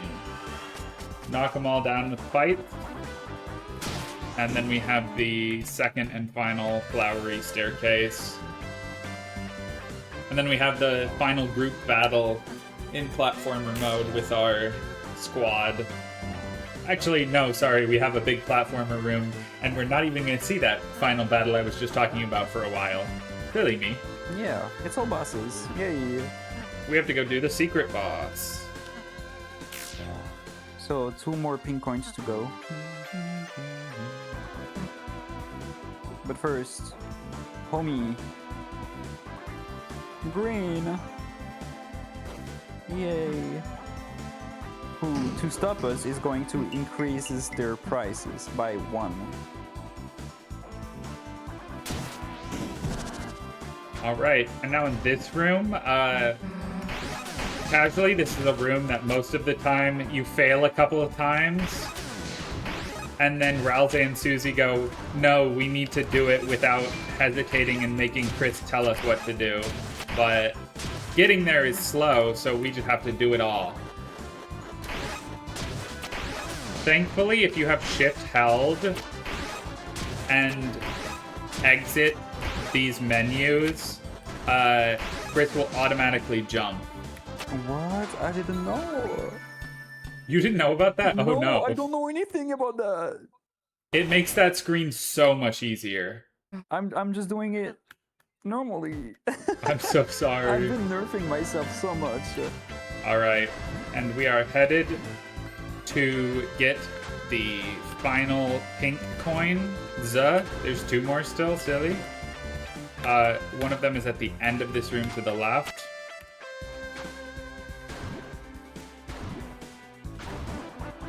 These flowers are a bit more tricky to manipulate. Bang!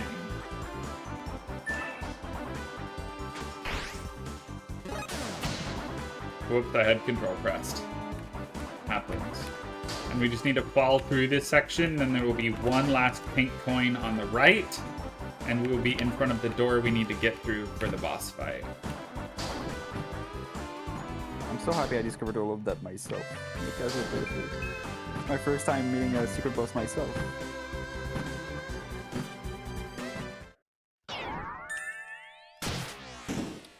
Alright, into the door. Go right. Come Yeah, up to the we shop. need to buy that key to the pink. 2 of that first item.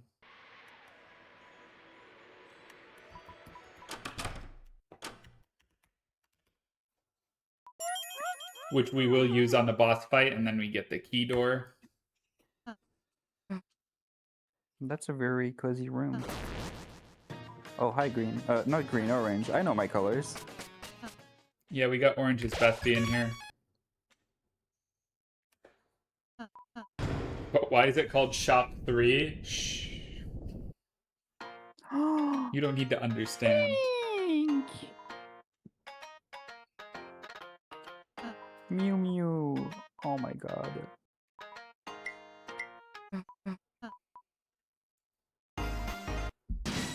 Okay, so how does this fight works? As you can see, we're turning purple and not whatever color they think that Muppet. was. Right. Yeah. So you can see that our TP bar on the left has been majorly nerfed, but each time we get a hurt, it increases by 1. We also have actions that increases our max TP bar. You can see that Mew Mew here has a Ducky bar that we need to increase to 15. Doing that will... Hatsune Miku, by the way. Doing that will start a dating sequence, and that's so cool. That's my favorite fight in the whole game. Ow. What? I lost a turn because I got hit there? That's fine. I got hit again? Okay. But yeah. Everything is fine. Yeah. Here we have Mew Mew, who's gonna ask us a series of questions. Are you doing this in Japanese? That's crazy. Yeah, doing this in Japanese, I sort of know how to read.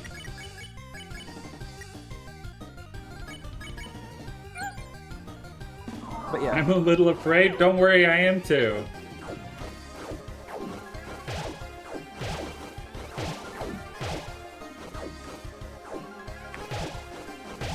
But yeah, different actions you can do in this fight are something you can give an item and gain duckies. Lock in. And also you can also with Rase do Lovely Boy, which increases the CP bar.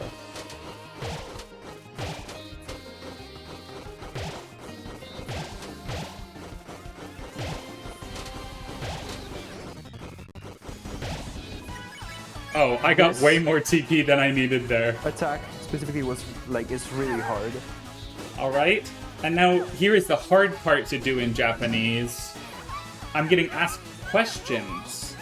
These questions are random, from a pool of 12.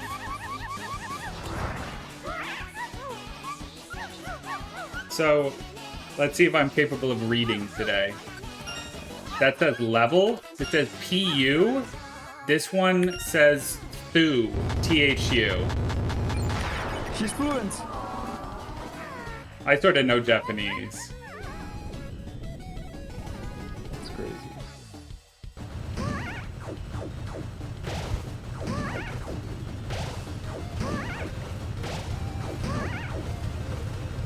Oops.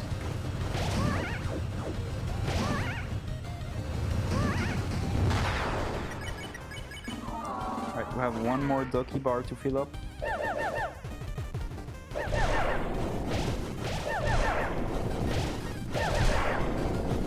Jesus Christ.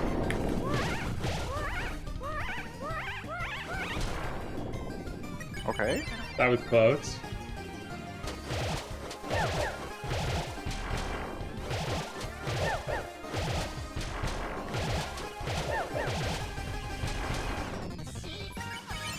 Alright.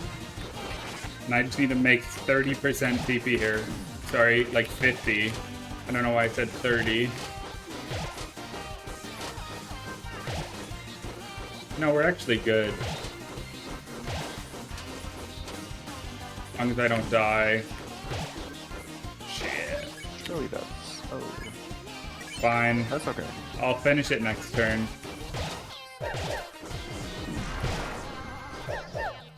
Okay, it's not fine. I can't finish it next turn.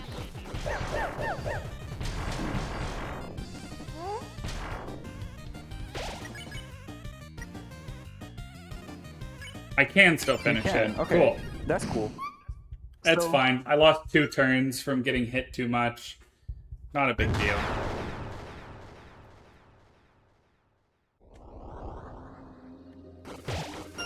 Now, these phases, the scary boxes might seem scary, but they don't do very much damage, so it's kind of fine.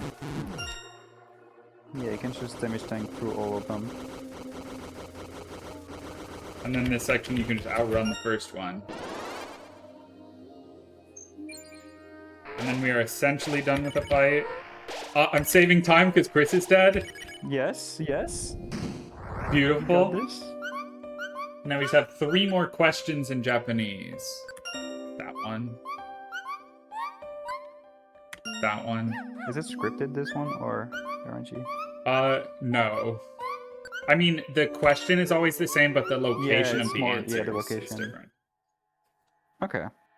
Well, that was a good fight. I Hey. love this fight so much. It's so fun. But yeah. So doing that, you get a Shadow Crystal. You don't get a weapon directly from Pink, but you gain access to a room where you can trade from each flower. They each have their own individual equipment that you can buy for money and pink coins. We're not going to do that in the run because it's pretty useless now, but yeah.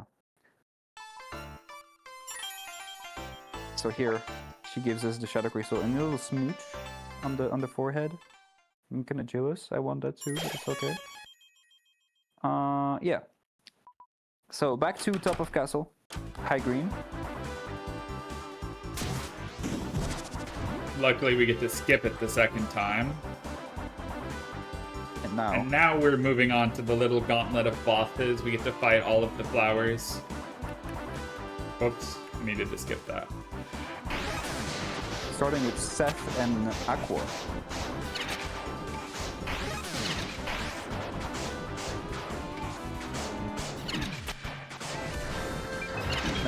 And then hitting the ward world on the top left actually skips to the next turn. Oh, it does? Yeah, you have to hit it I with the didn't know sword, that. not with the...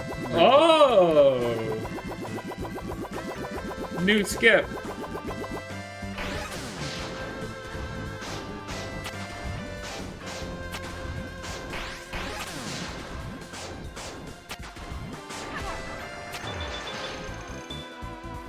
Nice.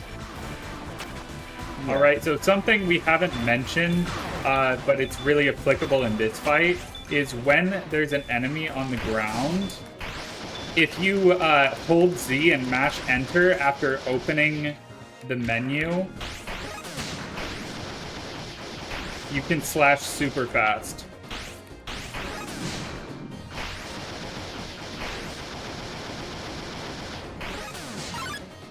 Okay, and then I did a little skip. Normally they have a special attack, but if you Rude Buster them at the last moment, they don't. Whoops. Alright. And now we just have the flowery fight, and then we're done. I like how Orange stands here and does nothing for the first 2 phases. Me too.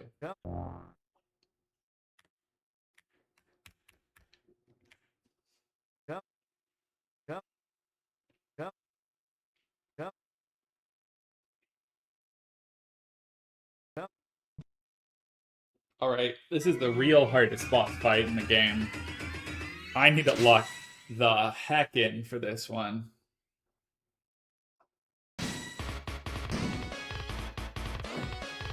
We get this little orange heart boost mode where we're on a track and you can press Z or enter to move farther forward or move faster.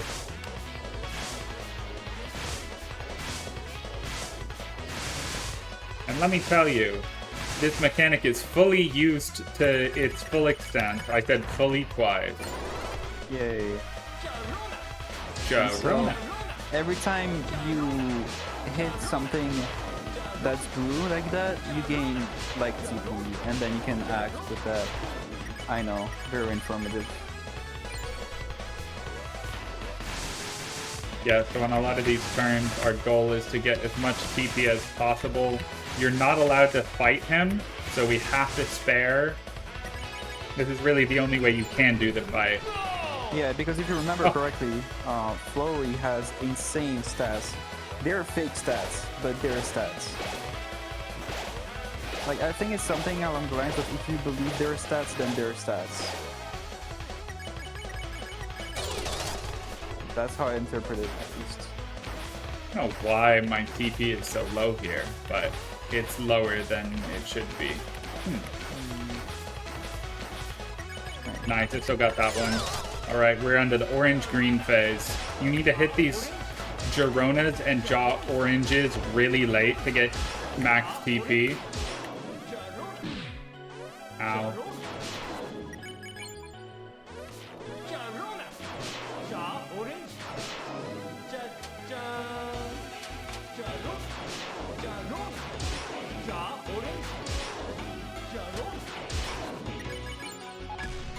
Alright, unfortunately I couldn't get to 80%. If I could get to 80%, I was going to use the Tension Max to save a turn. But I was just a little bit too low, so unfortunately there will be no turn saved. I have to do an extra turn of this attack. It really isn't too bad. This is my worst attack in the whole fight. Oh, same. But like... And we get Justice. Flowery is the Moss, so he's a criminal or something. And hopefully I can do the final attack well. I think it's something like, there is no prison, but then there is moss in prison. Like, no, you haven't been to prison, but you've been to prison. And the moss is nice. Well, I got hit anyways, but... The little skip you can do if you get hit by the last one here, the turn immediately ends instead of giving you a little extra animation. And we're on to the sort of Giga Climb section.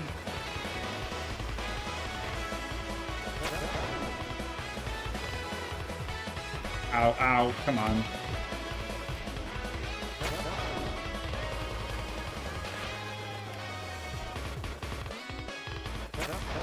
Okay, I think that's better than what I've been doing on the climbs.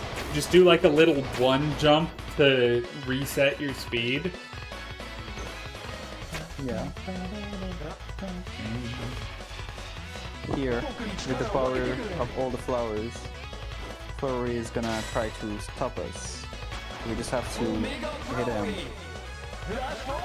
again and again. Jarona. That's Omega Flowery.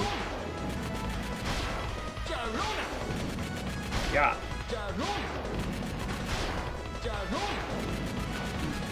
Ow.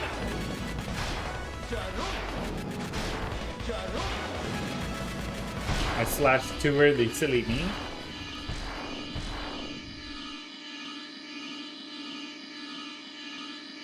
And here we can just Bang. smash the crit. And yeah, that's the end of the Flowery fight. That was pretty That cool. is basically the end of the run. We just have a couple of cutscenes. And we're done. So GG.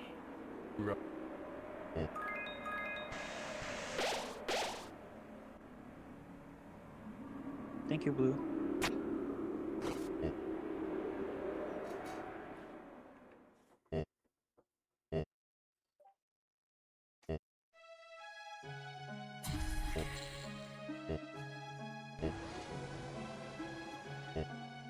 This is kind of like Chapter 2, where you learn about the roaring, except Asgore is a lot more vague. He's like, bad things happened. Bad things happened. I knew. I I tried. swear they weren't my fault. Yeah. They couldn't have been my fault.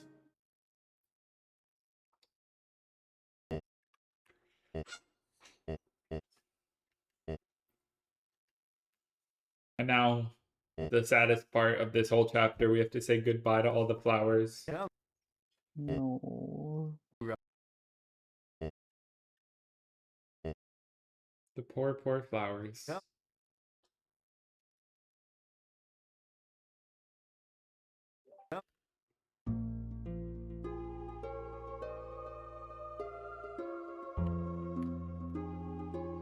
Whoa. Bye-bye. Green. Bye-bye. Green's chill about dying, I think. Yeah. Bye, Orange. Bye, Blue. And my favorite color, that. Goodbye, Seth.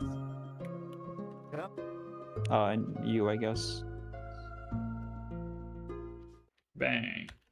And we seal the fountain, and that's the end of chapter 5.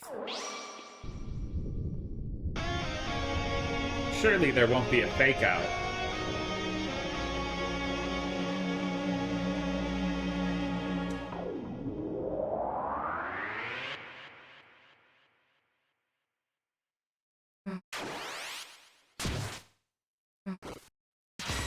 The Roaring Knight? But it's fine, because Flowery is here to save the day. Who would win, the Roaring Fraud or Flowery with 999 in every stat?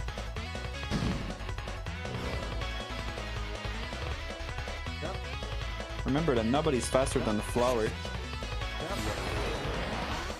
San Francisco.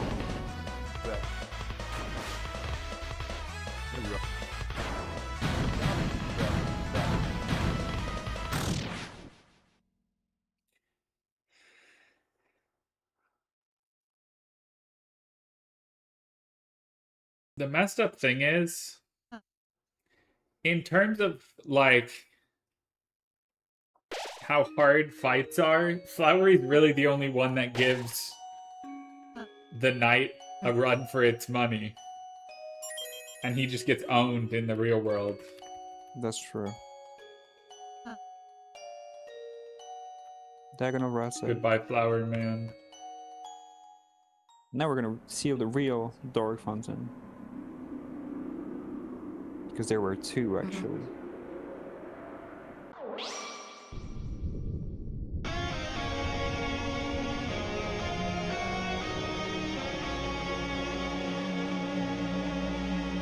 So time is gonna come in a few minutes. Yes, we have to walk Susie back home, and then we'll be calling time. It's about 2 minutes. A little under. Probably a minute and a half from here.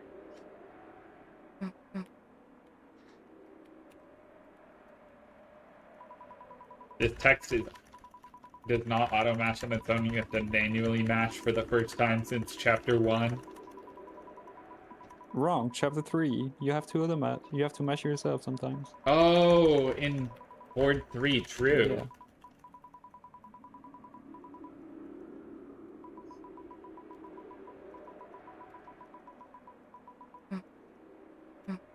But yeah, we get another code for the shelter. Tried to rib it, but Susie got it. So. So clearly, in the next chapter, we will be taking a visit to the shelter. All right. We just need to walk home. So peaceful.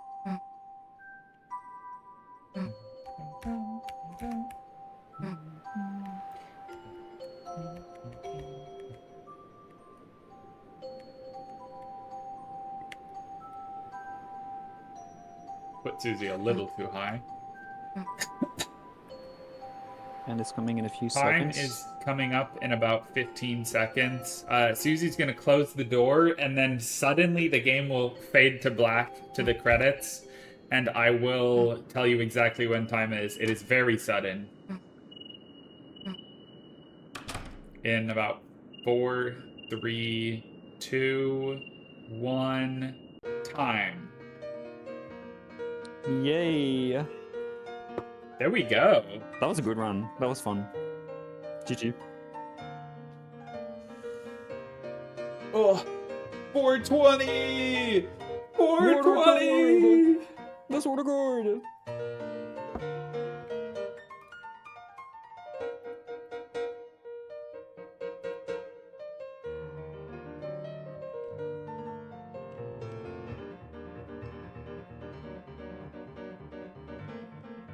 I love this song. Yeah, the credits in this chapter are so cute. And GG, that's the end of the run.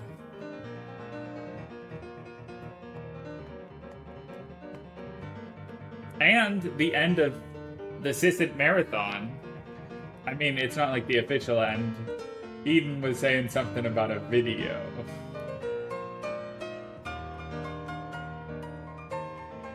But thank you, any Europeans that are still awake.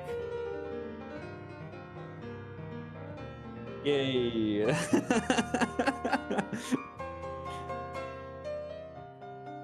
I hope Casey wins I really hope so. for yeah. you sticking it out. Or at least that they put a good fight, you know?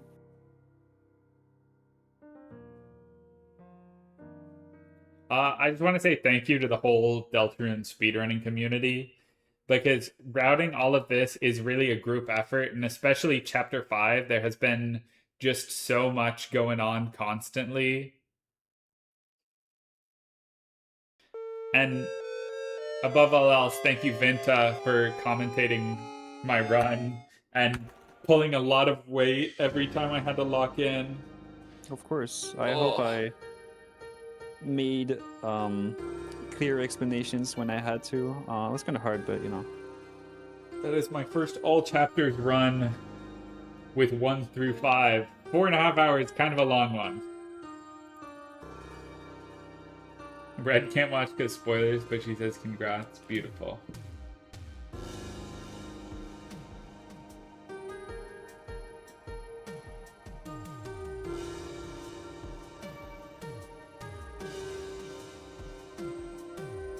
I'm out of water. I've been picking up my water cup for the past hour.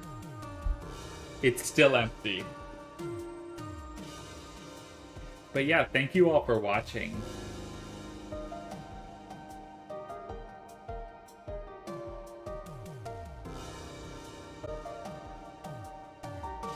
No, I think that's it. I think we're out.